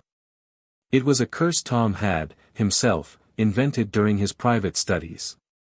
It was called, because Tom had once been, despite himself, a reasonable poet, the unkind mirror. The unkind mirror did one thing: it turned the caster's own last 5 intentions, whatever those had been, back on the caster. The spell did not come from Harry. It came, at Harry's silent intent, from Voldemort himself, because, 40 minutes ago, Voldemort had, through Quirrell's mouth, ordered the murder of 3 house elves in the upper castle to create a diversion that Harry had, very quietly, already diverted around. The unkind mirror picked up those intentions from Voldemort's own magical signature. A Horcrux was, by its nature, still magically bound to the original caster, and it reflected them home.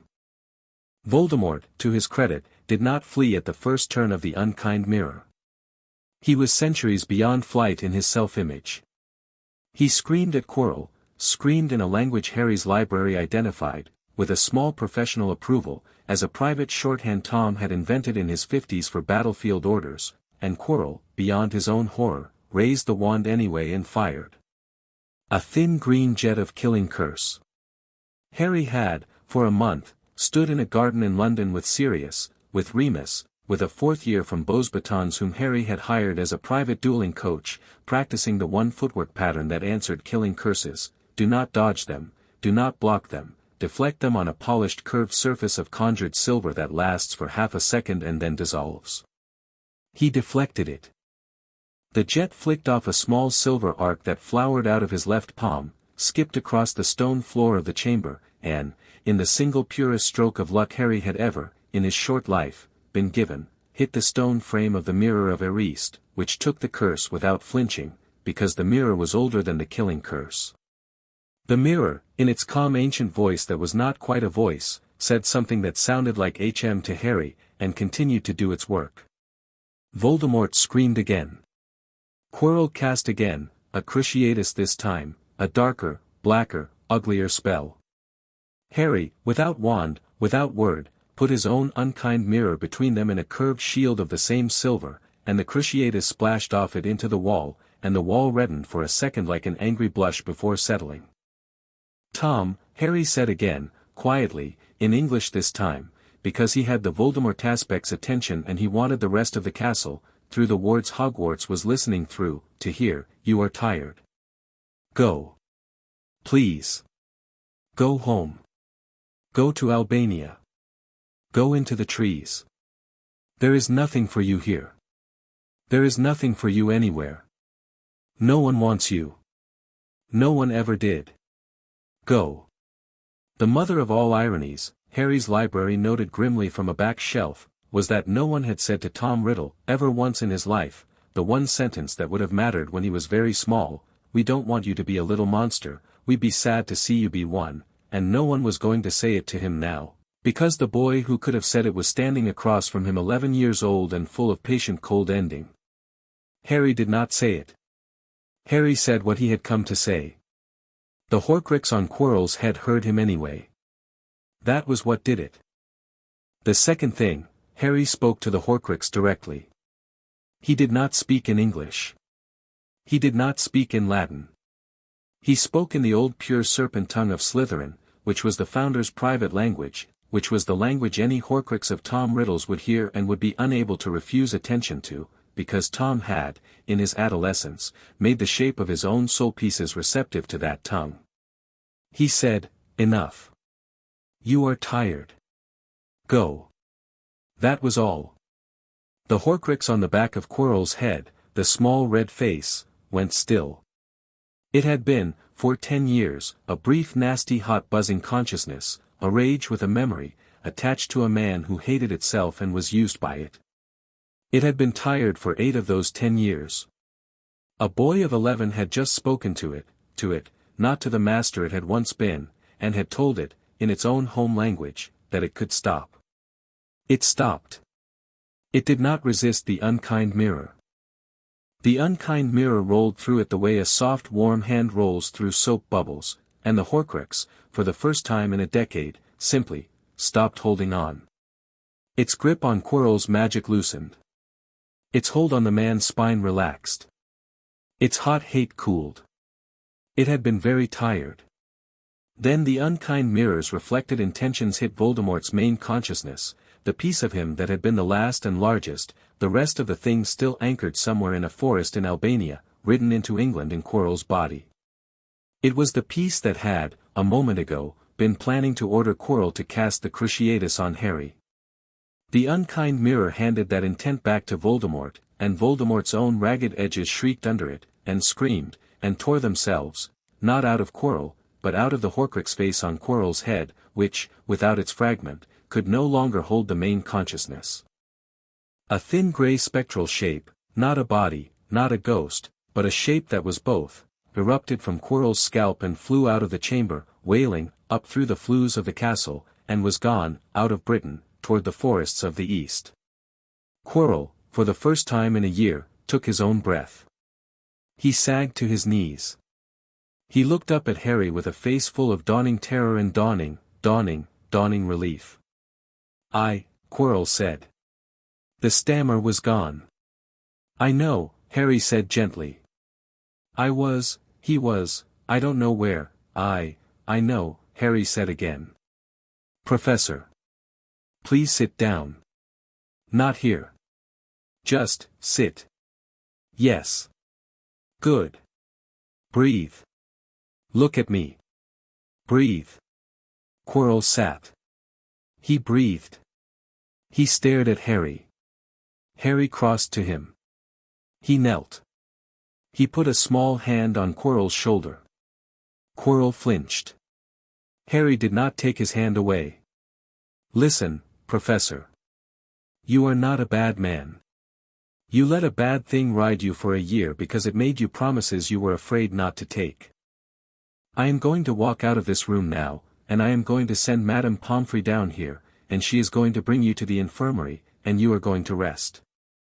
You are going to tell Professor Dumbledore exactly what happened, leaving out nothing, and he is going to be kind to you. I will make sure of it. Do you hear me? Quirrell was crying. Adults crying to children was, Harry's library observed with a small practical note, something that happened more often than children were told. Harry had sat with Sirius's crying at 11 without flinching. He could sit with Quirrell's. Yes, I hear, good. Professor. One more thing. When you are able. Go to your grandfather's house in Kent. Do not come back to Hogwarts. Your contract is ended. I am going to arrange for your retirement to be pensioned on full pay. You will not need to work again. You will write, for your own sake, an account of what happened to you in Albania, and you will put it in a sealed envelope and send it to Madame Bones. You will do this because it is right. You will then, for the rest of your life, be kind to small animals.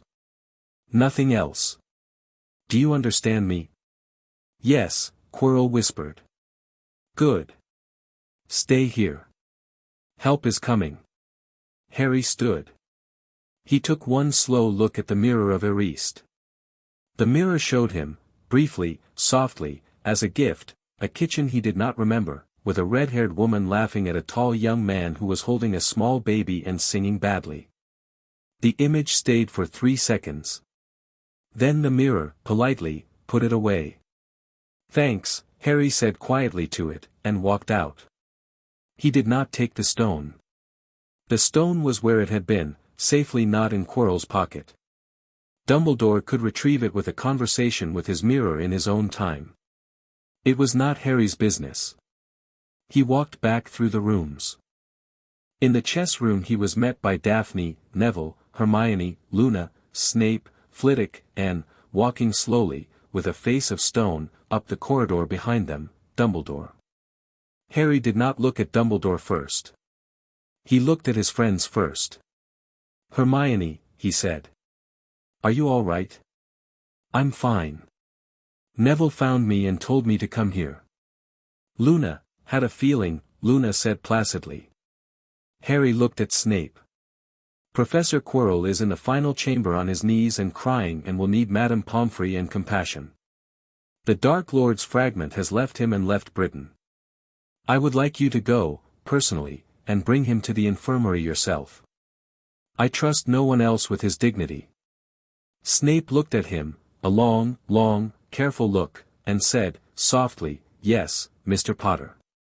He went, without looking at Dumbledore, past the adults and down the corridor. Flitwick, tiny and grim, bowed to Harry once and said, Mr. Potter, if the Dark Lord is not dead tonight, I assume he is less alive than he was yesterday? Yes, Professor. Is there a reason, Flitwick said, why a first year on my table has just handled a Hogwarts corridor crisis by himself? There are 5 reasons, Professor. I will explain all of them at a later date. One of them is that I am fairly sure the headmaster wanted to do what I did and to do it in exactly the way I did it, and the headmaster cannot, politically, afford to be the one who did. I am doing him a favor. I will ask for a favor back later. Flitwick looked at Dumbledore. Dumbledore did not deny it. I will accept 5 reasons over time, Mr. Potter. For now, appoint each to Ravenclaw, Slytherin, Gryffindor, and Hufflepuff, because I suspect this story will contain a credit to each of the 4 houses before it is done. He bowed. I will also, for the record, be writing a letter of commendation to your mother. Would you be so kind as to tell me where to send it? Her grave, Professor, Harry said. I'll take it to Godric's Hollow myself. Flitwick, who had hugged a 17-year-old Lily Evans in a corridor in 1977 after she passed her OWLs with the 3rd highest charm score of the century, went quiet for a second. Then he nodded once, turned on his heel, and marched down the corridor after Snape. That left Harry, his friends, and Dumbledore. Dumbledore looked at Harry. Harry looked at Dumbledore. Headmaster, Harry said, evenly, I owe you a conversation. I owe my friends a sit-down and a great deal of explaining that I will do in my own time. I owe Professor Snape a thank you. I owe Professor Quirrell a pension. I owe my godfather a weekend. I owe my housemates a better version of me, because I am tired. Shall we walk to your office? Yes, Harry, said Dumbledore, softly. Yes. Let's. They walked. Hermione, Neville, Daphne, and Luna stayed in the corridor, because Harry had glanced at them and made the small no-need gesture with his hand. Hermione, though, called after him, Harry, he turned. Homework, she said. I'll do yours. You owe me 3 essays. Deal, Harry said, and smiled, a real, tired, small thing. And thank you. All of you. They nodded at him. Daphne touched 2 fingers to her throat, a small private greengrass gesture of honored acknowledgement. Neville pressed his own hand over his heart. Luna, placid, waved. Harry walked beside Dumbledore up to the headmaster's office. Fawkes was on his perch. Fawkes trilled a single tired approving note at Harry. Harry, wordlessly, held out his hand, and Fawkes, wordlessly, hopped onto it. Dumbledore sat at his desk. Harry sat at the chair. Fawkes draped himself across Harry's knee like a warm friendly rug. Dumbledore poured tea. It was, Harry noted, not lemon drops today. Harry, Dumbledore said. His voice was quiet. Tonight, you did something I had not planned to let you do. I expected to let Voldemort reveal himself to the stone and then, tonight, to drive him from this castle by force and to take the rest of the year to discuss, as you might call it, our relationship. Instead you preempted me. By a month. Yes, Headmaster. Why? Harry considered his tea. Because, he said, you would have held Quirrell responsible and killed him. You would have punished a man who had been used. I wanted to save him. He was a Hogwarts teacher. He did not sign up to be a hat rack for a Dark Lord. I would like the teachers of this school to believe, when I am a student here, that the school will save them, not sacrifice them. Dumbledore was silent for a long time. Then he said, Harry, that is a wiser position than I have held for 30 years. It's an 11-year-old's position, Headmaster. I have not yet learned to be pragmatic the way you have. Perhaps, said Dumbledore, pragmatism is a trap I have been mistaking for wisdom. Perhaps. Perhaps. Perhaps, Harry said, politely. They drank tea. There are 3 Horcruxes left, Dumbledore said, at last. 2, Harry said. The diadem is in a goblin vault in London since this evening. The ring, the cup, and the diary are in goblin containment. Nagini is still in Albania. She will come back to him when he is strong enough to summon her. I will deal with her at that time. The last pieces we will destroy together, you, me, and a small committee of goblins. You will be invited. You will not be in charge. Noted. Professor Lupin, Harry said, will be your new defense against the dark arts teacher for next year. I would like your formal offer sent by Christmas. Agreed. My godfather, Sirius Black, will be rehabilitated publicly next month with a ministry commendation. You will, as his former headmaster, speak on his behalf at the press event. You will be warm. Agreed. Severus Snape, Harry said, more quietly, is not my enemy. He is my mother's friend. He will be spoken to, by you, about his public conduct, and his public conduct will improve. You will not, and this is important, ask him to apologize for loving my mother. He does not owe me that. He will owe me a different apology, which is mine to collect at my own time. Dumbledore looked at him, with something gentler than anything Harry had ever seen on his face before. Yes, Harry. Last, Harry said, I am not going to pretend I am not who I am. But I am not going to perform being who I am. I will be a student. I will study. I will play 1 season of Quidditch, because my father would have wanted it, but I will not be on the team unless Madame Hooch asks me to be, because I do not need the attention. I will be a boy. When I am 15, if Voldemort has attempted a comeback and Nagini is still alive, I will end him. In between, I would like my childhood back. Such of it as is left. Granted, Dumbledore said, softly. Freely, Harry. As much of it as I can give. Thank you, Headmaster. Harry stood. Fawkes fluttered back to his perch and gave Dumbledore a long considering look that was not quite warm and not quite cold. Good night. Harry. Yes. I am sorry. Harry paused at the door. "I know," he said. "We'll work with that. Good night, Albus." He walked out. The week after Halloween was a strange one. The castle moved around Harry the way a household moves around a child who has, unexpectedly, proved to be in charge, not with deference exactly, not with fear, but with a new quiet wariness of his passage. Peeves stopped pretending not to like him. The fat friar sought him out in the library one evening with a shy question about a Hufflepuff second year who was being bullied and wondered, bashfully, whether Mr. Potter might have a quiet word. Harry did. The bullying stopped.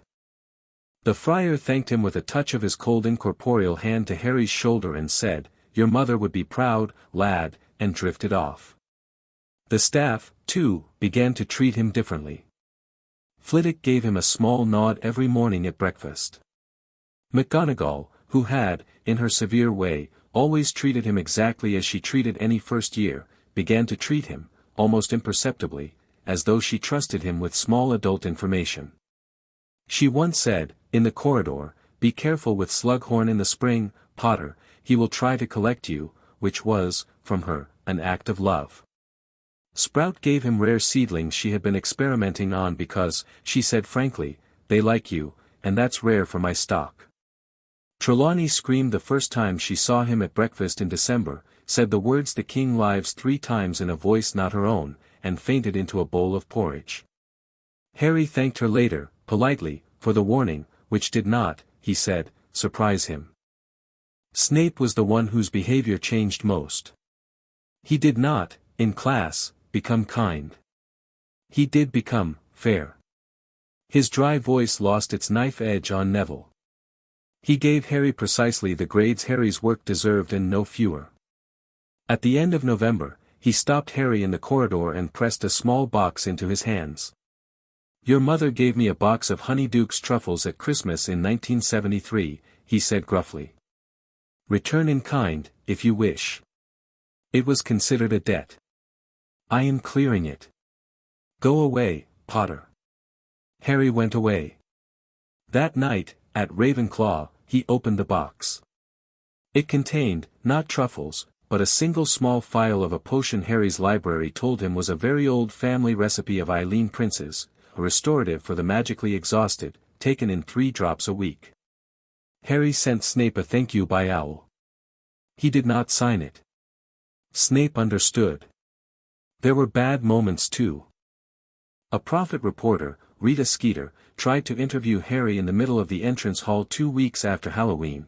She was escorted off the premises by Daphne Greengrass, who had, with a politeness Skeeter would never forgive, pointed out to her, in a loud carrying voice, 3 factual errors in a front-page story under her byline. Skeeter left. She did not come back.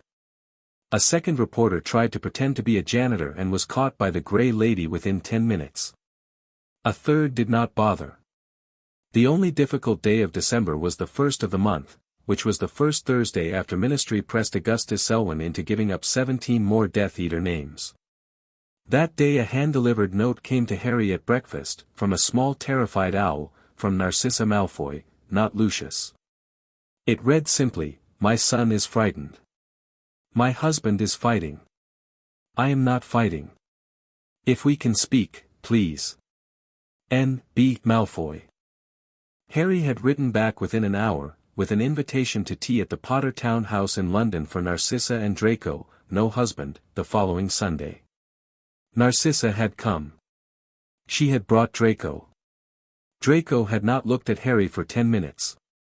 Then he had, and the 2 11-year-old boys had, for the first time in any possible timeline, talked for an hour about Quidditch. Narcissa had, quietly, told Harry that she would give testimony against her sister's husband in exchange for her son's safety.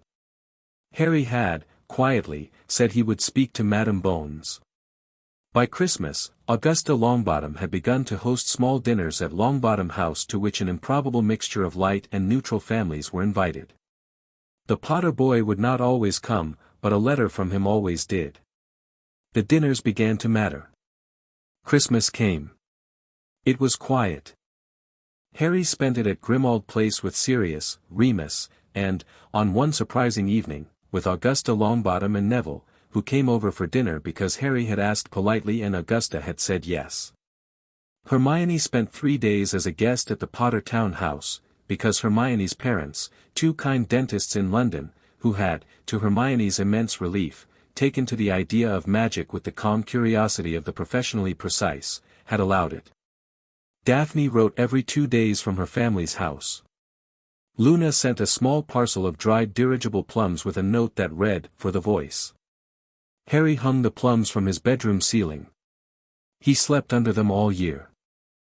In the spring, Harry and Sirius and Remus and a small team of goblins, in a locked warehouse in Hackney, under wards Bill Weasley had been hired to adjust. Harry had, careful and quiet, mentioned Bill's name to Griphook, and Bill, who had been about to move to Egypt, had politely delayed, destroyed 4 Horcruxes in a sequence of ritual fires that took a full day. The Hackney warehouse had once been a tannery, and then a glazier's, and then an empty shell with a badly maintained roof. The goblins had taken it over for the day under a contract signed in Harry's hand and witnessed by Griphook. They had put up a ring of standing iron rods around its perimeter at dawn, and a second ring of salt just inside those, and a third ring of black iron wire inside that. They had, in the middle of the warehouse floor, drawn, carefully, in ground basilisk scale mixed with silver dust, a complex interlocking 7-pointed star. Within the star, on a small slab of cold black stone, sat 4 objects: the diary of T.M. Riddle, the gaunt ring with the cracked stone in its setting, the locket of Salazar Slytherin on a tarnished chain, the cup of Helga Hufflepuff on its small golden foot. At noon, Harry, Sirius, Remus, Griphook, Sharp Fang, and 4 ritual masters from the Goblin Order entered the warehouse. The doors were sealed behind them. The ritual masters took up 4 of the points of the star. Sirius took up a 5th. Remus took up a 6th. Harry took the 7th, the point of the star at the top, which was the point directed north. Griphook stood outside the star and did not enter. His only job was to observe, and, if something went wrong, to evacuate the humans. "Mr. Potter," Sharp Fang said. "Begin." Harry raised his wand. The Hollyanvine wand caught a small flare of orange light from the warehouse's high grimed windows and did not flinch. He said, in the old language he had practiced, "We call the fiend's fire under the seal of the 7.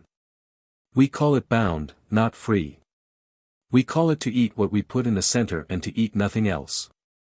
We call it to spare the stones and the men and the lady of the basin, who is not here but whose patience we borrow. We thank her for the borrow. Rise." The fire rose. It was not, Harry discovered, the red-yellow-orange of ordinary fire. It was a deep, deep blue-white, a fire that did not crackle, a fire that sang. It stood 5 feet tall, exactly, in the air above the 4 objects, held at each of its 4 points by a goblin ritual master, held at its 5th and 6th by Sirius and Remus, held at its 7th by Harry. The objects, in the fire, did not burn at once. They each, first, said a thing. The diary said, in a voice that was Tom's at 16, a long slow disappointed "oh" as the leather began to curl. It did not scream. It did not plead. The Horcrux in it, being the youngest and the least invested, had, Harry suspected, been relieved to have its end approach. It folded in on itself like a leaf. A thin strand of dark ink, the pale echo of a boy who had carved himself too thin, rose out of it and unraveled in the fire. The diary was gone. The ring went next. The stone cracked into 8 pieces and a bell, somewhere in a room none of them could see, rang. The library in Harry's head supplied, calmly, that the bell was, improbable but apparently real, the bell that had hung above the door of the orphanage Tom Riddle had grown up in, which had been demolished for 40 years but which, it seemed, still rang in some back corner of the world whenever a piece of Tom's early self resolved. Harry noted it. The ring melted in a thin ribbon of gold that the fire drank. The locket wailed. The locket was older and meaner and was Salazar Slytherin's own.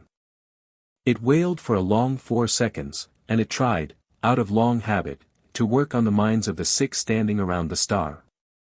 It found, in each of them, exactly the wound it expected. In Sirius, his brother Regulus, who had died alone. In Remus, a boy of 12 with bright brown eyes he had taught to read. In Harry, a mother's laugh he had never heard. In the ritual masters, for different things Harry would never know.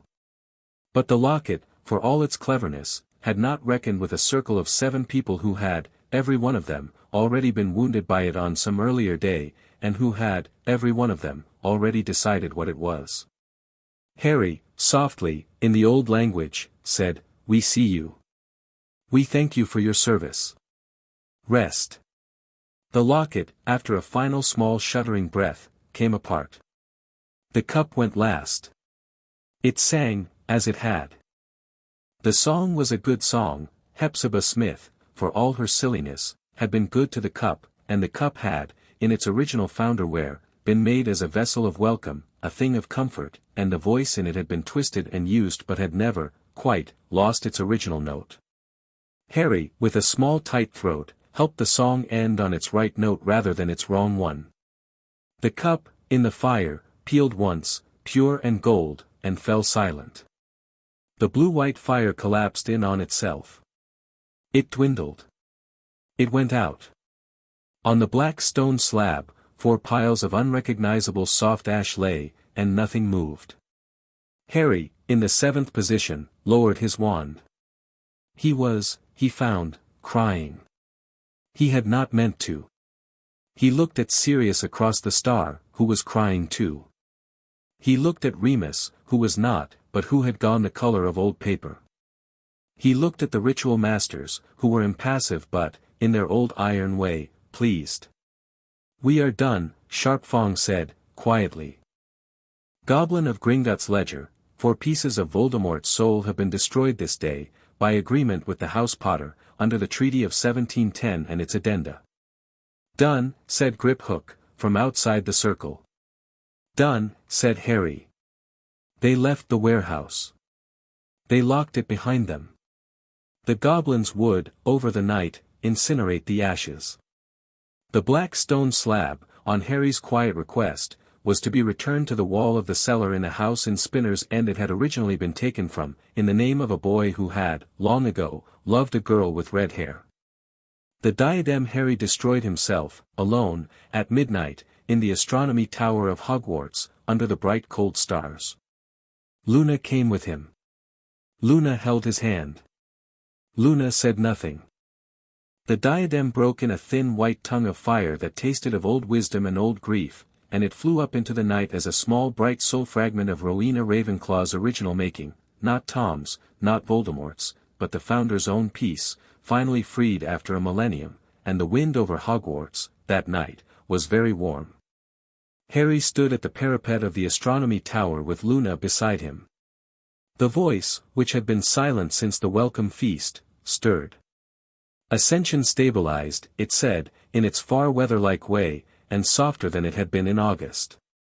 Next phase, integration. Then, very softly, almost a human sound, "Well done, King." It was the last thing the voice said to him that year. Harry stood at the parapet and let that sit. Down on the lake a few lights were moving. Harry thought they might be the Mer people. He thought he would, sometime this spring, go and speak to them. The centaurs, too. The house elves would take longer, those he would begin on next year. The werewolves, through Remus, were already talking. Tom's old lieutenants, most of them, were going to be quietly pulled in by Madame Bones, one by one, over the next year, with small careful warrants that, oddly, seemed always to be stamped with the Potter Signet's miniature lion. Harry pressed his hand to the cold stone. "Not finished," he said aloud, to the night. "Just begun." "Yes," Luna agreed. A bell, somewhere in the castle, rang once, softly. Not a warning. A blessing. In a small locked room in the foundations of Gringotts, Nagini, who would one day come to Britain, looking for her master, was not yet in Britain, and would not yet be. A young thin man in a dark coat, Augustus Selwyn, formerly of the night bus and the Malfoy dinner circuit, had on the previous Thursday accepted a small innocent cup of tea from a goblin and had, under the mildest of compulsions, walked into the Auror office with a list of 17 names and a sob in his throat. Lucius Malfoy, in his study in Wiltshire, had, at the moment he heard of the diary's destruction, gone very still for a full minute and had then begun, carefully, to compose a letter. The letter was addressed to H. J. Potter. It began, in the careful prose of a man who has been told his ship is sinking, "Dear Mr. Potter, I wonder if we might meet." Harry had not answered yet. He would, in his own time. In Albania, a piece of a soul in a ruined forest, without its vessels, without its Horcruxes, without its road home, gibbered in the trees. It was not, any more, a terror. It was, for the first time since 1945, just a small furious ghost. And, high above England, in the silent place from which it watched, the voice closed a patient eye. Its work, for the year, was done. There would be more years. There were always more years. Harry stood on the parapet with Luna. The wind was warm. The stars were many. The castle at his back breathed. He thought, Mom. Dad. It's going to be all right. He thought the night, very carefully, held its breath in agreement. The end-of-year feast, in June, was the quietest of Harry's Hogwarts years. He would tell Hermione later that it had been, for him, the loudest, because the Great Hall, for the first time in her history, had been entirely his. Every face he looked at looked back. Every teacher he passed, nodded. Every house applauded, in its own idiom, when he walked in, Ravenclaw, which was his, most warmly, Slytherin, with Daphne already standing, Hufflepuff, led by a small cheerful fifth-year named Cedric Diggory whom Harry had met once and liked, Gryffindor, led by Neville Longbottom, who had, to everyone's astonishment including his own, been made a prefect in training for his second year on the basis of his work on the upper greenhouses. Harry sat at Ravenclaw. Hermione beside him. Luna on the other side. Food came. He ate. Dumbledore gave a small warm speech about the year. The House Cup, in a three-way tie, went to all four houses at once, because the staff had voted for an unprecedented four-way share. Later that night, Harry walked out of the Great Hall and, for reasons he did not explain, went to the astronomy tower alone. Luna, as always, was there before him. She had, she said, a feeling. The feeling was that Harry wanted to look at the sky. They stood at the parapet. Harry pressed his hand to the cold stone. Luna. Yes, Harry. I'm going to be all right. Yes, Harry. My friends are going to be all right. Yes, Harry. There will be more to do. Yes, Harry. There will always be more to do. That is the shape of the world. It is a good shape. Harry smiled. He looked up. Orion hung over the tower, cold and white and brilliant. Somewhere above him, the voice in its far place turned its patient eye away for the last time of the season, satisfied. Come on, Luna, Harry said, after a long while. Bed. We've got charms in the morning. Yes, Harry. They went down the stairs, the boy and the girl, the rage dog calm and sleeping in his chest, the rage having turned, at last, into something else, into a long slow patient warmth, a decision to live well, which was the best revenge any 11-year-old had ever invented. In a room above a locked vault in London, in a small goblin's quiet office, a grey dossier was closed and filed. A note, in Sharpfang's grandmother's hand, was added to its cover. The note read, in Goblin, gold endures. Iron remembers. Small King. A rumor, very faint, ran through the lower levels of the Goblin Bank that night, a rumor that the mind in the rock had, for the first time in 100 years, turned in its sleep.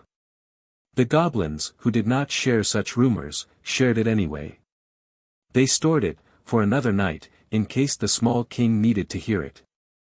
Far off in a rented cottage in Yorkshire, a man named Remus Lupin opened a letter with the Potter seal on it. He read it. He folded it. He put it on the mantel beside a photograph of 4 laughing teenagers. He sat down in his one good armchair. He put his head in his hands. He laughed, the broken, glad, inside-out laugh of a man finally allowed to feel warm, and he did not go to sleep for a long time, because, for the first time in 10 years, he had a job and he had a family and he had, shockingly, tomorrow. At Grimmauld Place, Sirius Black, who had been lying on a sofa with a house elf curled at his feet, the elf was a changed creature, and the change had been one of Harry's quieter negotiations of the winter, opened one eye at the sound of something small and glad in his chest.